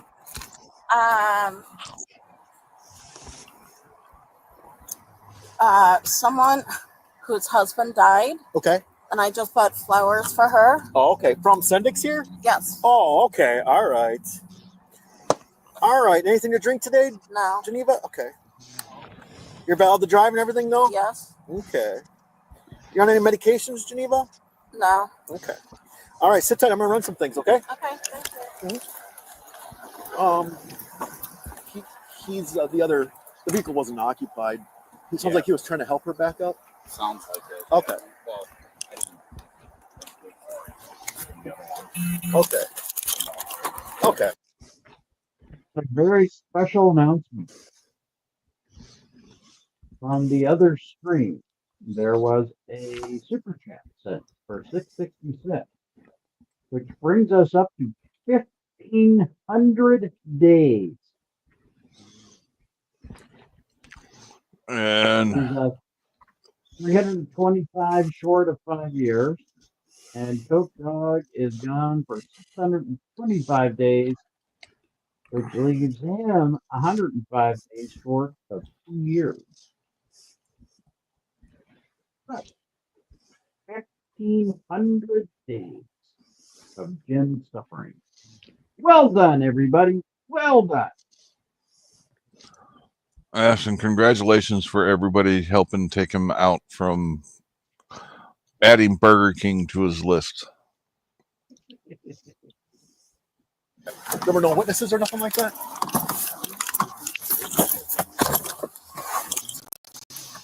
very minor damage to his. It's like just a little corner. 4 6 0 2 9 6 7 4 7 2 2 0 6. Any order? No. No. I have the other guy's information. Scroll down a little. There's a 2013. 340 dispatch. 2 on the record. Yeah. Did he talk to the Sendix employee that saw it happen? No, they got cameras out here too. But yeah, we'll was it the guy that was out here when I got here? Yeah. Okay. He had a red shirt. Yeah. Bill and Bill's the. He's the guy that pointed it out to me. I wouldn't even have noticed that amount of damage. So he just backed into your car.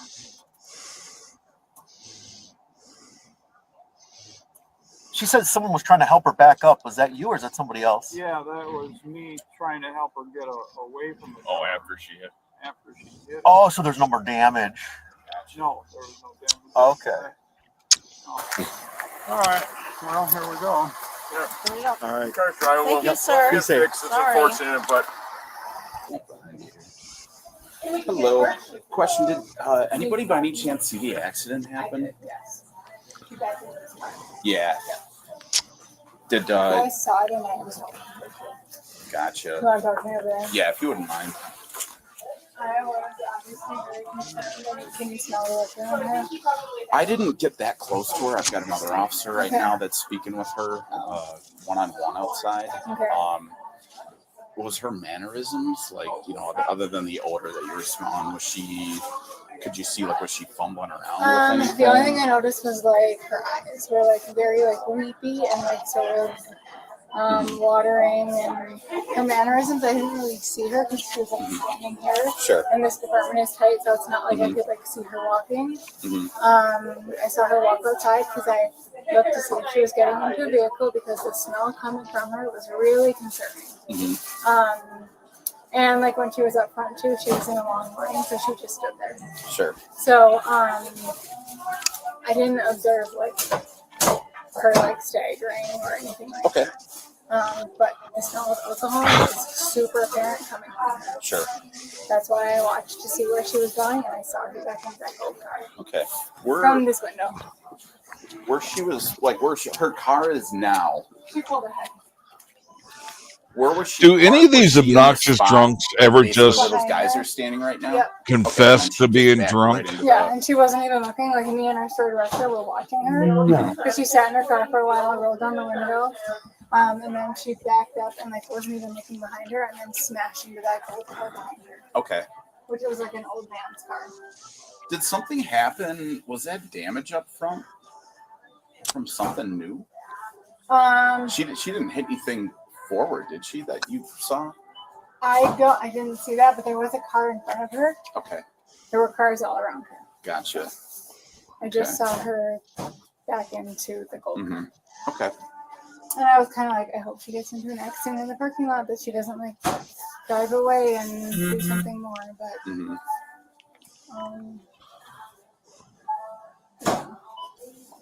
I honestly wouldn't be surprised if she has something in her car for the way she was smelling. Okay. But yes, I saw it happen, and I'm pretty sure my store director saw it happen too. Sure. Would you mind if I grab your name? Yeah. It's Oh yeah, I do see all the damage on her front end, even though. yeah. The back end too is pretty bad. I just didn't know if she pulled forward and hit a different car. So basically, I'm done with the incident here between the contact between your vehicle and his. Okay. I wanted to make sure you're okay to drive in the first place. Okay. Why would somebody that was on scene here believe that you were intoxicated and then it could smell alcohol?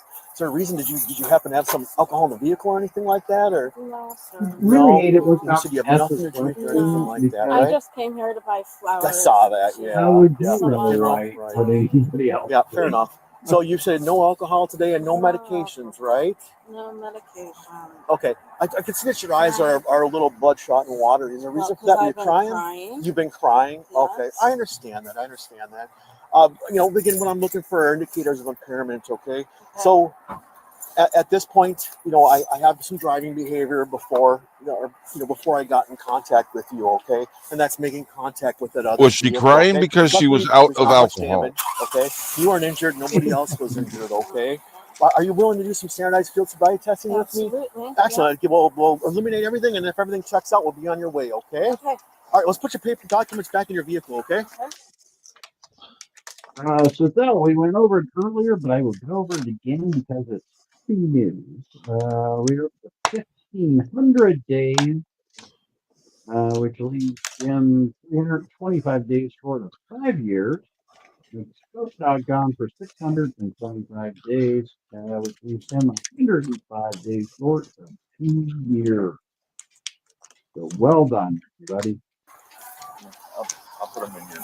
All right, why don't you turn and face me? All right, and you use those glasses for reading or to see or what? Both. Both? All right, feet together, arms on your side. Any problems with your eyes I need to know about? No. Do you have to wear those because of the DMV? Sure. Basically, Reading, you need to. Okay. watching movies, whatever. Oh, you can pull them right in your left hand for now, okay? All right. What I want you to do is arms down your side. What I want you to do is follow the tip of my finger with your eyes and your eyes only. Do you understand? Without moving your head.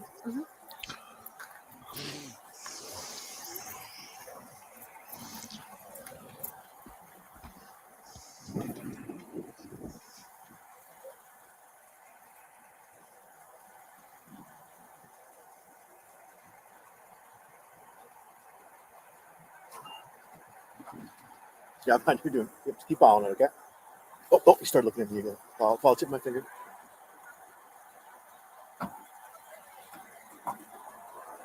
And then this one.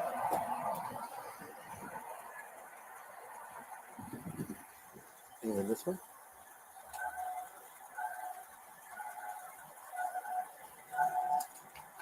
And then go back.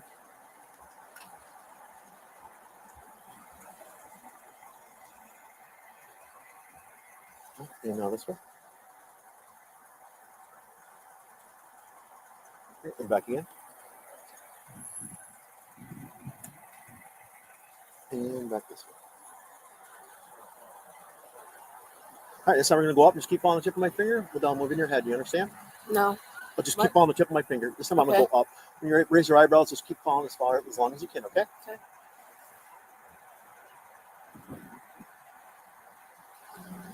One more time.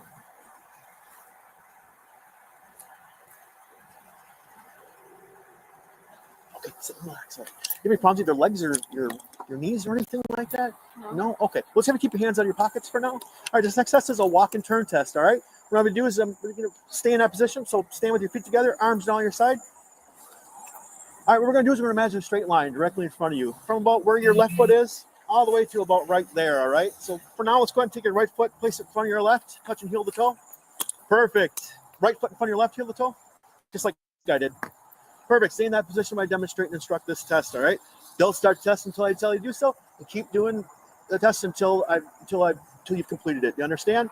All right, what you're going to do is you're going to imagine a straight line from right in front of your right foot all the way to there. You're going to take 9 steps, heel to toe, down, not yet. 9 steps, heel to toe, down that imaginary line. It's going to look and sound like this. 1, 2, 3, and so on until you reach your 9th step.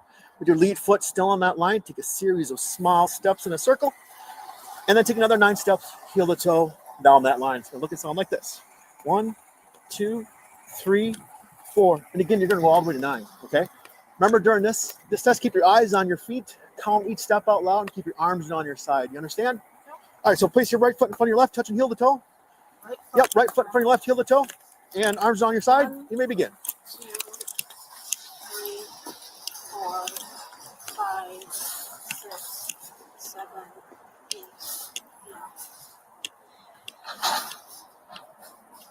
Oh, she actually stopped at 9, but doesn't remember what to do. 9. Yep, just like instructed. Yep, 9 steps, heel to toe, small steps in a circle, and then 9 steps back. Just like I demonstrated and instructed. I don't think you told me to go backwards. No, remember I said 9 steps, confusion. heel, stop right there. 9 steps, heel to toe, and then on your 9th step, your lead foot still on that line, a series of small steps in a circle, So while and then it 9 was steps back. instructed, she stopped at 9. Okay? Sorry, it's freezing. No. Oh, I know. Okay, starting with my right. Right? Yep. 1, 2, 3, 4, 5, 6, 7, 8, 9. And backwards. No, not backwards, ma'am. Remember, this is the point where you take a series of small steps in a circle, and then you take 9 steps, heel to toe. Just like I demonstrated and instructed. I'm confused. I'm Okay. sorry. Okay. Sorry.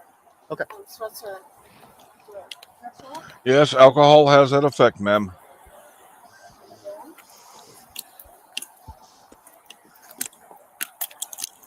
And keep doing the test until you feel it completed, okay? 1, 2,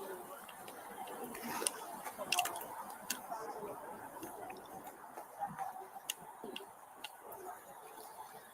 All right, turn your face towards me. All right, next, feet together, arms down your side. No problem, your knees or nothing like that, right? No, okay. All right, for this test, what you can do is feet together, arms on your side. Stay in that position while I demonstrate and instruct this test, all right? Don't start testing until I tell you to do so, and keep doing the test until I tell you to stop. This is a time test. I'll tell you when to start and when to stop. You understand? Okay. All right, for this test, what you're gonna do is you're gonna raise the foot of your choice, whether it be your left or your right foot. I'm gonna raise my left foot, approximately 6 inches off the ground, toe pointed forward. You're gonna start counting, 1001, 1002, 1003, and so on until I tell you to stop. Remember, during this test, keep your eyes on that raised foot. Count out loud and keep your arms down your side. Do you understand? So my raised foot like this. Yep, so be approximately 6 inches off the ground, just like this. Okay. Eyes on that raised foot. Count out loud and keep your arms down your side. Do you understand? Okay. All right, so feet together. Arms down your side. And you may begin. Now remember, arms down your side. There you go. Remember, raise foot 6 inches off the ground. 1, And look at that raised foot. 2, 3, 4, 5, 6, 7, Right in the passenger side. 8, 9, 10, 11, 12. You can start where you raise. Start where you left off. Raise it up again. All right, go ahead and relax. Go ahead and relax. So, you said you have nothing to drink today, right? Ma'am, nothing to drink today, right? Nope. So you're going to be zeros on this, right? Well, hopefully. Hopefully. All right, that doesn't sound like you're very confident. When's the last time you had something to drink? 3 days ago. Oh, it's 3 days ago. Okay, so if we're talking 3 days ago, then oh, that should be out of your system then, right? All right, so first thing let's do is just take a quick sample of the air around us, which is zeros, as you see. All right, what's going to do is you're going to take a deep breath in, see your lips, and exhale nice, long, and steady.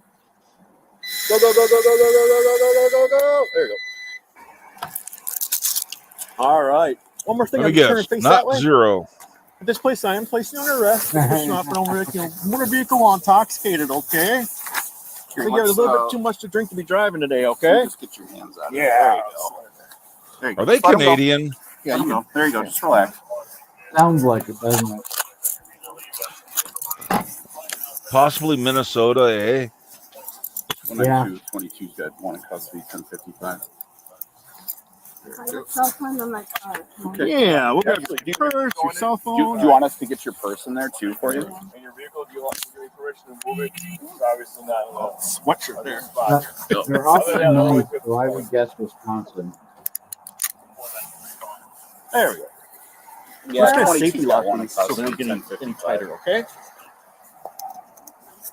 All right. All right, so I'll explain the process as we go along here, okay? All I need is just your cooperation, okay?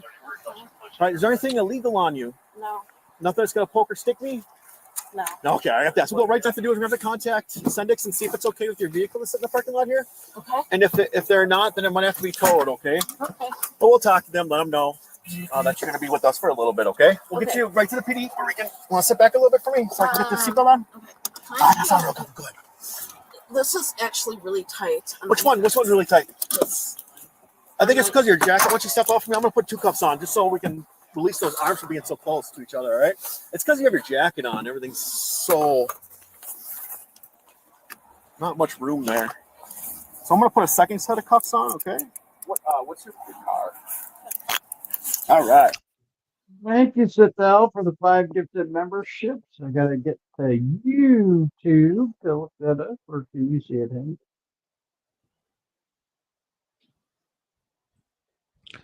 Thanks for the extra 5 days of Jim's banishment from all the restaurants he's banished from so far. It's one step further towards getting Jimmy John's out of the way too. That went to Patrick B. Boss, Baltimore County Observer, Cabell, and Tabitha Walker. And congratulations on the fishing because you caught Verbo Boss.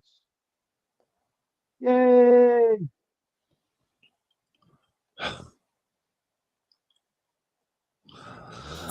How's that? That a little better? Yeah, that is. Oh, you still have to keep your arm behind your back, though? All right. All right. No, don't move yet. Don't move yet. Come on, I got safety lockers. I don't want to get inside here.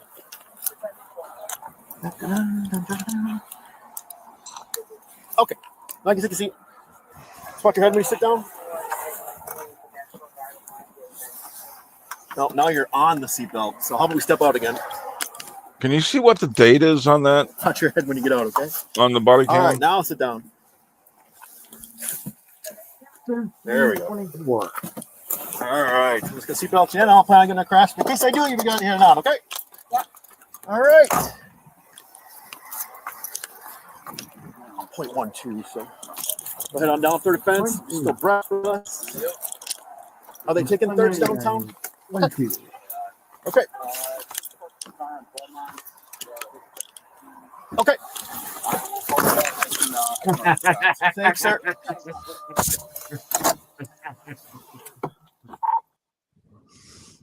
He said, no, I haven't heard of that. So thank you. Thank you for letting us know that. We are over the 5-year mark.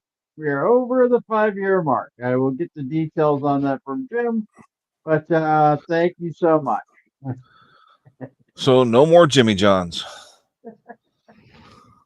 No more Jimmy Johns, and that means Coke Dog's gone for 2 years. 122 dispatch. And well, there's only 4 more days to. Well, no. No, we have until the But 25th. yeah. Can we get to another year so we can take pizza off the table too? Ooh. 'Cause Jim really doesn't want pizza to leave the. He really. No, he doesn't. That's Well, he didn't want Jimmy John's to go either. So. Well, I think Jimmy John's was a ploy because it's not something he has that regularly.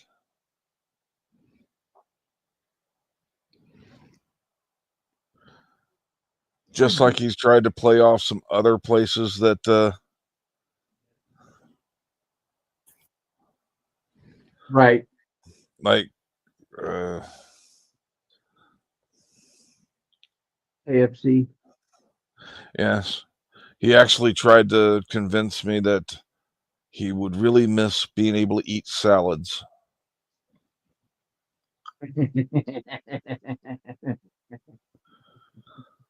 But I might have been bored at night, but it wasn't last night, Jim.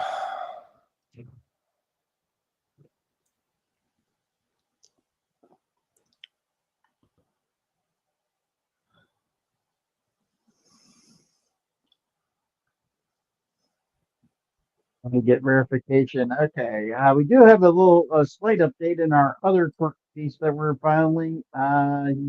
Lane lost the motion to get Metcalfe off the case, and apparently they're discussing a plea deal now.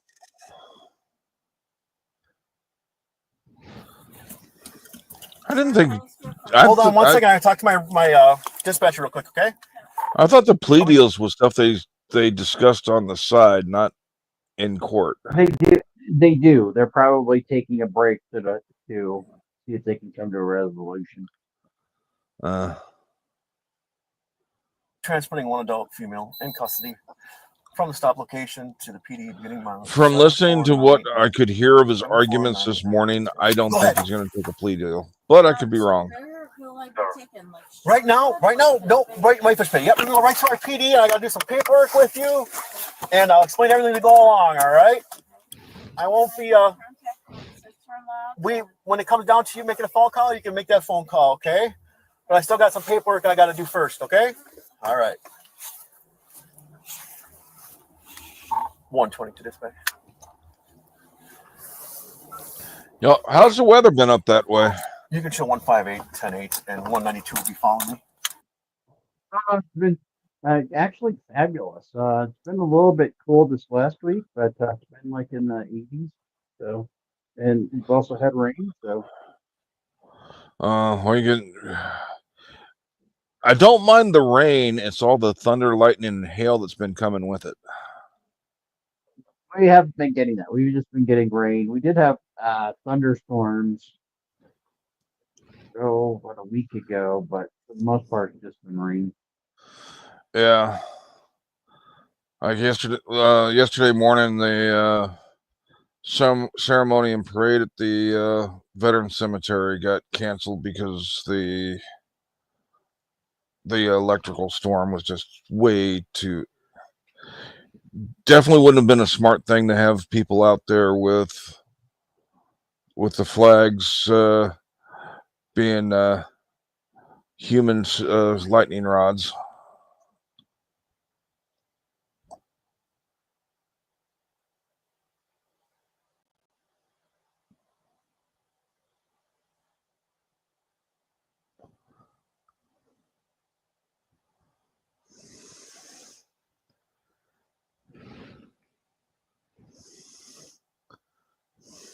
Okay, do you have an update? We are not at 5 years yet. Not at How close are we? 300 days. We are now 300 days. So we're up to 1,525 days.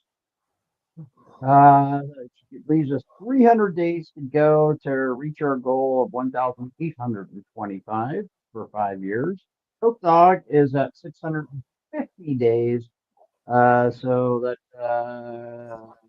makes us within 80 days of the 730 we're looking for 2 years. For 2 years.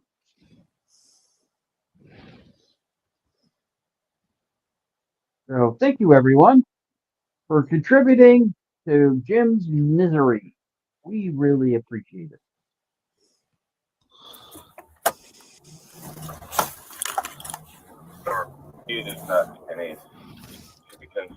I think it might have been fun to come up with food that he has to eat at least once a week.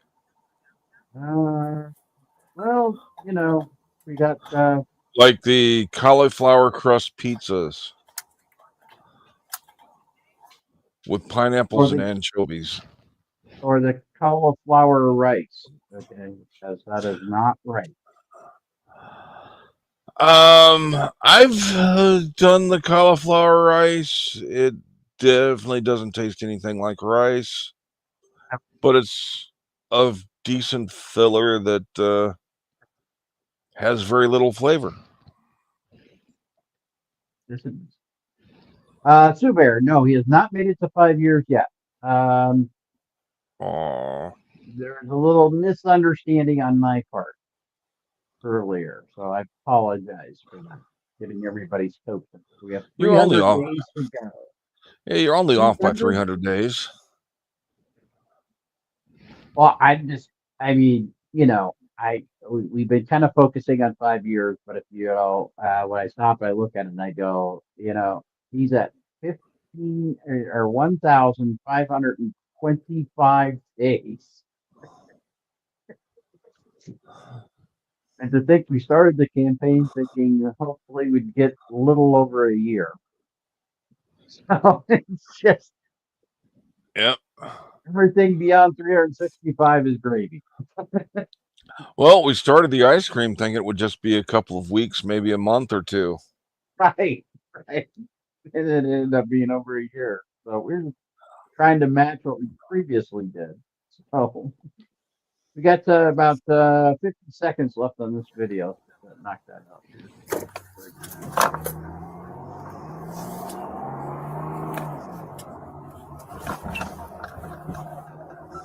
Steering wheel. Oh.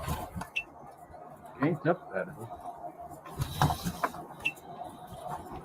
Hi, there's nothing on you that I missed when I searched you, right? All right, perfect. I ask everybody because sometimes people hide things, and then when it gets inside the booking area, then it's a separate charge. So I just ask everybody. But there's nothing on you I missed, so I appreciate it. I got your purse, or I think the other officers got your purse.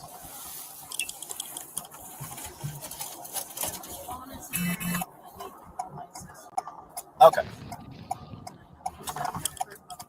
After we're done with our stuff, we'll make sure you get your phone call, okay? Okay. Well, that was interesting. Let me give a quick check on the. I think we're still at lunch.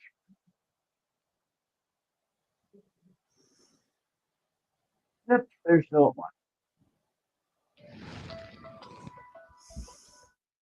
So let me find another drunk girl and we will be there.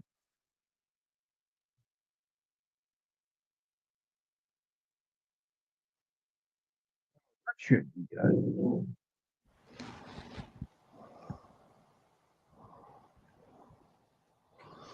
Yeah, the thunderstorms yesterday morning were vicious.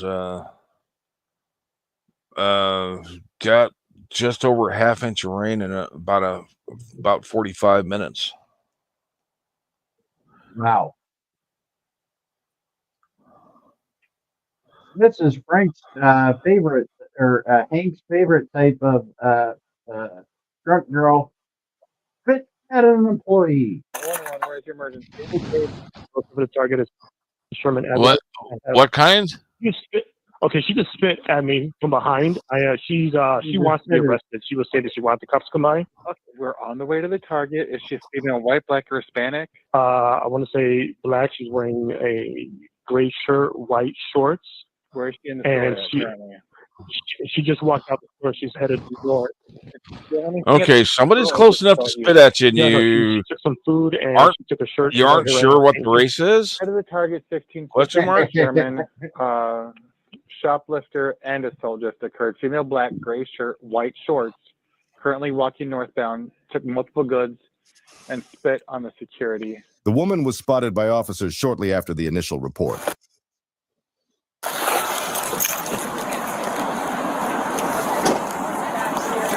Hello. How you doing? Good morning. How you doing? Listen, I'm Officer Number with Dallas Police Department, so you know I'm recording. Okay. What happened at the target? Piss off. I played the fifth. Okay. All right. 176. He's highly uncooperative, not talking at all. I just want to confirm that target doesn't want to sign. So I'll stay off with her here, and if once again, people go to target and see what they want to find.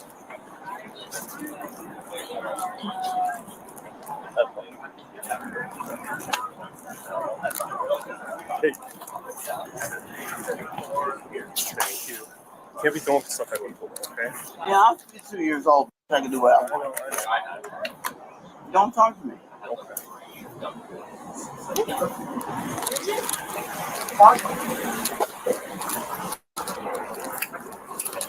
How do you know you're over here? It's probably going to be arrested. Listen, you can't speak on this stuff. Okay? I didn't. Listen, I'm being very cooperative with you. I'm being very nice with you, okay? But you come I'm a not little. throwing stuff. I rolled it on the ground. Do you have anything on you?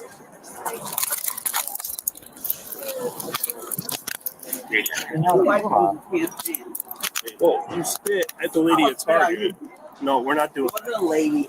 We're not doing that If you today. roughhouse me, I'm a woman. Just because I'm black doesn't I don't know mean I'm about you, but somebody spits on me. Don't let that. I don't think I'll be able to refrain from smacking the living crap out of I him. know. I'm gonna make sure. How many times are y'all gonna arrest me? Yeah, and I don't know that I'm going to go. Yep, you're a woman. It's just like my friend Skip. He's a Marine and he's insane. You got that insane look. I haven't told you before. No, because I have a life. Yes, Hank, you're in the military. You have that insane look. I have no reason to be taken. Okay. Listen, Yeah, right. somebody You said know, you spit on us, okay. and you stole a bunch of stuff. Okay? That's my purse. Okay. I'm not saying that you're That's lying. my purse. And give it back. That's my purse. I don't know you. Well, what evidence? Just black people can't talk. I talk and I have a list. Oh, you showed up with the ET truck. Okay, news now, Patrick. What is the evidence? So white man calls. Consider about it. Did he go to DePaul University? Yeah. Let's walk over here. Come What purse do I have? White man on. No, don't roughhouse me. I'm a woman. Stop it! Let me go! I'm not being uncooperative. You will let me go, you. You will let me go. White man. Just come sit in the car, okay? Why would I White want to man. sit here? I haven't done shit. I'm sick of you arresting me. You white. I'll spit on you. Do not spit on me. Oh, so you can give me a. Look, I have a list. Okay, I'm not saying that. Shut the f up and stop arresting me. What does a list have to do with spitting on people? I was too soft. I don't know. No. Let go of me. You hold your wife like this, or your daughters. You're being detained right now. So I'm not cooperating. Let me the go. This is a muscle. It's not a woman. She's not cooperating.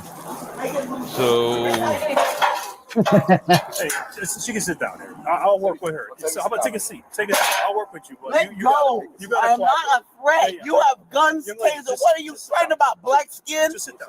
I don't want to. You don't. But here's I hate that argument. I'm trying to work with you, okay? Work with me about what? Somebody Yeah. call. Yeah, So it's there, you believe. I can call the cops too, and I'm gonna spit. I told her to spit on them. My teeth are misaligned. The Invisaligns are too expensive. You take one person's word.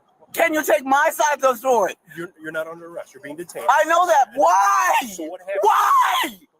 I have shit to do today. What happened today? I don't know. I plead the fifth. If you, We want to get your side of the story. no, you don't. What happened? You didn't do that at first. Go ahead. That's someone called the police. What about me? So, What? They're supposed to be psychic and ask you before somebody calls the cops on you? You gotta tell them. Yeah. Fucking Christ. Black people. I got like a white. highly cooperative. So, Shut the f up. That's all I'm saying. I plead the fifth. Don't rough me up. I will kill you. Ooh, not a good thing to say there. What's that? Okay. You put a hood over me? No, I'm eating and I have bad teeth. Okay. I wish you would put a hood on me. I don't want. They said you spit on somebody, so I don't. Why they said? You're seeing the way I was spitting on him. That's how I talk. They said. Okay, So whether why did somebody put you intentionally spit on them or accidentally spit on them, you still spit on them.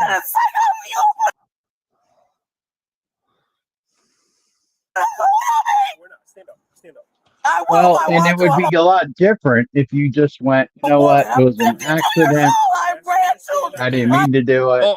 You know, whatever. I mean, But this- I'm pretty sure we've all done it one time or another on accident. Right. And Children. you take ownership to it, apologize. Usually no big deal. move on. Yeah. Yeah. You're embarrassed, you know, act contrite. We can leave, okay? So let's stand up. Let's see what they want done here, okay? Walk with me towards my car. Yeah, you don't need to. What What are you afraid of? I'm not afraid of you. I'm afraid of people hitting you, okay? You're afraid of black women. I'm not. Then why are you ripping me? I have muscles over from here. Nautilus. 73, 77. Hi. Hey, go I ahead. don't like women out there. I've been raped out there. She looks like she likes to talk. Really, I don't comfortable with this. I have supposed to make sure she'll be like John Bird's officer. What do you say? Can a man do this? No. You better hurry up because I will knee you in your vagina. I'm not sure you are a man. You're Do you have enjoy anything this, on aren't you that you? you shouldn't have on you? You have No, guns sir. and tasers. Stop doing my ass. 76, they do want to. What are you so fucking afraid of? Black people? All right, 10-4. Sure. Do not. You grab the neck. I will remember that you fat motherfucker from Wisconsin. You out racing. All right. Hi, you want me to put her? Can I put her in your car? Why am I being arrested? For battery. To whom? You spit at the staff. Come on, let's walk. You want her on the passenger side, bud? Who said? Is the camera on? Yes, there's cameras in there. Come on. Spitting on staff is barely a disorderly. Don't rip me so hard or I will hit you. You're not going to hit me. Yes, I will, and I don't care the consequences. You're doing this about college education. You treat me like a bitch. Go ahead. No. Come on. Well, you're acting Let like a go of bitch, me. so you get treated like a bitch. So fuck off. Is this how you treat your mom? I'm 52-year-old grandmother. Is this how you treat your mom? Step in the car. Thank you so much. But she acts like you do. Yeah.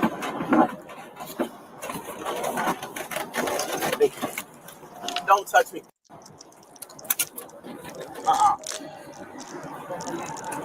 She There's no problem this morning. don't touch my. Hey, do not start I told you I've been raped by women officers. Don't touch my. I didn't even touch You you. touch my. I didn't. No. I'm fixing the belt. Around my neck, you racist. Hey, Lisa, what's up?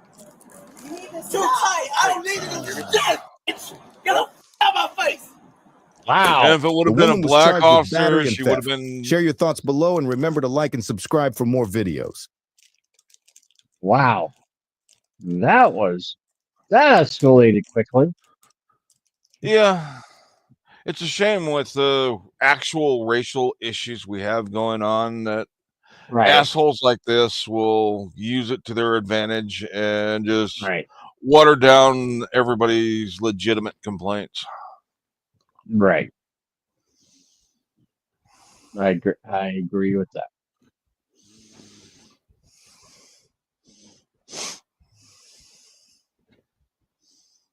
Well, too bad NCR's not here. I think we can marry him off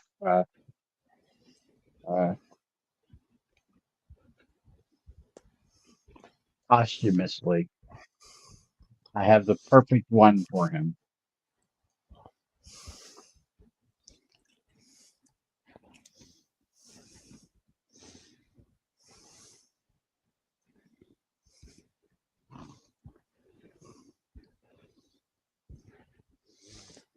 Are you keeping an eye to see if the trial started again? Yeah. Do you need to go now? You want to go now?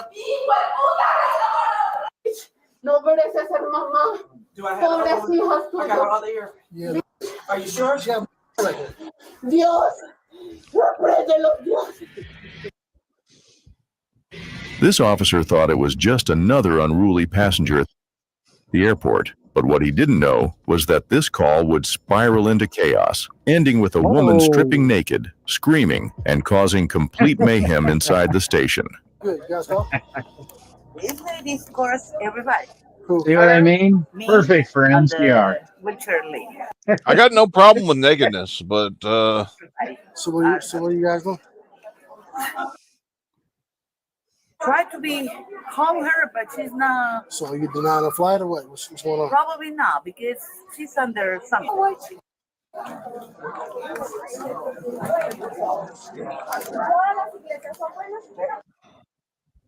Man, how you doing? Excuse me. Yeah, Hi. How you doing? Hi. What's going on? Yes, my name is Johanna Hernandez. I Slim work Shady? on the OMS Mundial YouTuber. What? Me, liar. Me. You speak in Spanish? No, can she translate? Okay, listo. Yeah. Ella dice que no habla Yeah, inglés. let her translate. Okay. ¿Quién me sirve de traductor? ¿Quién me puede servir de traductor que no sea ella? Her. Nadie. ¿Le da miedo? You speak Spanish? Yo tengo abogados poderosos. Hey, speak to her. Translate to me. The lady. Speak Spanish to her. Translate to me. No, the lady and me say no English. Okay. Okay? No Spanish. Me Spanish and ella speaking Spanish. In me they say, marica, yo no sé hablar inglés. Ayúdeme a hablar en inglés, marica. Es como lo que pasa y no ayudan. ¿Quién habla inglés? Nadie habla inglés. Que le explique al señor que yo le hablé a ella y ella dijo que no sabía hablar español. Y yo hablo español y yo no sé hablar inglés. Y ella se burló de mí por eso. Y yo soy youtuber y yo no estoy haciendo nada más. Yo estoy contando la realidad de acá. Solamente es eso. Y que si me quiere llevar arrestada, que me lleve. Yo no tengo problema. Mejor. You speak Spanish? Okay, Yes, good. señora, ayúdeme. She's saying that she was talking to a lady. She's just telling her she didn't understand Spanish. And I guess altercation happened. I don't know what happened after that. Well, actually, what happened as far as the altercation? ¿Qué pasó? ¿Qué pasó? Okay. Yo saqué con Spirit, yo compré el tiquete. She said she went to Spirit. She bought the ticket. Me, the operation today, 6 hours. Okay. A mí me van a operar hoy a las 6. Me van a hacer una... Y yo pedí una silla de ruedas. She asked for a wheelchair because La señora dijo que no sabía hablar español y que no me entendía. she said the lady didn't understand Spanish. And she Y didn't. la señora habla español. So is this the reason why she's so upset? Because she didn't understand Spanish? Eso porque tú estás fogonado. Señora, Eso porque tú estás fogonado. ¿folonado qué es eso? Eso porque tú estás así. Claro, porque me vendieron algo que no era, pero dígale que yo no estoy bravo con Él siente que tú estás bravo. No, yo hablo así, mi youtuber. mi YouTuber in the page. Mi YouTuber. That has nothing to do with why I'm here. Huh? Okay. I'm here. Tell her I'm here because she's in here making a ruckus. That's why I'm ¿Que me va a here. arrestar? Mira, él está aquí porque tú estás haciendo mucho ruido acá. Ah, bueno, es que yo hablo duro porque, dígame, que aquí todo el mundo dice que no habla español, y aquí todo el mundo habla Pero tú español. hablas alto y todo. Pero porque yo estoy haciendo un video. Pero aquí tú no. Ok, si ella me explica diferente, es diferente. Si ella a mí me habla en español, señor, como usted me está hablando, yo entiendo. Pero entiendo que aquí nadie me está entendiendo porque yo hablo en español. Aquí todo el mundo habla inglés y español. Y aquí nadie le ayuda a nadie, señor. Yo me fui por esa silla de ruedas porque me van a operar hoy. Y nadie me ayudó.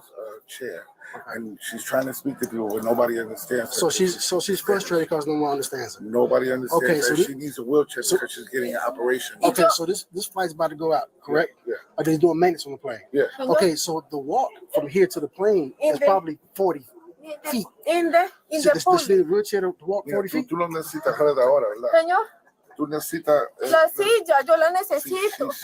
There's no one else here. No hay más. There's no one else here. Excuse me. Me, two sillas. She said there was 2 seats there when she was asking for them. And the silla. But someone has to push them. Me. Ay, no. Tell her so. Mira, So tell her, listen. Ellos podían The wheelchairs are signs of someone to Dígale push. que excuse me, que me, no problem. You, bien, I mean, agradecido con USA. Ahora él te está diciendo que cuando tú querías la rueda, alguien tenía que ponerte ahí adentro. Sí, yo lo hice, Okay, desde allá. Okay, she Excuse me, yo le she explico. said she tried to get a chair from when she Detrás de checked esta in. señora She first checked estuve in. yo. Yeah, and She they didn't wouldn't get give her a chair. No, so she had to walk all over here. She was telling them that she Me needed a hicieron chair, but she wouldn't understand you. She said everything she tried to ask somebody, Nobody they kept could- acting like nobody they wouldn't understand it, and they wouldn't understand it, and they wouldn't give her nothing. If you could, just tell her Okay. she's here now. Tú estás aquí, So calm cálmate, down. cálmate. You're porque almost él, at your destination. tú vas a montar en el avión ahora, pues tú Sí, tienes que calmar. Si tú no te calmas, ella te yo va a arrestar. calme, no, y arrésteme. Okay, Si pero quiere. cálmate, cálmate. Eso que te está Explain to diciendo her. aquí, es de que te calmes. Yes, and explain Que to te her. calmes. She has to abide what they Que te say. calmes.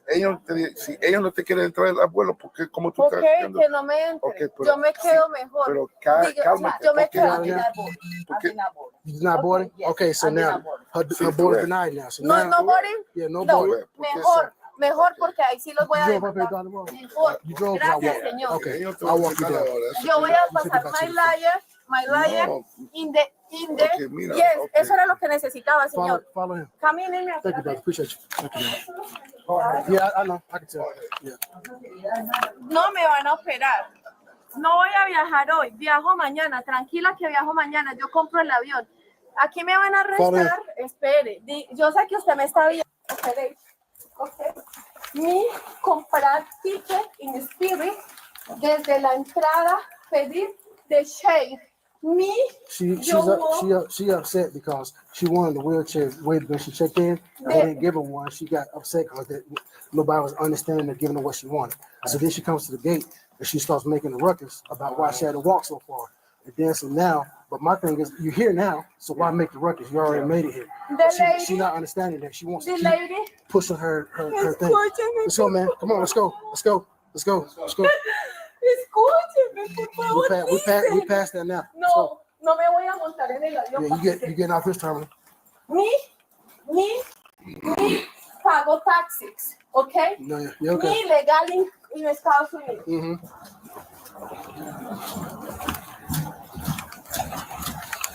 How you doing, young lady? Good, man. Let's go. Ay, gracias, señor. Gracias, padre. Yep. No, espere. Let's go. Let's go. Let's go. Let's go. You're going. Listen, you going to go or you going to go to jail? Let's go. Get in the car. Let's go. Get your stuff. Let's go. Let's go. Let's go. Let's go, man. Hey, you can't be out here. Hey, you can't be out here. Get in the car. You can't be out here. Get in the car. Get in the car. Hágale. Come on. No me vaya a tocar. Get in the car. No me grite. Arrésteme. No. Hey, get in the car.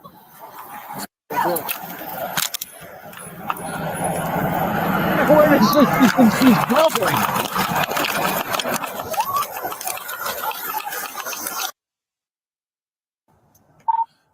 Meet the doctor. Meet the doctor.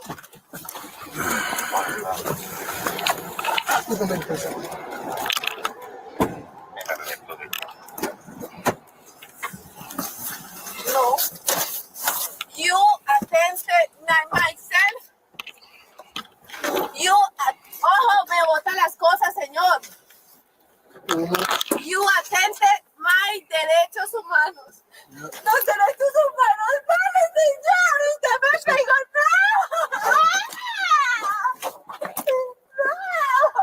Yo no soy una ladrona que le pegue. Ay, no. Stand up. Come on. No me cojan. ¡Suéltame!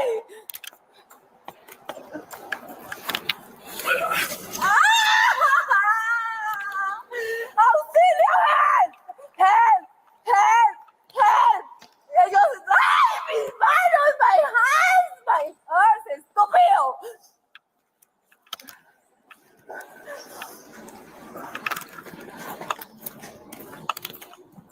Gracias, señor, por traerme a la policía. Ellos están atentando contra mis derechos. ¿Ok?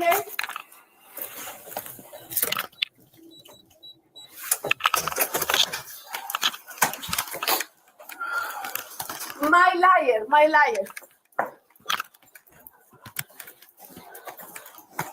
My liar. In derecho, my liar. Todo esto lo van a pagar. No conmigo, sino conmigo. I'm gonna pay with it. Good job. No me cojas así.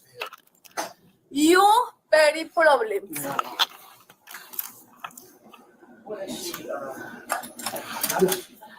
Excuse me. You speaking Spanish?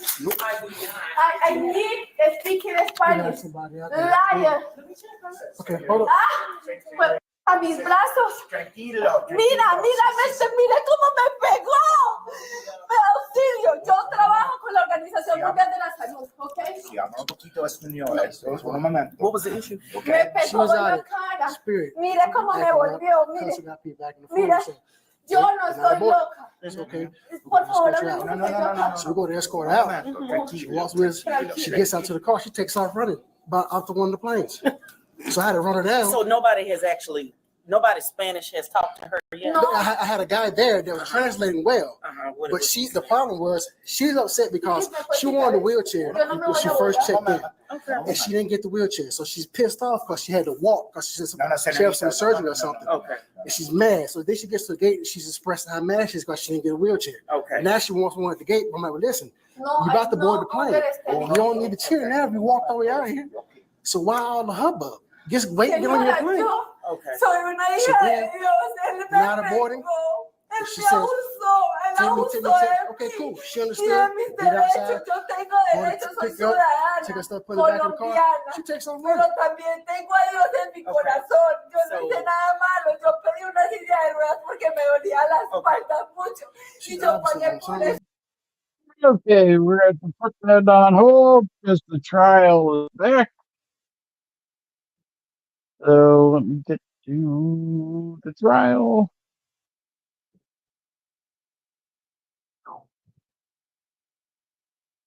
The reverse and the steering. Again, there was a tiny bit of leftward steer, and put that into a simulation program where we're simulating what the Lexus will do. So we've taken into account the mechanical characteristics, the steering response of the Lexus.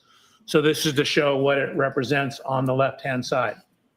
So each one of these little hash marks, different color, represents 10 feet.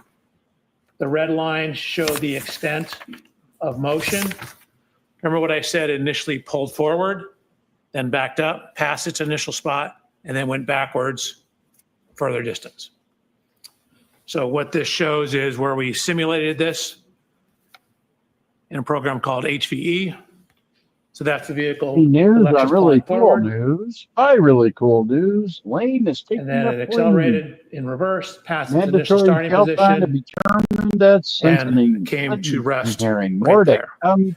Doctor, when you On say it came to tonight's rest there, do I'm you have sorry. data Really that cool that news. the defendant's Lexus stopped there? No, it did not come to rest. That I misspoke. That's where the text stream data ends. As you can see here, it's still going.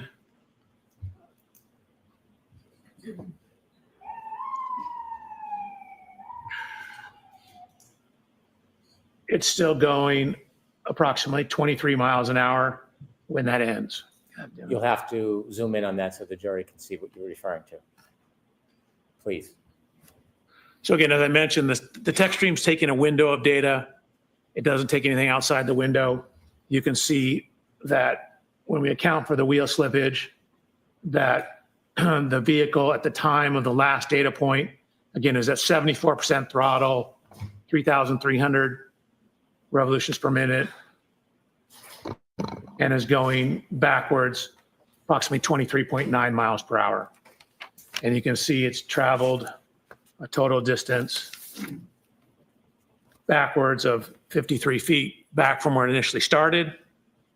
Or if you consider where it pulled forward 34 feet and then backed up 53 feet, add those two together from the point it pulled all the way forward.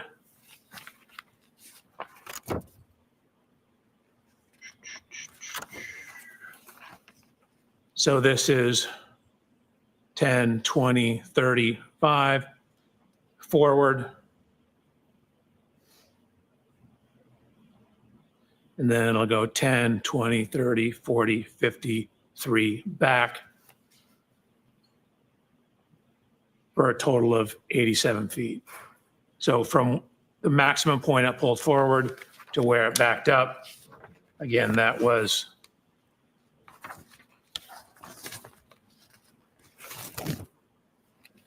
34 feet forward, then a total of 53 back, total travel distance of 87 feet.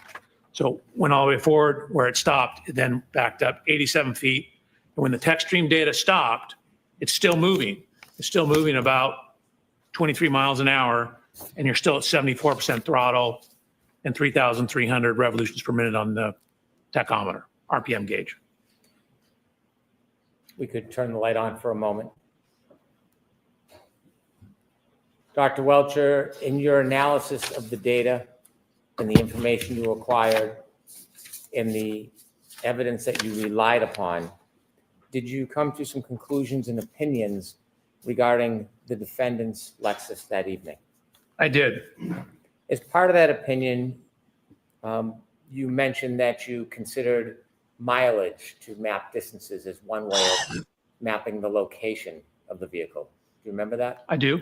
If you could provide us with slide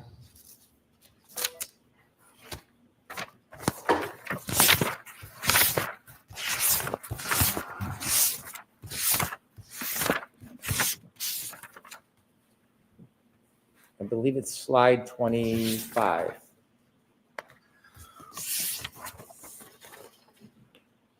And could you widen the left-hand box a little bit?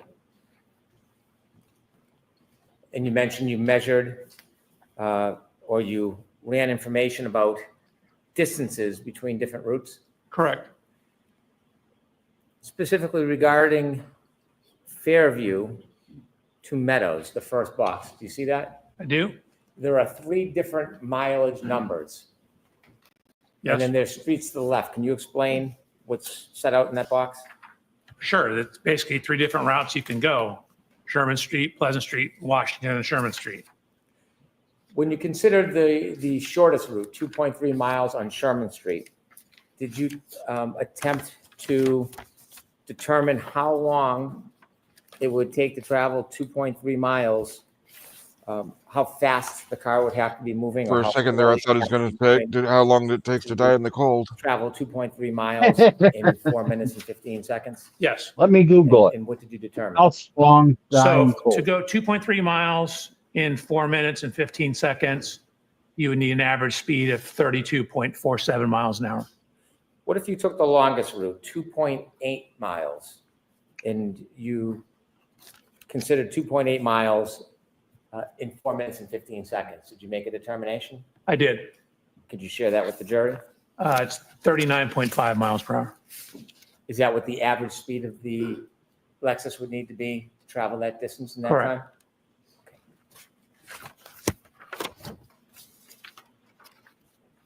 Now, turning to your study of these tech stream events, do you have an opinion, to a reasonable degree of engineering certainty, how many triggering events occurred?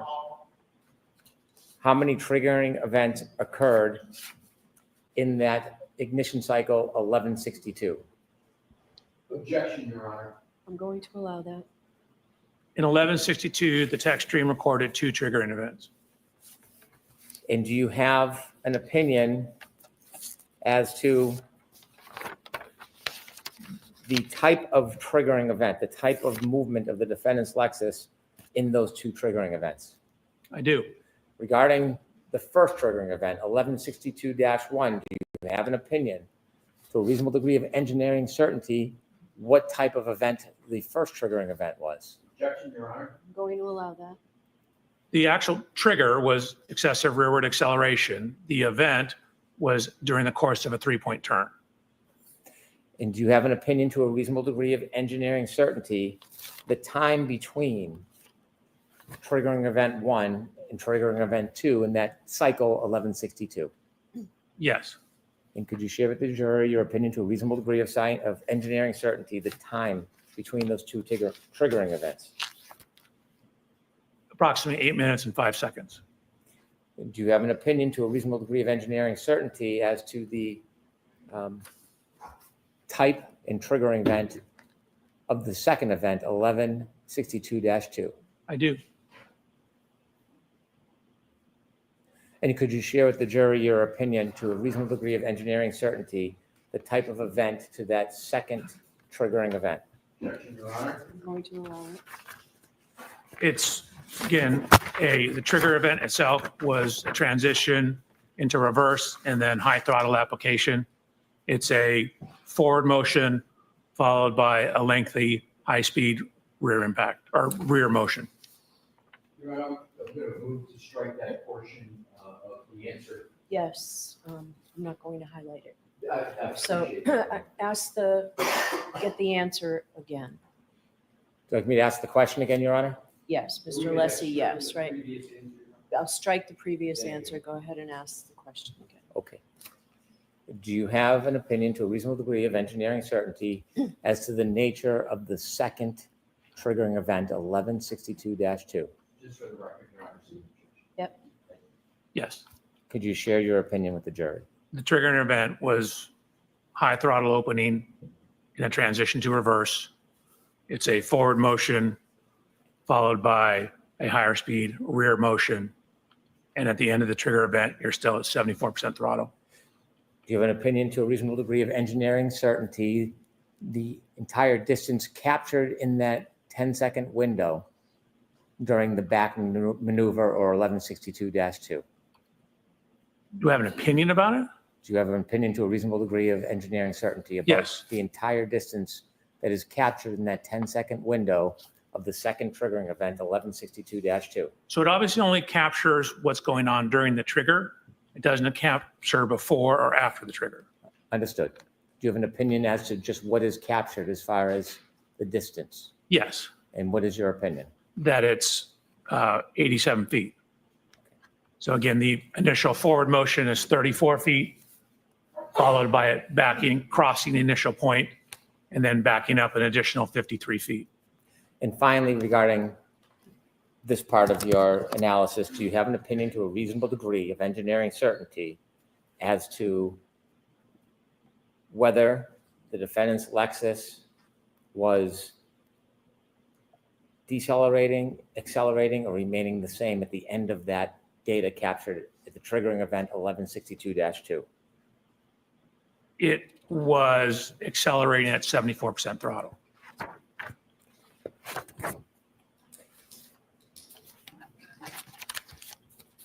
In addition to your analysis of the tech stream data, one final question.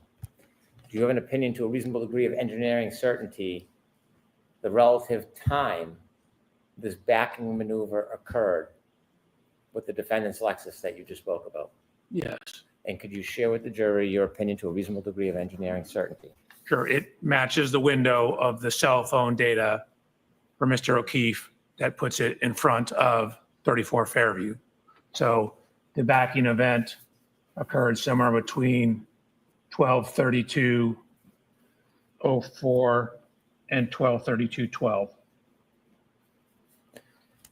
So I now want to turn to a different part of your study of this case. Okay. At some point, did you try to determine whether there was an intervening event that could have caused damage to the defendant's right rear taillight separate from a collision at Fairview? I did. Objection, Your Honor. So the form of the question is to Brennan. Okay. At some point, when you looked at the data and analyzed this case, did you consider including or excluding evidence, or did you analyze evidence to reach a conclusion, including or excluding whether there was an intervening event that caused damage to the defendant's Lexus right rear taillight? Yes, I did. When you started your analysis, what information or claim or evidence did you become aware of that you want to analyze to include or exclude as the cause of that damage? Sure. So my approach to this case is three prongs. I'm looking at the downloads, the technical information. I'm looking at this backing incident, and then I'm looking at Mr. O'Keefe's injuries and how they relate to the events, potentially. So the second prong, which is looking at this data. So I had a Ring doorbell video showing Miss Reed backing the Lexus out of Mr. O'Keefe's residence at approximately 5 o'clock in the morning. And so we wanted to look at the backing activity and whether that contacting Mr. O'Keefe's vehicle, whether that was sufficient to cause, or what damage it could cause, and particularly was it sufficient to cause damage to the right rear tail light of the Lexus. When you were asked to engage in the study, were you ever asked to reach a certain conclusion? Never. Was there ever any influence other than the data and facts on your analysis? There's never been any influence. The influence, again, it's whatever the data shows. When you engaged in whatever studies you undertook that you'll explain to the jury, were you given any direction or limitations on what you could or should do? No. When you received the information, did you understand, regardless of the result, it would be provided to everybody? I guess generally, yes. I mean, I go through the data, I give you the results, you do with them whatever you see fit. Okay. And in this case, when you decided to engage in that study, had you had an opportunity to review the Ring video footage from Mr. O'Keefe's home on the morning of January 29th, 2022? Yes. Tell us how you went through your study, how you began, and the steps you took, please. Sure. Probably best on the slides. So one of the things we first did was to get an exemplar Lexus. What does exemplar mean? It just means I got the same exact year, make, and model vehicle as Miss Reed. So Miss Reed's vehicle is on the left-hand side, taken during my inspection. And then I found this exact same year, make, model, manufactured at the same plant, everything Lexus in Texas. So even though it looks like a European plate, it's a Texas plate. Purchased the vehicle, had it shipped out to California. So I verified that the Lexus is in fact the one I got, the same exact one as Miss Reed's. These are all the standard equipment. Miss Reed's is on the left. My exemplar is on the right. It says Reed Lexus TIS, that's Toyota Information Services, Toyota Information System. So I ran it through TIS, which is the umbrella program under which TechStream runs. I also ran it through My Lexus, which is the Lexus website. And then started about doing what's referred to as a photogrammetric analysis of the video. Can you explain to us what a photogrammatic, help me with the word, photogrammetry? Photogrammatic. We're doing photogrammetry is a photogrammetric analysis. What does that mean? It's just a big fancy word to saying you're looking at data in photographs. And what we're trying to do is take two-dimensional images, say you get from video or photographs, and knowing some information about the photographs and some of the dimensions of things in the image, get or convert it to a three-dimensional space. In other words, be able to get exact three-dimensional measurements out of that two-dimensional image. So I had the video, just to show the provided video that I was given.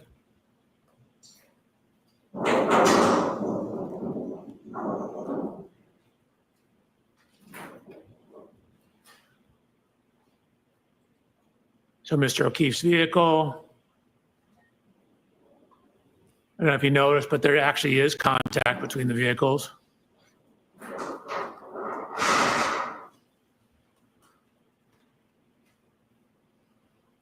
So one of the first things we wanted to do is determine the frame rate, which is how many video frames are played per second.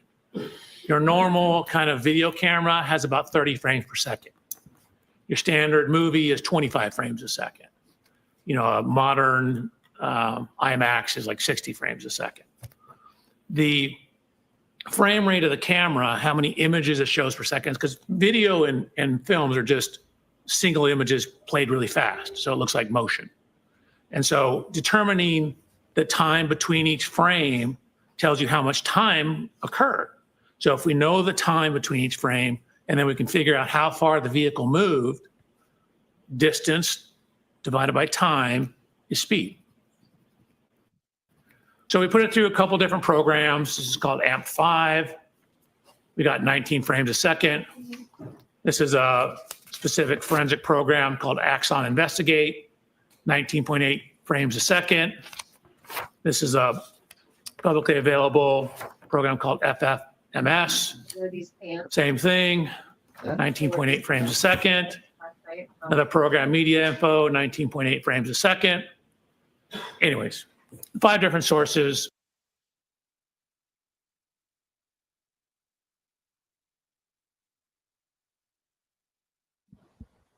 Did you pause it?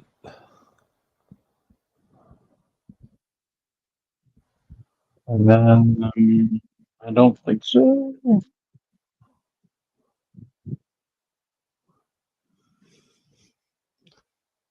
That is why.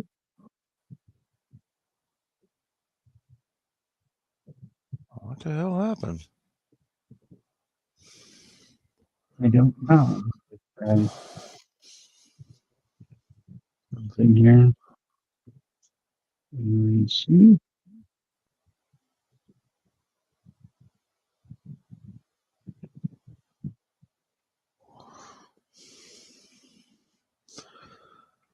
I couldn't quite hear what your announcement when you, because you were hard to understand when they were speaking and you were speaking. But Lane took a plea deal. Lane took a plea deal. The amount of jail time is going to be determined at a sentencing hearing. I don't know whether he's going to plead to felonies or not. Okay. Okay, well, so let's see. Oh, judge denied. Okay, here's from Really Cool News. Judge denied the plea deal they're discussing now because Lane refused to take responsibility for guilt. So there you go. Okay. So he said he was going to take a plea deal, but wouldn't admit to the guilt. So. Yep, but wouldn't allocute. Yep. Yep, and that's kind of an important thing to do. I did find I think the audio.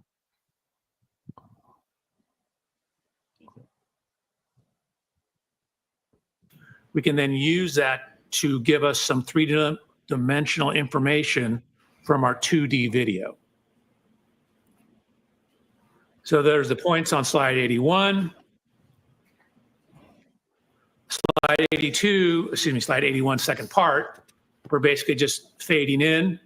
So what you see now, if I go back to the beginning of slide 81, this is So update, Styles pulled the plea deal, so they're going to trial. the picture from the video camera. Okay. Should be entertaining. What I'm trying to illustrate is how again, well we we'll were have able to further overlay the coverage point cloud onto the video data. tonight. So, for example, if you say watch one of these fence post points up here while I toggle between the video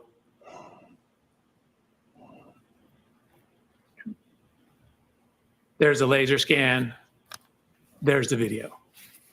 So we've done a good job. Again, the residuals show that we've done an adequate job of matching the data. Slide 85.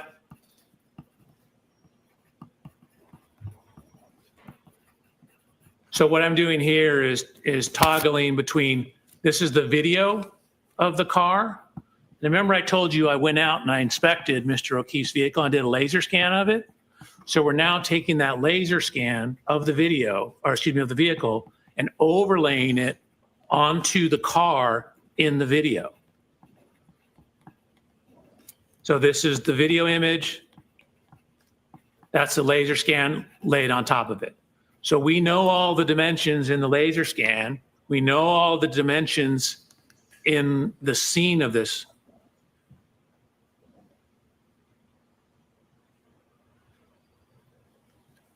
We have the tire tracks. We can create and take data points along the tire tracks. Create a map of those. So green is the right rear. Again, the vehicle's backing out, coming, slide 87, coming out this direction, backing here, stopping, pulling.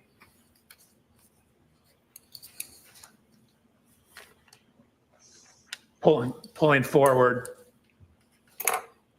towards the bottom of the screen. Backing out here, pulling forward like here. Slide 88. So this is the Lexus lined up. This is when the Lexus has come to a complete stop. So this would be maximum engagement.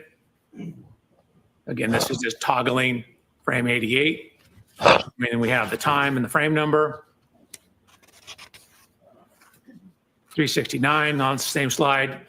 We've now overlaid the Lexus laser scans on top of the image of the Lexus. So there's the video image, a still image that we took from the video. And here's where we overlay the laser scan of the Lexus. So we've overlaid the laser scan of the Lexus onto the Lexus. We've overlaid the laser scan of the Chevrolet onto the Chevrolet. And we've overlaid the laser scan of the scene onto the scene.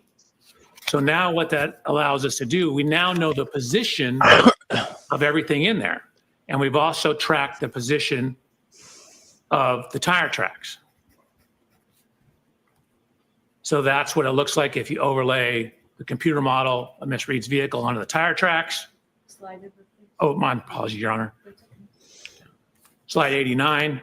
And then I'm just toggling slide 89 where I turn the vehicle off so you can see how the tire positions match up. Another toggle of slide 89. The tire positions line up with where the end of the snow was. From all that information, again, we lined it up in the video, we lined it up in the scene, we have the two vehicles. We can get the exact position of the vehicles when that Lexus stopped. So when that Lexus stopped, that's going to be the maximum engagement. So from that information, we can get the angle of the vehicle. We can get the degree of overlap, the impact configuration. And it's hard to see because of the angles and because these vehicles are not at right angles to each other. The exact contact. Now I mentioned, and we're on slide 94 now, that contact on the rear of the Chevy Traverse. So you can see we actually, you can't see.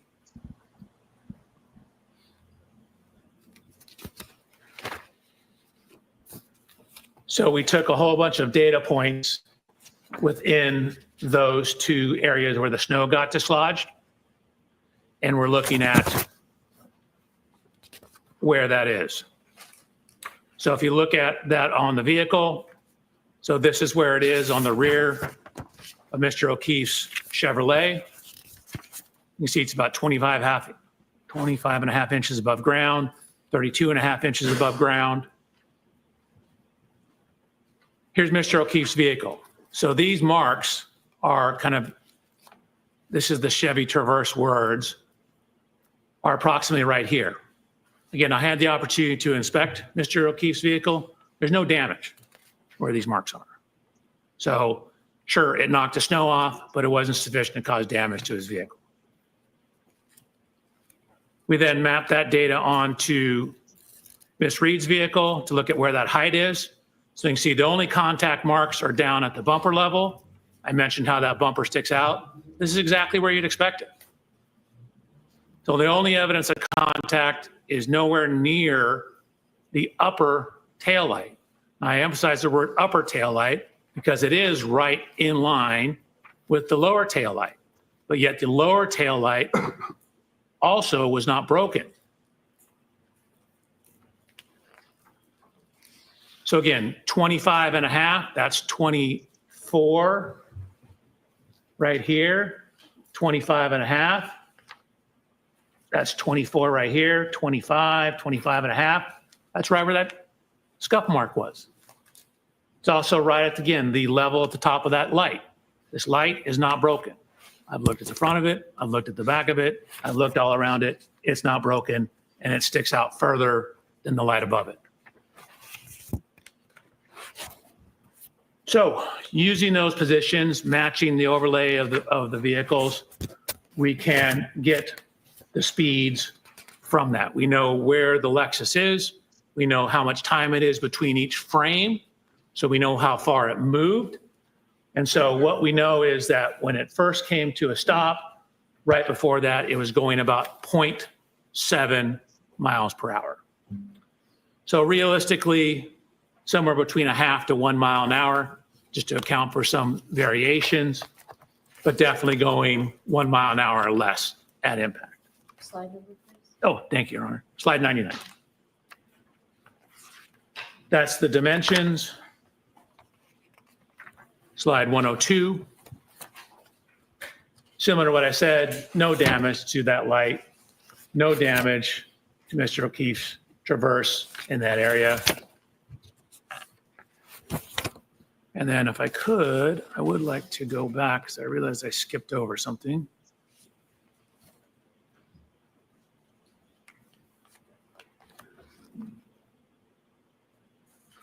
So this is slide 85. So this is Mr. O'Keefe's vehicle before contact.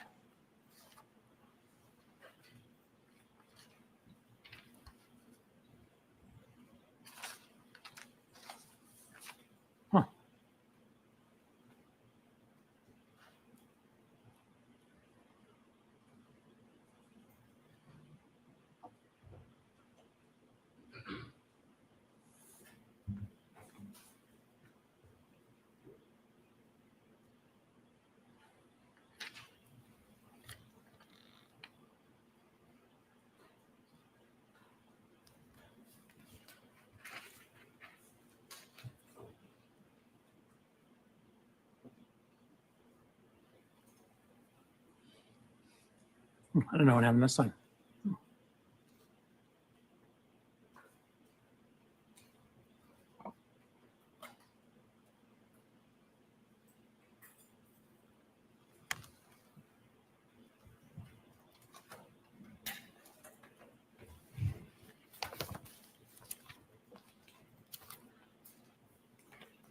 The slide shows that there was snow here, now there's no snow there. Dr. Welcher, did you look on the driveway after the touching between the two cars to see if you could see anything on the snow at the back of Mr. O'Keefe's vehicle?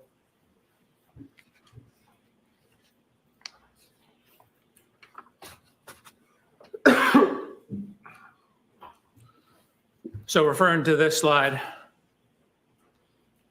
this is after the Lexus has pulled away. Looking in the snow, I see nothing in the snow. Were you looking for anything in particular? Of course I was. I was looking for taillight fragments.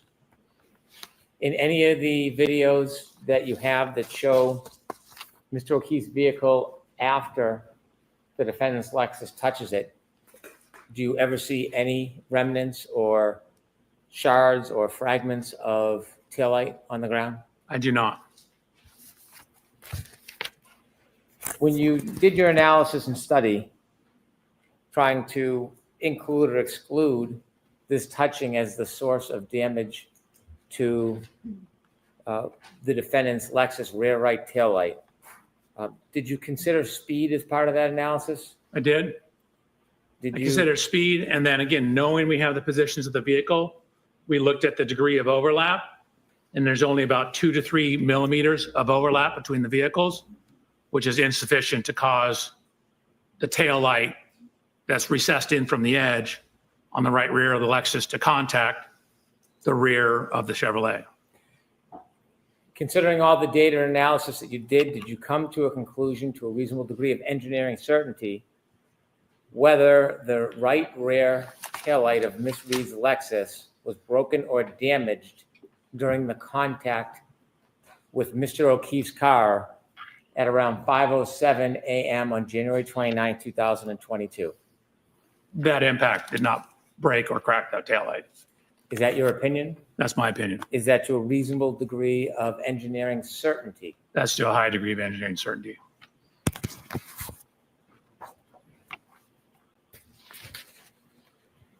You mentioned there were 3 areas of study, and we've been through 2.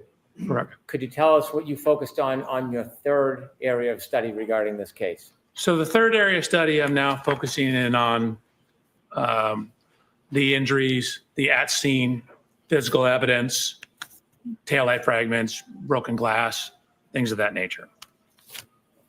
Okay, and when you conducted your studies and reached conclusions, did you, in your PowerPoint, provide slides to help explain your process and inevitably your conclusions? Yes, sir. If you can take us through the 3rd section of your efforts regarding this case, specifically your efforts to identify the different pieces of evidence and your conclusions about a collision in this case. Absolutely. Slide 104. Please. So this is a... Is this 105, Dr. Welcher? I'm sorry? 105, yes, sorry. Slide 105. This is a picture of Mr. O'Keefe's right arm, forearm, hand, and wrist. In anatomy, your arm is defined from your shoulder to your elbow, and then from your elbow to your wrist is your forearm, and then this is your hand. So technically, when you say arm, it really means from your elbow to your shoulder. Most people call this whole thing arm. It's actually the upper extremity. Arm is from shoulder to elbow, elbow to wrist is forearm and hand. So you can see I wrote arm and forearm. So arm, elbow to shoulder, elbow to wrist is forearm. So looking at the injuries to Mr. O'Keefe's arm, forearm, as well as his hand. So this is me. I'm actually 6 feet, half an inch tall. What you see in the upper right is the coroner's examination report for Mr. O'Keefe. He's 73 inches tall. That's 6 feet, 1 inch tall. At this time, I was 220 pounds. Mr. O'Keefe, at the time of this incident, was 216 pounds. So I took measurements of myself. I'm actually wearing the same make and size shoes as Mr. O'Keefe, the same brand of jeans as Mr. O'Keefe, the same brand and size shirt of Mr. O'Keefe. You see the Lexus in the background. We have matched the height to the Lexus. What I'm showing here is both my height, and then keep in mind where the height of this wing is relative to my right eye. So now I'm wearing, in addition to the same shirt and shoes, same type of sweatshirt, and actually the same kind of baseball hat. We tried to determine the exact glass from the waterfall grill. Found out they were getting different ones at different times, but I ordered my glass from the same distributor that Waterfall Grill ordered their glasses from. So you can see in my right hand here, I have a glass. Here's a glass. It looks similar. It's from the same location. And then in the lower right photograph, what I've done is I've rolled up my sleeve, taken the sweatshirt off, and I'm going to look at how this contact pattern lines up. So the first set of slides, I'm simply standing next to the Lexus. We know we have a broken taillight. We know how scratches on Mr. O'Keefe's arm. I'm seeing how those may or may not relate to the height and position of the taillight. Dr. Welcher, if you could back up one slide, I have a question for you. In the middle photograph, at the top of the Lexus, there's like a rim. What do you call that? I call it a wind wing. I mean, it could be a wing. Okay, thank you.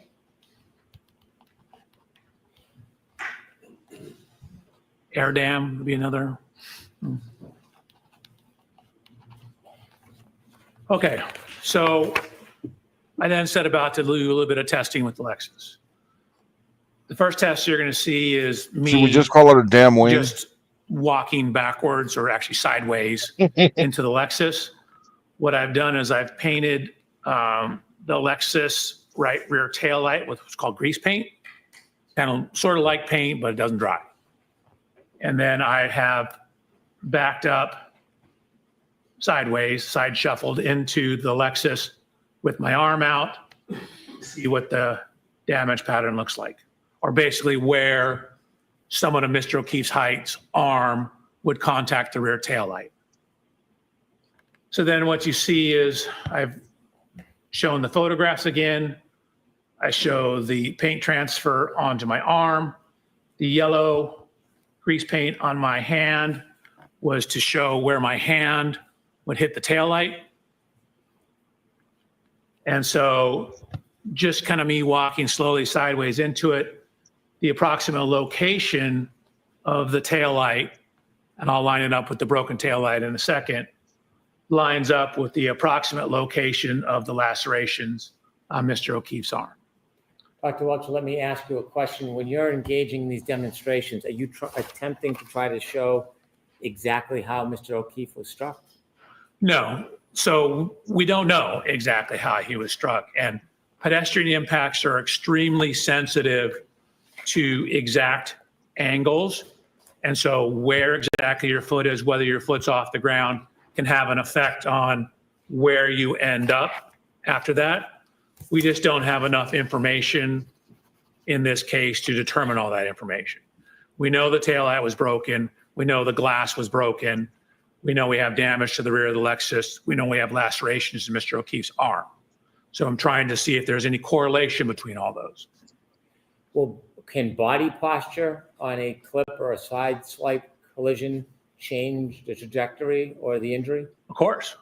Can the way somebody moves or reacts before impact change it? Objection, Your Honor. Sustained.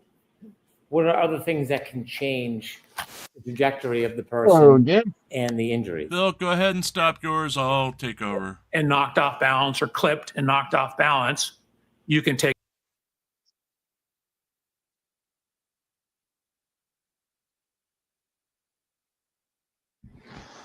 Jim's back. How was your nap? Dad's back. Lane Myers is the biggest idiot in the world. Yep. And we'll discuss it more tonight. He had the plea deal in hand, and he talked himself out of it because he could not take account of his own issues. And in the tech stream data, he was hit. So we don't even know the exact impact We'll talk about speed. that in the next pause here. In most pedestrian reconstructions, you typically have a point where the impact occurred, like where the person was, like in the crosswalk, for example, and they get hit and their tire leaves a rubber scruff. That's called the area of impact or point of impact. You then can look at how far they were thrown, and using some laws of physics, calculate how fast the car had to be going.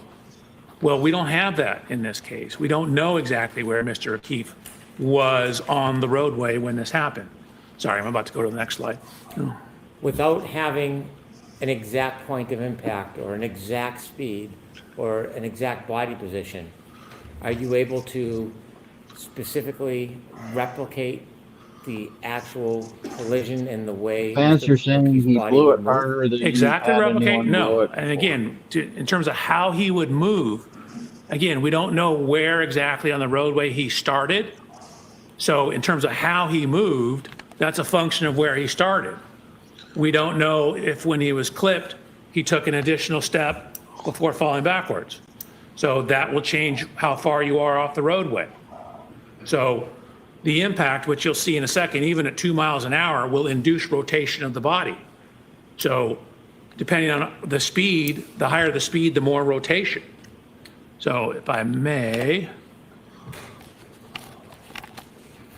so slide 111, this is simply showing where I walk sideways, how this lines up with the location of the lacerations on Mr. O'Keefe's arm. Here's the post-contact scuffing on the taillight. Here's a picture of Miss Reed's vehicle on the right-hand side. So now I said, okay, that was me walking into the car. Let's have the car drive into me. I did this at very low speeds. And you'll see, and we'll throw this from 2 different angles. That's me showing I'm doing test 2.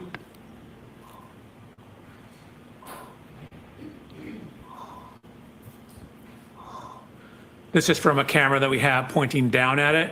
This is the speed. You'll see it's only about a 2 mile an hour impact.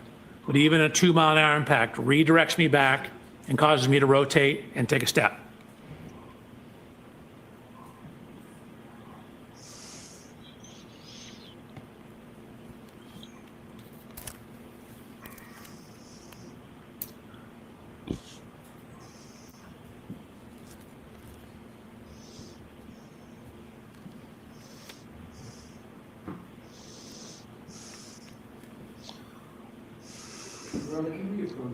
Yes.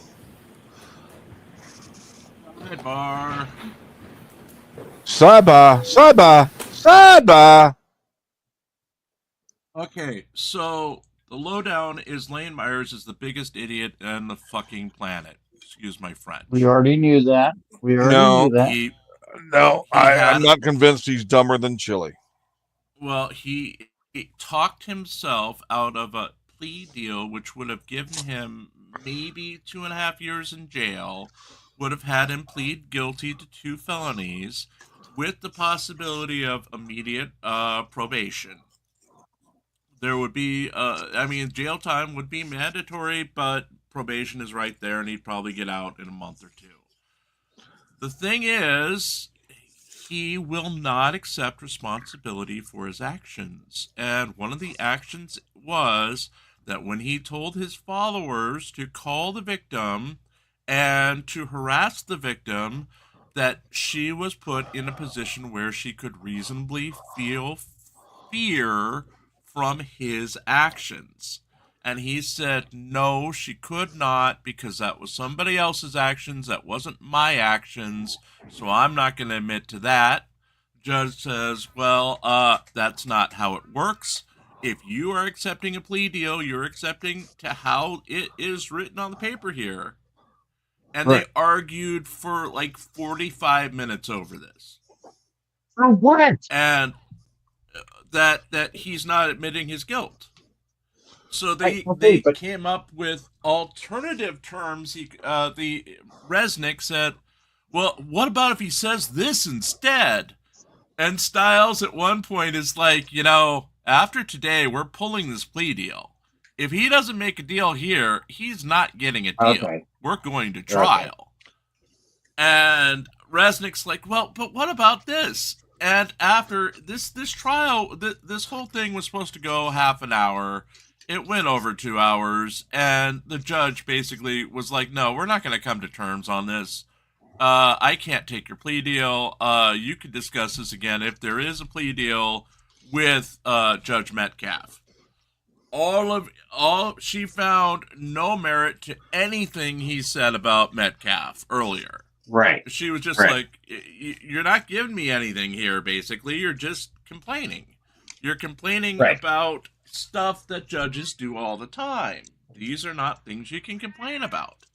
And that threat that you say happened didn't happen, so that's not a threat anyway. That's saying that if you continue to threaten the judge, it is not going to be good for you. That's not a threat. That is indicating, by rules of courtroom procedure, you cannot bully a damn judge. The consequences of your actions. Right. Right. And Lane, this would have been a sweetheart deal he right now is still facing a minimum of 4 years in prison to 43 years in prison if he's convicted on everything. So he's facing pretty much the rest of his life, or a good part of the rest of his life, in jail. And since he's a prior felon, this all, he's not going to get out on bail anytime soon unless he takes a plea deal. Probation, sorry. He's not going to get out on probation anytime soon unless there's a plea deal. Yeah, and seeing that he's represented himself, his chance of being found not guilty are pretty fucking slim. Yeah, he was saying to the judge, well, you can let me out today. If I take this plea deal, I don't have to wait for sentencing. I can be out today, right? And she's like, well, that could happen, but I don't think it's gonna. So she didn't say it like that, but basically she made it clear that he wasn't going home today. And he also stated at one point, I'm only taking this deal because my parents are coming to town next week and I haven't seen them in 6 years, and you're going to let me free today. And that's not. Don't worry. You can put them on the visitors list and they can come see you in jail. Yeah. He was also arguing that, okay, Stiles told him, you've got this associate attorney, whatever the hell they're calling him. He can file motions for you. You don't have to throw motions at people 2 minutes before court and then have a hissy fit. You can have your guy do it. I can't have my guy do it. My guy has a life. My guy, he's not going to come down to the courtroom. He's not my secretary. And it's like, you're an idiot. That's what he's for. He's your advisory counsel. He could do the stuff that you can't do because you're in jail. So, yeah, Myers is rejecting everything. It's... go ahead. Apparently, Lieutenant Fan has gotten an energy drink because he's going a lot faster now. Yeah, See? I told you. And then it's a little disturbing that Tucson Police Sucks on his live stream, which we had to watch part of. On the way out of court, he looks over at Judy. There's that chick with the white hair. The one from that bootlicker channel. Yeah, she's that bootlicker I told you about.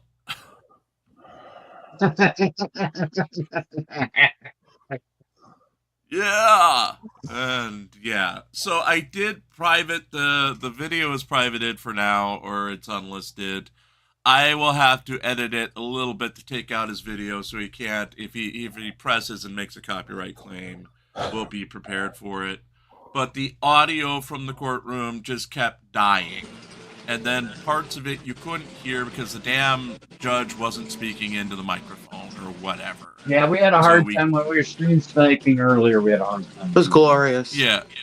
Yeah, it was so glorious. We had to stream snipe from Tucson Sucks, but he cannot accept responsibility for anything. No. Nope. Imagine being married to that. Can't do it. Just imagine being married to that and having to get up and having a conversation about who left the whatever out. Who left the milk out. Mm-hmm. Yeah.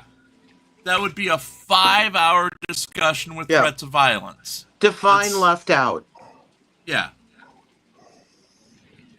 And you're going to use this against me for how long? Yep. Can't do it. Ooh, 7 sidebars. Tonight, 8 o'clock, Judy and JJ will be with us, and we will have an extra long discussion of this because we all need a break. What slide is this? I think I just can't see it. What slide is this? 114. Thank you. You're welcome. One moment, Dr. Welcher. And wow. When you were showing us this video, you walked to the side of the passenger side of the car, didn't you? I did. And why did you do that? I was discussing with them what to do. You were discussing with who what to do? The driver. In no way were you trying to imitate or give a demonstration of what you believed Mr. O'Keefe's movements to be? Oh, no.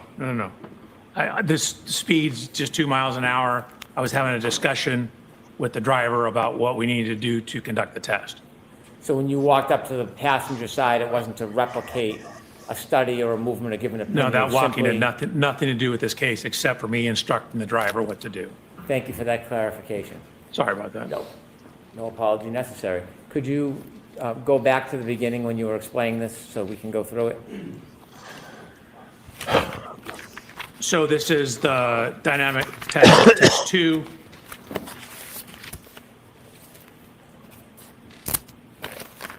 So again, this is the view from behind. Just to avoid the confusion, I will start it here.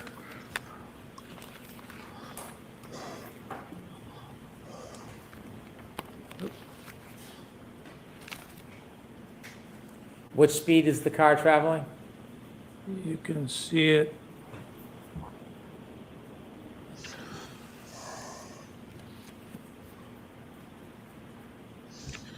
About 2 miles an hour. Okay. Excuse me, Your Honor, that is the objection that we spoke about. Oh, okay. All right, so that's noted, Mr. Lysy.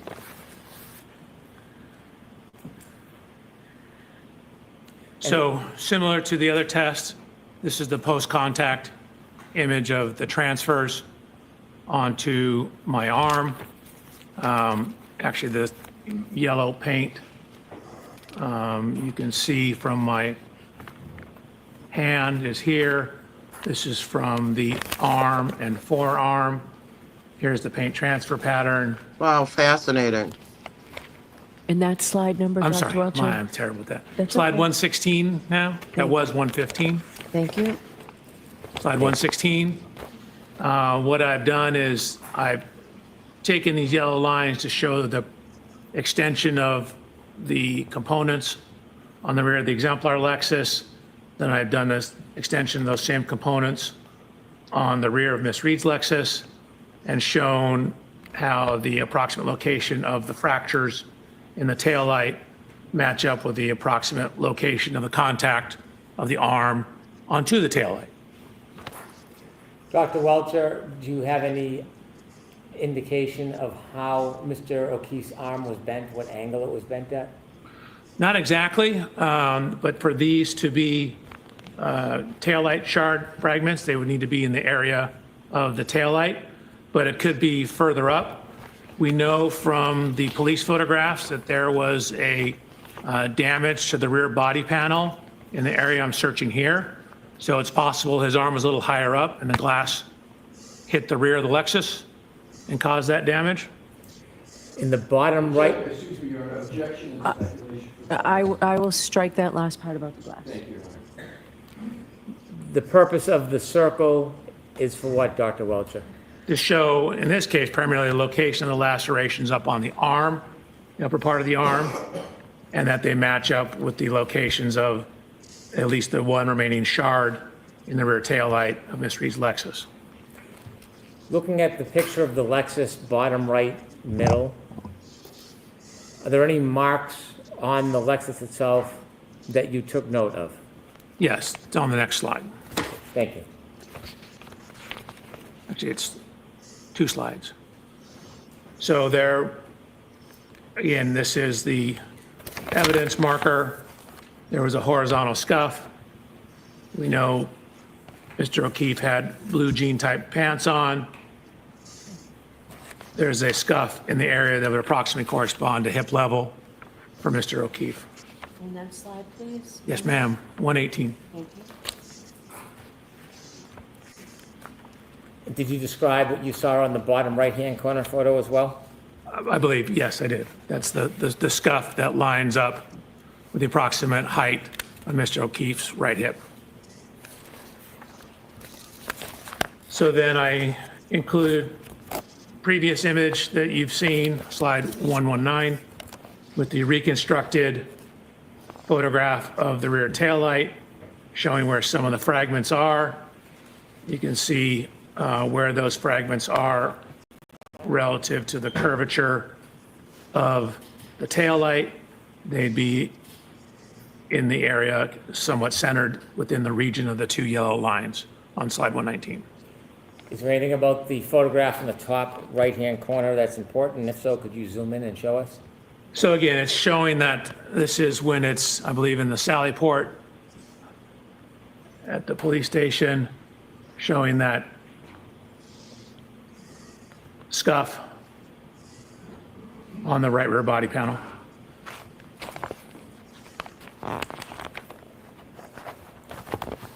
Did you see any similar scuffs in the middle back of the car? Objection, Your Honor.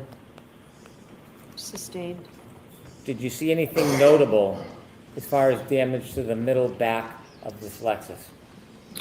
The middle? Yes. Like back where the doors are? With the middle of the back of the car, did you see any similar damage to the middle? There were scuff marks that ran along the bumper. Okay, continue, please. So this is just showing his jacket he was wearing, that the puncture marks coincide to the marks on his arm. This is from the autopsy report. A couple things it notes: a 1/2 centimeter abrasion on his right lateral knee. He's got a laceration on his right eyelid. That corresponds to the height of that rear wind wing on the back of the Lexus. No, I'm going to object. Sustained. Thank you. How tall was Mr. O'Keefe? 73 inches tall, 6'1". And how high was that wing from the ground on the back of the Lexus? It was about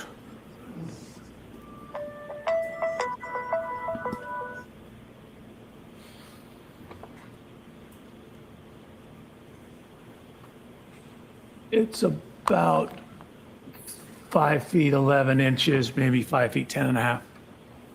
Thank you. You're welcome.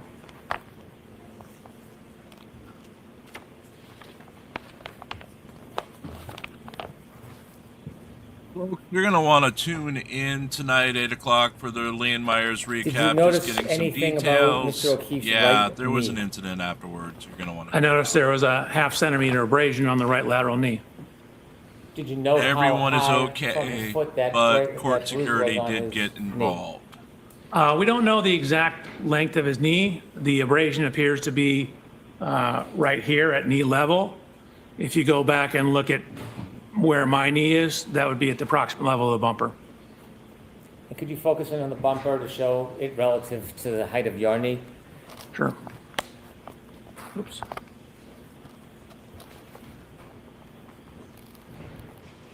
Was there a food fight, Jim? Were there See muffins private thrown? chat, right here. See private chat, please. And This is where the we'll bumper is. discuss it Okay.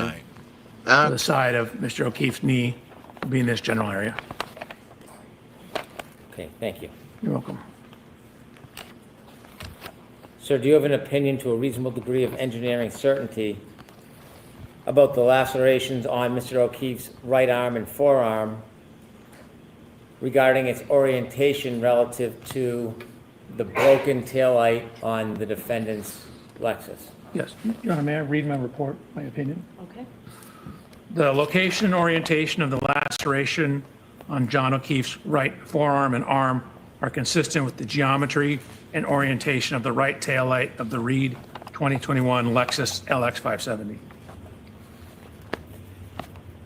After considering these three different subjects that we discussed, the tech stream data, analyzing the touching between the defendant's Lexus and Mr. O'Keefe's car, and then your demonstrations regarding the injury to Mr. O'Keefe's right arm, did you consider further evidence in reaching any conclusions as an accident reconstructionist and a biomechanical engineer? Yes, I did. Could you turn us to slide 124, please?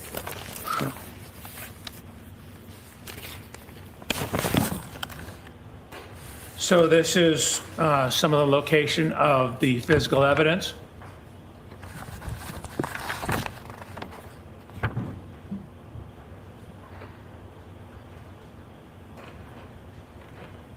Red plastic, clear plastic. There, his point of rest was indicated to be 7 feet off the roadway. There was a sneaker that was found near the curb.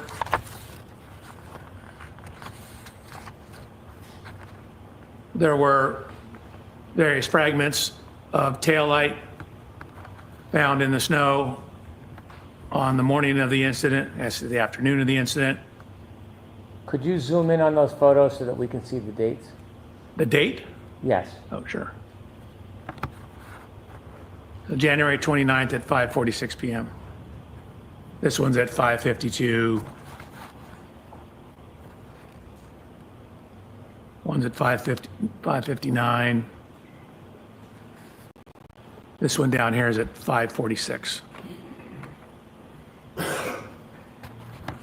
So there were various fragments of the taillight that were ultimately pieced back together and determined to be from Miss Reed's right rear taillight. Additional evidence was found. This is taken on the, again, the afternoon of the accident, again, around 5:50 p.m. Could you zoom in, please, for us? Sure. So what you see here is what was later identified as Mr. O'Keefe's right shoe. And this slide number, Dr. Welcher? Yes, ma'am, 127. Could you show us the time and date, please? January 29th at 5:50 p.m. So a series of photographs. Again, you can see on the right-hand photograph that this is the roadway, this is the curb. The grass will be up towards the top of the right image on slide 127. The shoe is found, you know, up against, in the roadway, up against the edge of the curb. Baseball hat, again, acquired a same baseball hat. Baseball hat was also found in the snow.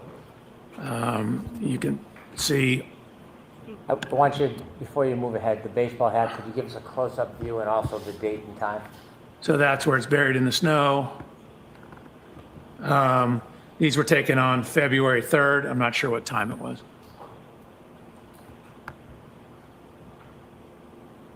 There was also red liquid identified, I believe they indicated to be blood, in the snow as well. And could you give it? So, I'm going to sustain that objection and strike the last part of it. I understand. We don't need to come to SACPAT, right? Just describe the color of what you saw rather than what it was. There was red coloration in the snow. And could you give us that date if it's different than February 3rd? I thought that was February 3rd as well. Is there a date on the photograph to the left?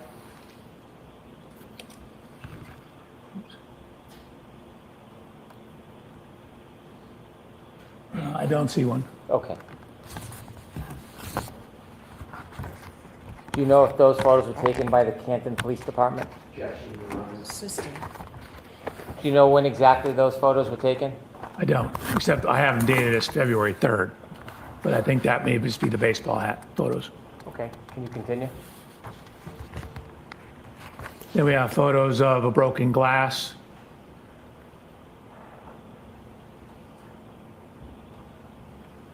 Surrounded by red marks in the snow.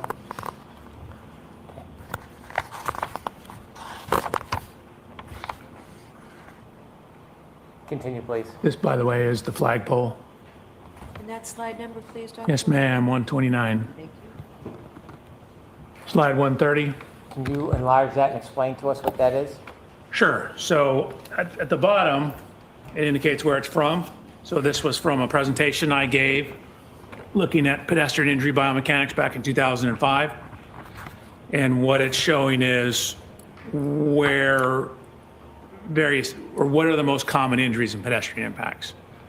So what it shows is head injuries are the most common injury in pedestrian impacts. So on the right-hand side, it's all injuries. You can see of all the individual study, the highest prevalence or highest or most common injury was head injuries. In those that sustained severe life-threatening injuries, again, the highest was also head injuries.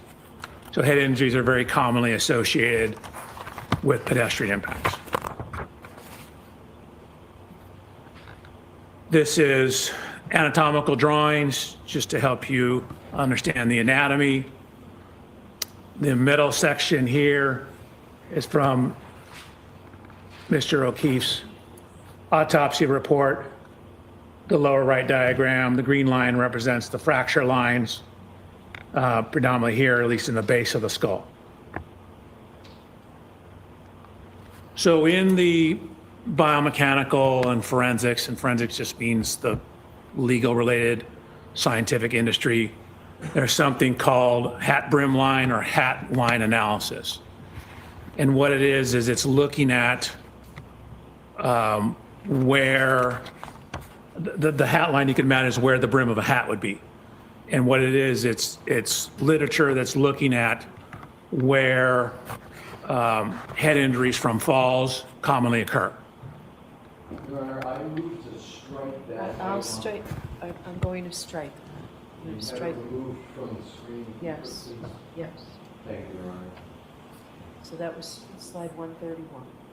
No, that was 132. I moved it sorry. because you said to take it off the screen. Your Honor, one more request if you agree. Do not take that into consideration. So jurors, when I strike something, that means don't pay any attention to Thank you, Your Honor. Continue, Dr. Welcher. So, Your Honor, I need to go past that slide. it. Okay, go ahead, go ahead. Slide. This is the next slide. Okay, if you can continue. Sure. So I provided peer-reviewed scientific literature that looked at a metric where they were publishing research trying to delineate falls versus blows or assaults. And so this metric is in that scientific literature.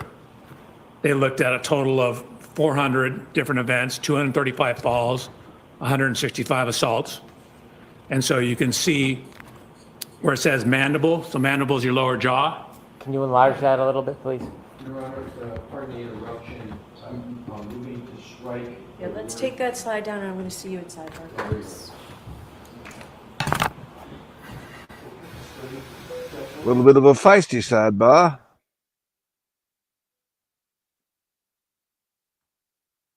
And Jim, you might be muted.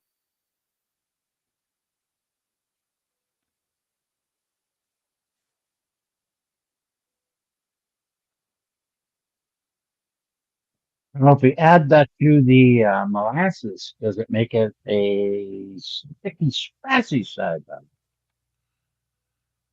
It might be, but as I was saying, You weren't saying showing anything. showing how the victim was probably struck, and the marks that were on his body corresponding, they didn't show that at the last trial. Right? They didn't put this evidence forward.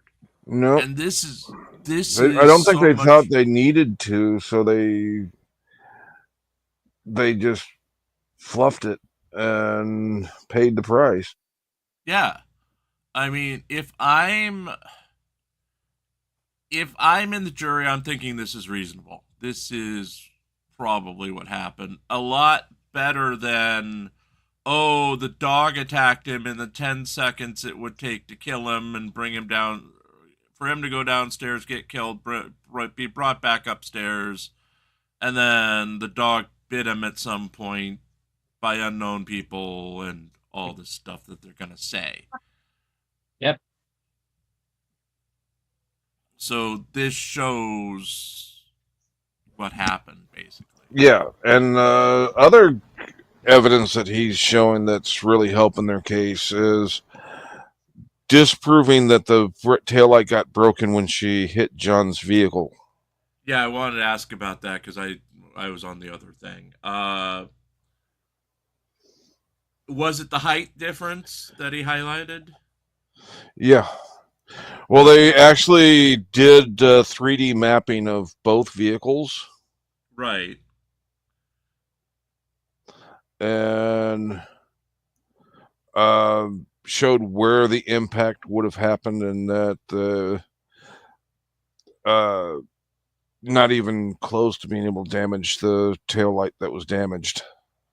That's what I thought. And there is the persistent rumor that one of the mysterious when the Ring doorbell stuff was suddenly deleted was at least a practice run she did for this before she officially backed into the O'Keefe vehicle.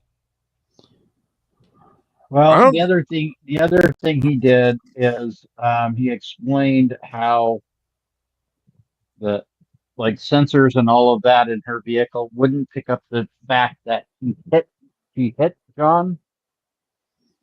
Right. Because Mr. vehicle Leslie, weighs Mr. Brennan 1,000 pounds, he's 100 and whatever. is going to do this in open court. Just talk to Dr. Welcher for a minute, okay? Yes. Is there any objection? I have no objection. Are we on the transcript or not? Yes. Right. Looks like the jury is out and they're doing a voir dire.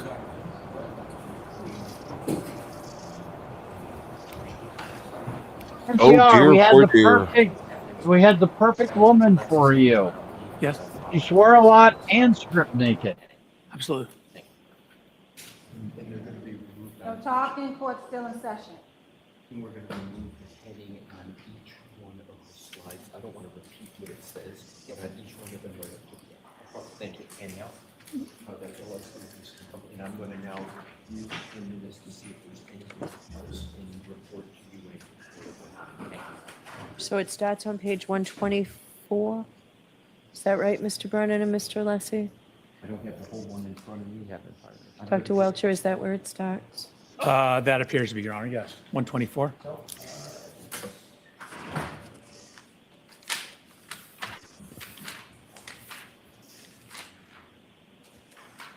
Start now 123. I have to start.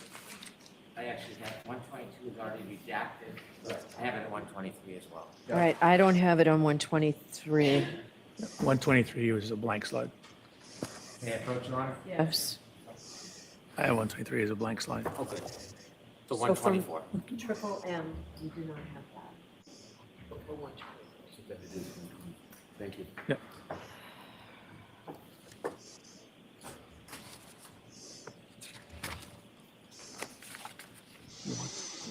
$124 through 138, is that accurate, counsel?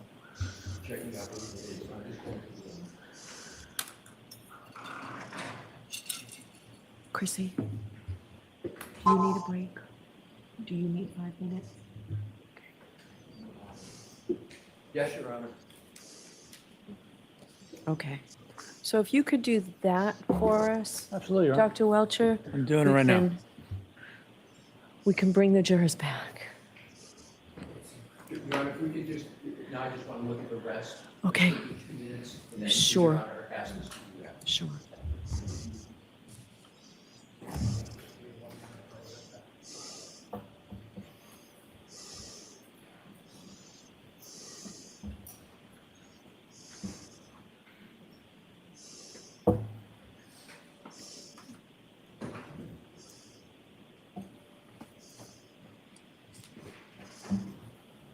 Yeah, confer with Mr. Brennan on one point. Okay.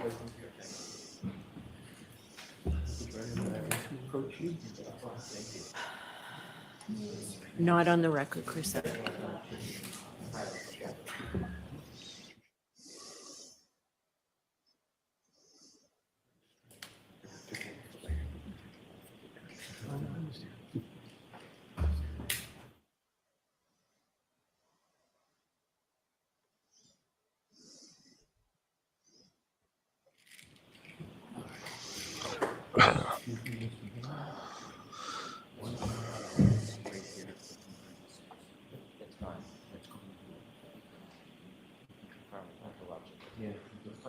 Your Honor, Mr. Brennan's giving me permission to confer with Dr. Welch about. Sure, and it won't be on the record, right? Yes. You want it on the record? Do we need it on the record? No, thank you. Okay. Dr. Welch, Yes, sir. Please turn to slide 137.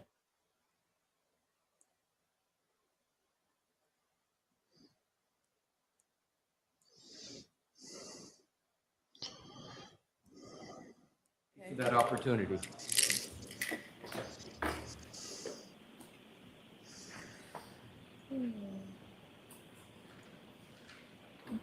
Your Honor, you struck one slide. I'm sorry. I didn't strike you struck it subject to going back once the heading's on, right? Correct. There may be, depending upon what's in the video, there may be more. That's why we're Right, saying, but the ones, all right, so we So I can go back and show them. Yes. I don't want to offend the court. Okay.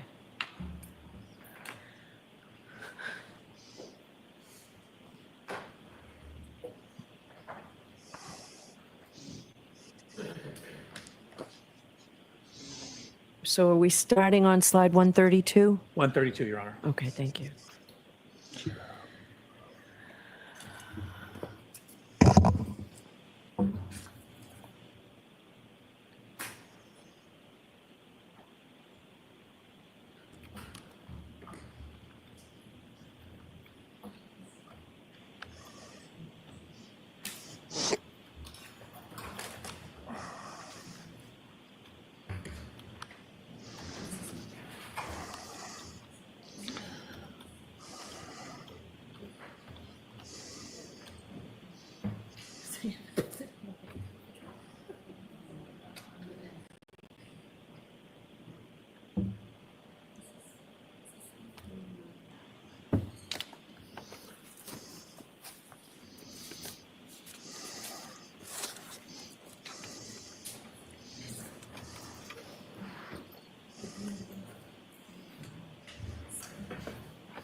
May I inquire if Dr. Welch's PowerPoint is ready on the screen? It looks like it's up. Is it ready, Dr. Welcher?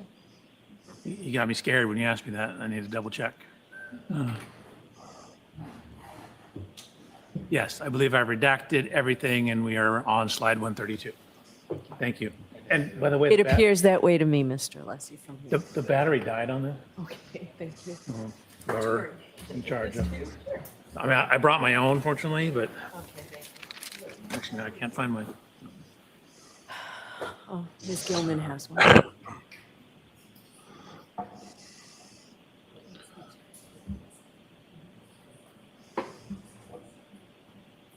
Oh, backup. All right. Troy. Equally bad. These laser pointers do not work on those monitors. Yeah, we've had that too.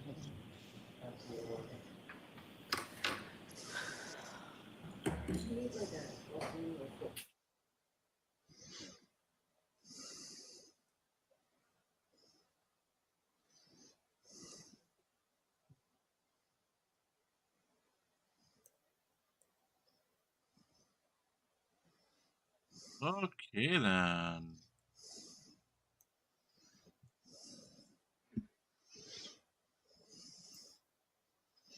He is playing with the stick. What? He's got his little pointer. It looks like they're waiting for the jury to come in. Hopefully it's his own stick he's playing with. It was his pointer, yes. Okay, whatever you want to call it. That's fine. Pointer, got it. Pointer. Pointer, yeah. Usually down at the ground, occasionally up at the sky, but yeah, pointer.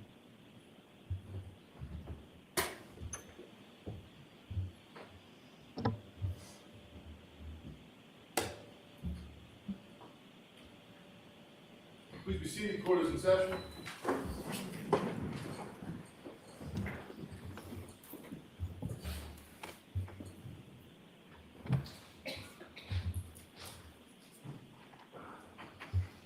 Dr. Welcher, if you could return to slide 132. Actually, 130. It always makes me think he's going to take it down.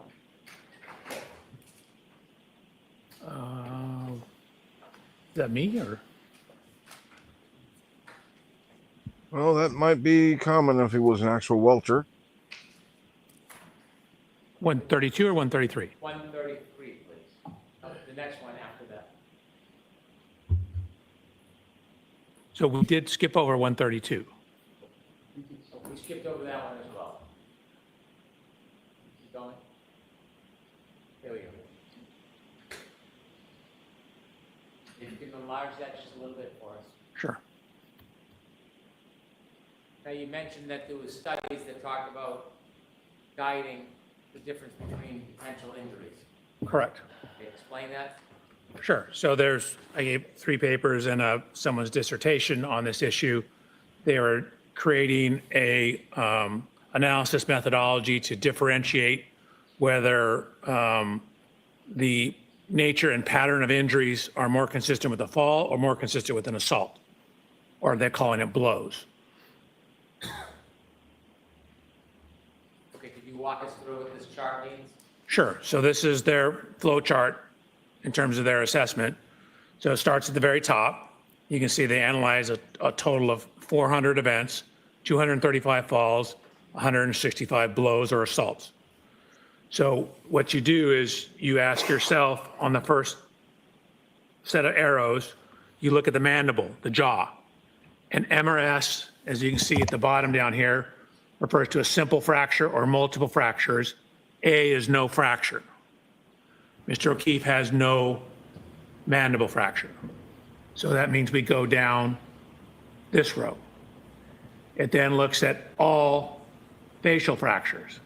So these are the bones that constitute the face. So if you have a facial fracture, you go to your left.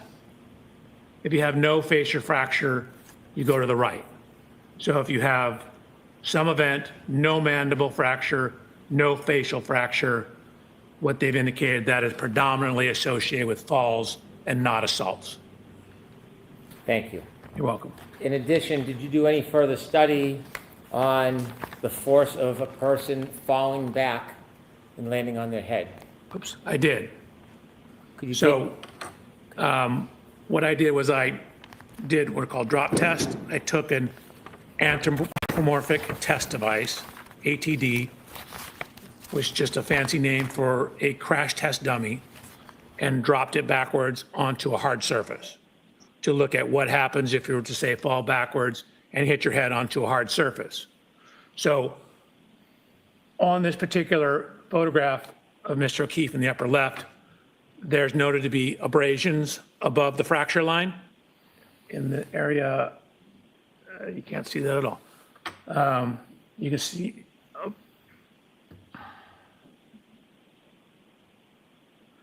noted to be abrasions right here.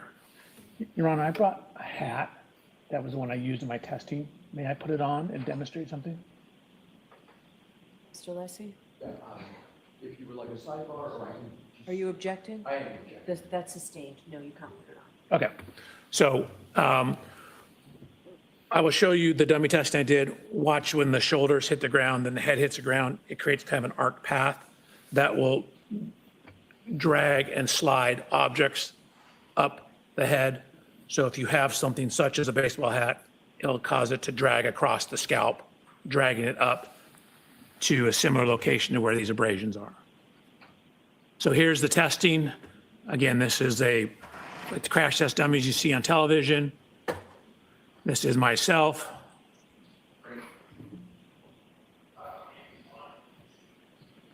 Me giving me similar instructions, telling them what we're going to do. I said, and watch. Shoulders come in, then the head contacts the ground. What you see is if you fall backwards and land on a very hard surface or hard surface, you'll get extremely high loads on the head. If you compare that to data in the science. I'm sorry to interrupt. Yeah. Enlarge that, please explain what the chart is before you explain. Oh, sure. This chart up here? Nope, the next page. Right. You can enlarge and tell us what it is before you get into the details. Absolutely. So this is actually kind of a famous study that was published, one of the first studies looking at head fracture or skull fracture tolerances. So what you see, the portion at the back of your skull is called the occiput bone. So that bone, if you put your hand on the back of your head, is your occiput. So we're looking at occiput impacts. boner. And what you can see is that when they took cadaver skulls and dropped them from as low as 40 inches onto a hard surface, they were getting linear fractures. And you can see even at 40 inches, there is called a stellate fracture. Stellate means star-like. You get a fracture that goes out like a star. So even at a 40-inch drop height, you have sufficient force when landing on a hard surface to cause skull fractures and a level 3 type skull fracture. So Mr. O'Keefe, again, is 73 inches tall. His occiput is about 4.6 inches down from the top of his skull. That means it would fall a total of about 73 minus 5 would be 68. So just under 6 feet. So 72, 4 inches under, so 5 foot, 8 inches is the fall height. What is data showing that even at a fall height as low as 40 inches onto a hard surface, you can get fairly severe skull fractures. Thank you. Dr. Welcher, regarding your third part of your analysis, did you come to a conclusion to a reasonable degree of engineering certainty whether or not the defendant's Lexus collided with Mr. John O'Keefe on the evening of January 29, 2022, around 12:32 a.m.? Yes. Before you give me your opinion, I'd like you to share with the jury what that opinion is based on.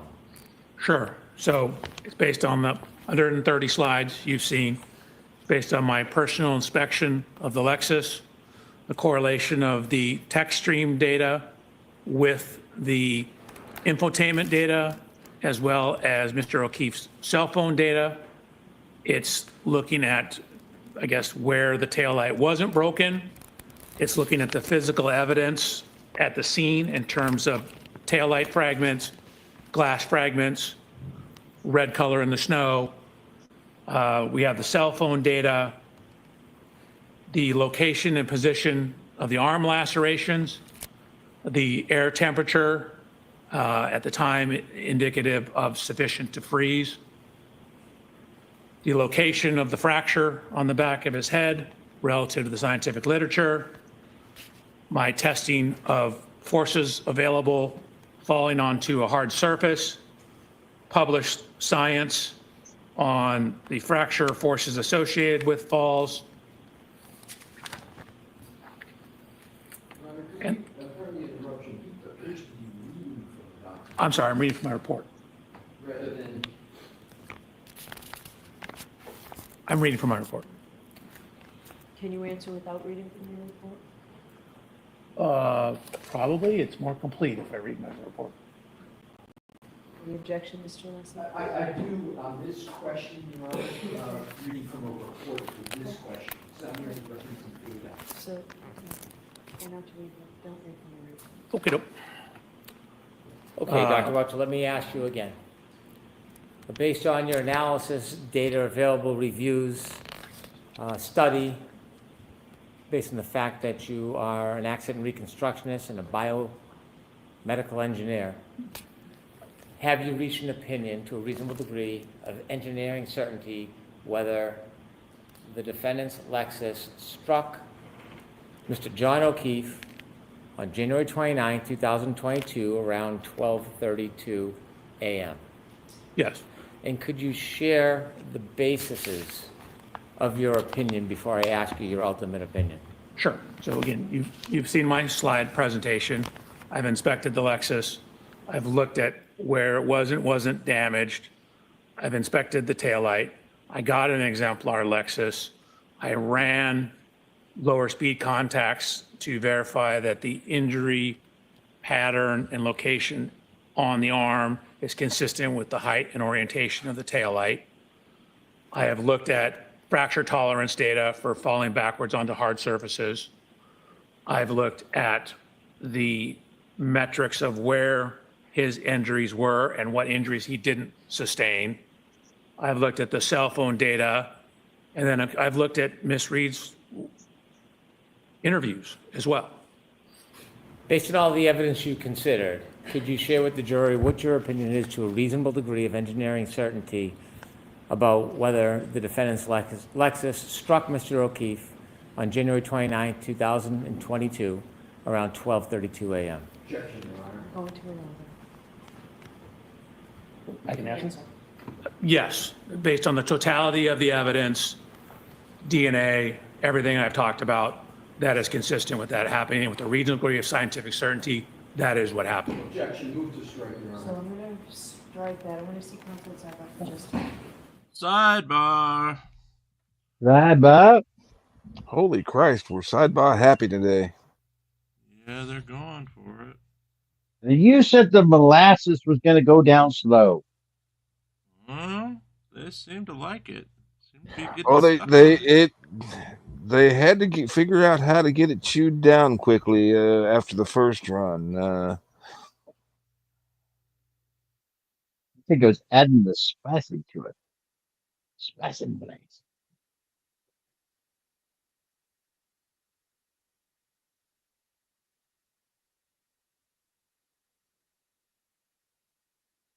Oh, Jim, Yes. we're up to 1,525 days.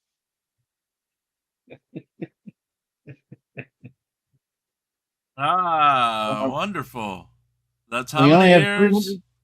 We only have it's over 4 years. We only have 300 to go for 5. 5. Okay.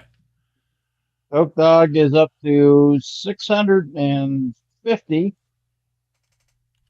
So he's got 80 days to go to 2 years.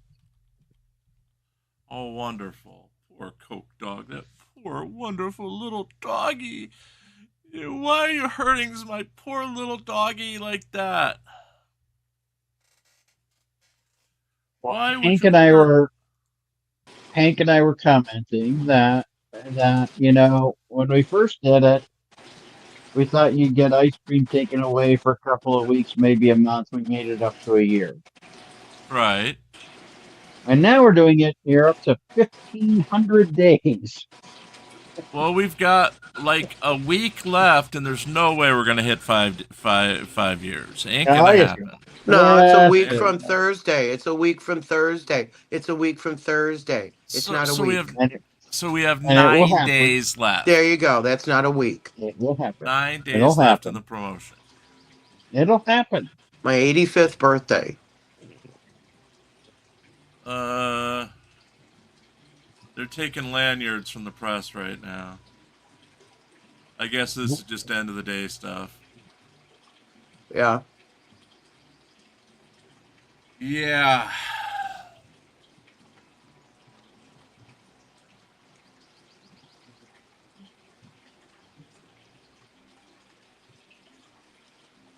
So we will have Judy on tonight, Judy and JJ, with more on what happened after the court and what happened in the courtroom.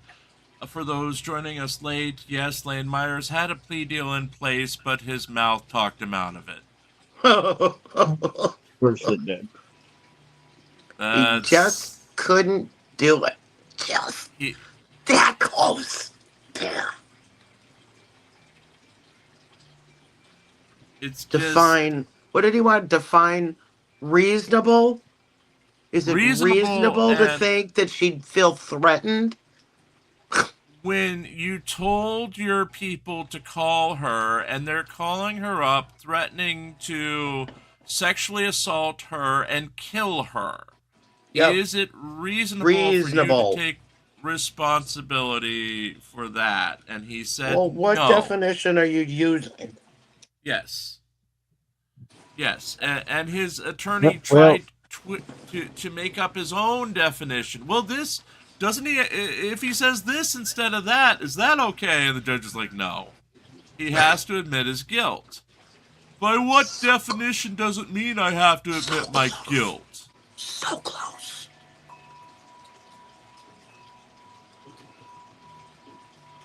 I mean, I hope he gets sentenced to 43 years in jail. I hope at this point.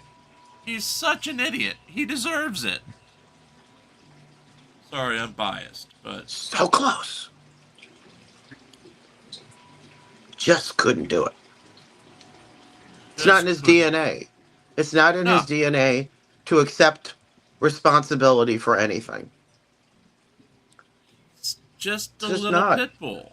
Nope. He's that little pit bull that will never let go. It's like the cookie is missing. Jim, there's no such thing as a little pit bull. There's video of you taking the cookie. There's cookie crumbs on your chin. Did you take the cookie? Define cookie. Define take. Yep. What evidence do you have?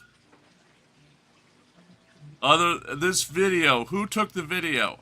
How do we know this video is authentic? Right. The cookie crumbs on my chin could have been planted there by the aliens. The dogs. By the dog. Yeah, by the dog.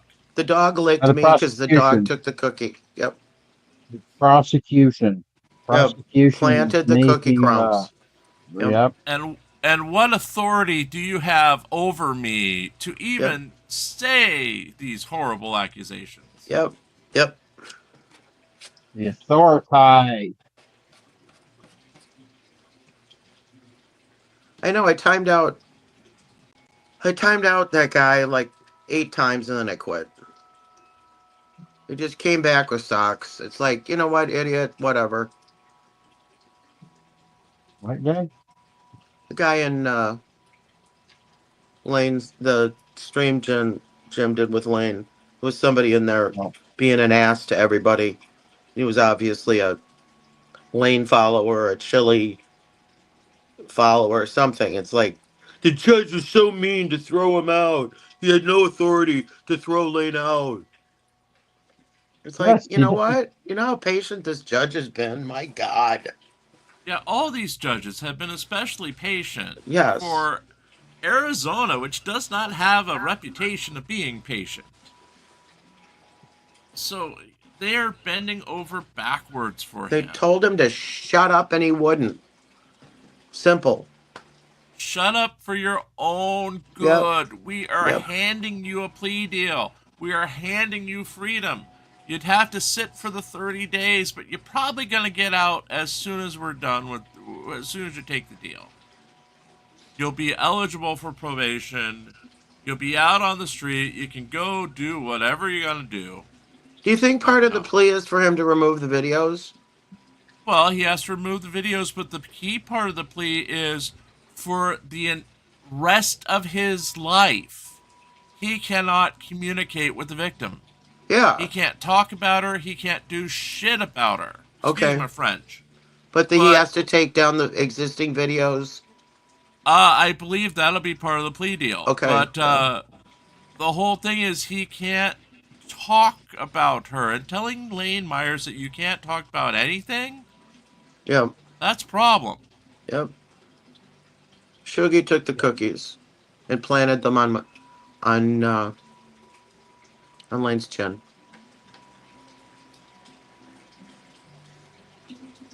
That's it. That definitely sounds like Shuggy. Yep. Yeah. I mean, seriously, I think they're going to be done for the day in the next 8 minutes, and then we can get out of here. Well, it's good. Leave the jury with what that guy just said. Yeah, overnight. Yep. This is what I think happened. As a professional, whatever his title is, engineer. Or they'll just start. I mean, when he said that, I'm sure Karen's depends got a little full. Yep. And they're dismissing the jury for the day, Yep. so we're almost out of here. If you happen to see, hear, or read anything about this case, please disregard it and let us know, and please be very careful with your social media use. So we'll see you tomorrow. Oh, I'm sorry, we're starting an hour late tomorrow, is that what this is? Yay! So, we'll start at 10. Well, that's probably because they're going to have motions. Probably going to have motions. Damn it. You better make sure. You don't want to miss anything. Yeah, we'll see.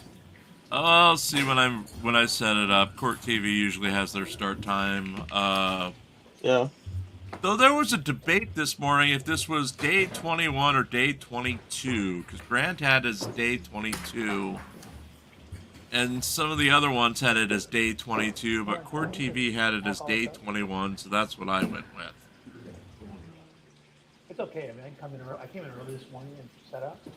Yeah, and their dog bite expert is some dog trainer. Oh, for the defense, yeah. Yeah. I got bit by a dog. Am I an expert? Yes, you are, apparently. I got bit by a Rottweiler. Yeah, that horrible Roddy.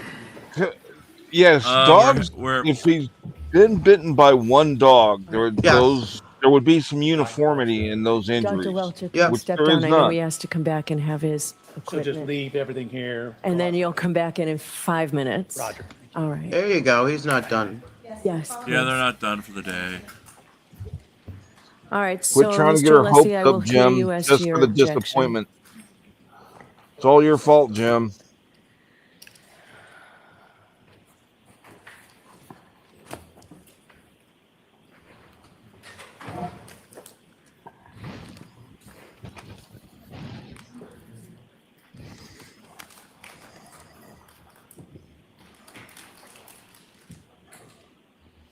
Thank you, Your Honor. Would you like me to go to the podium or stand? Right there's fine, and let's try and wrap this all up by 4 because I've already heard you at sidebar. We'll do so, Your Honor. That means both of you I'll hear from within the next 5 minutes. Go ahead, Mr. Alessi. Thank you, Your Honor. The point number 1 is the question of whether, based on a reasonable degree of scientific or engineering certainty, he has an opinion whether a collision occurred. I'm going to give a dramatic and accurate example that happens in courts all the time. So,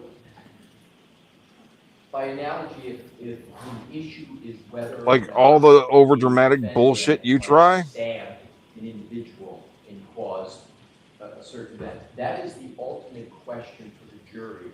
That question is never permissible in a trial. By analogy, this is the exact analogous situation.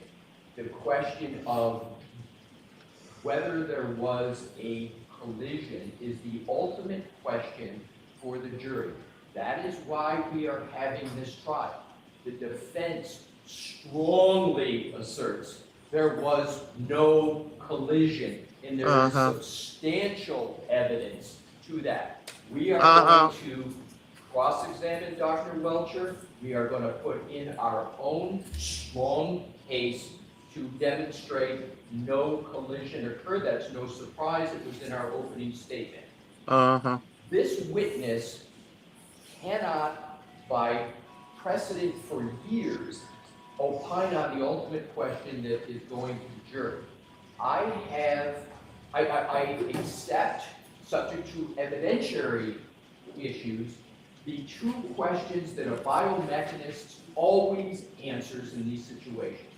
Is the damage to the vehicle consistent with a pedestrian hitting the vehicle? And are the injuries to the individual consistent with being hit by a motor vehicle? Those are the questions that are permissible, not the collision question. It is resoundingly improper in this trial, in any trial where that is the ultimate conclusion for the jury. Yes, an expert can offer opinions, but every expert is bounded by the extent of their opinion, and that opinion on whether there was a collision would invade the province of the jury and the whole purpose why we are here, Your Honor. Thank you. All right, Mr. Brennan. So what Mr. Lisi is arguing is that in their opening statement, they repeatedly invaded the province of the jury because they must have asserted vehemently over and over again there was no collision, over and over and over again. And he just told you that when his expert takes the stand, they'll have abundant evidence that there was no collision. This case is about the collision, but that is not the ultimate issue. The ultimate issue is manslaughter or mens rea for second-degree murder, not collision.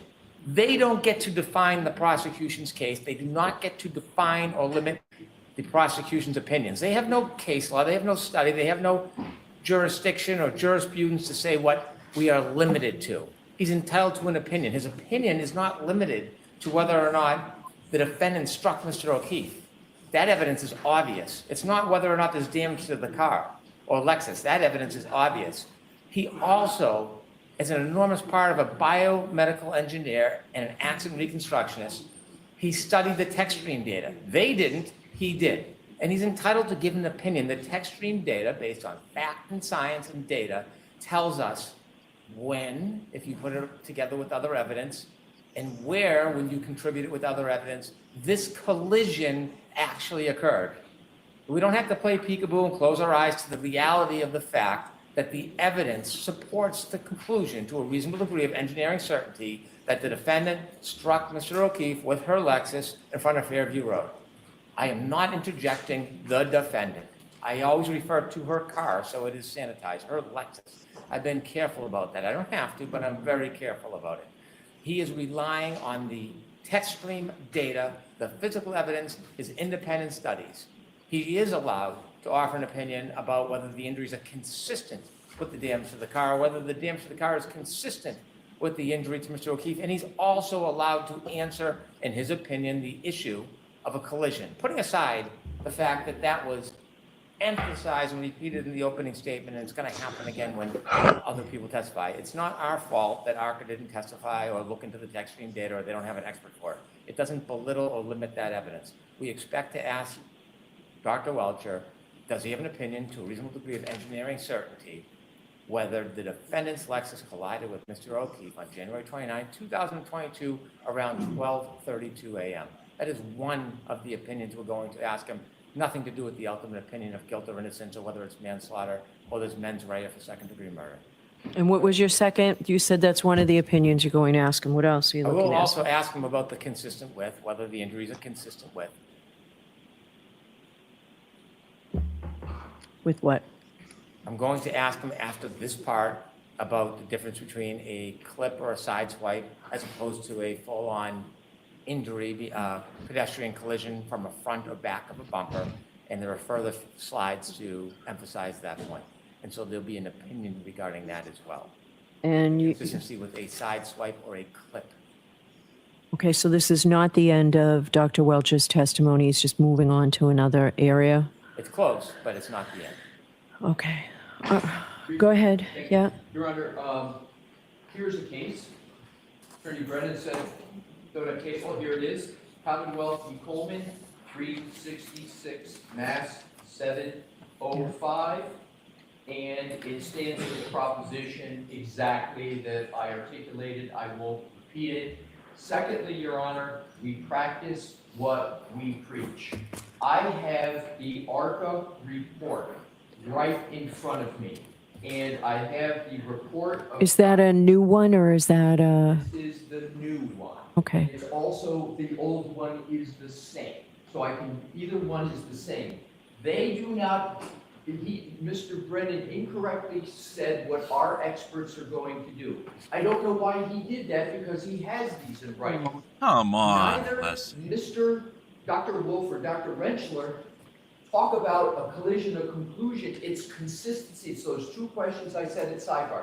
And for reference, Your Honor, for the most recent, it's page 15. There is no... I don't have that report, so I'd like a copy of that report. Your Honor, a copy, and I also, Your Honor, refer Your Honor to ARCA's existing report, which I'm going to do from memory. I think it's February of 2024 that was done for the U.S. Department of Justice and FBI, where they basically said and gave opinions on those two items I spoke to you at sidebar. So Attorney Brennan is incorrect when he says what our experts are going to say or not. We've already committed in writing to what they're going to say. We're consistent. We practice what we preach. All right, so we will discuss this tomorrow before we start. I'll tell you my ruling tomorrow before we start. I need to go back and see what told you, exactly Jim. came in to evidence today. All right, so I'll see you in the morning. All right. We'll see what time they start. Well, the jury doesn't have to be there for the hour before. Yeah, but last time she said they were starting late. They didn't start till the time she advertised, and then made the jury wait for like an hour. Okay. So we'll see what Why happens. would she do that to them? Because that's what she can do. It may have been her having a conflict, or one of the attorneys having a conflict, so they didn't start early. Yeah. But it looks like they finished up for the day, so we're gonna go ahead and get out of here. I want to say special thanks to Pope Phil and to Hank recovering while we were over in the Lane Myers hearing. The Lane Myers playback. It's been our best coverage of this so far. Yeah, yeah. Okay then. Yeah, it was a slap fight. The Lane Myers coverage is temporarily offline until we can make some modifications to it. So, yeah, it'll be back up soon. Just let me take a look at it and make sure that we're okay with everything. But we will be back at 8 o'clock tonight. Judy with her story, especially what happened afterwards. I don't have a full debrief yet. But Tucson, whatever, the police suck, has a history of doing this to people. I'm finding out from Merb's forum. So he backed down. So let's see what happens. Anyway, we're out of here. We'll see you again at 8 o'clock tonight or tomorrow for the late start on this hearing. Ciao, ciao.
everybody. Remember to come back and then vote for Hank and I as your favorite podcaster wherever those votes are cast.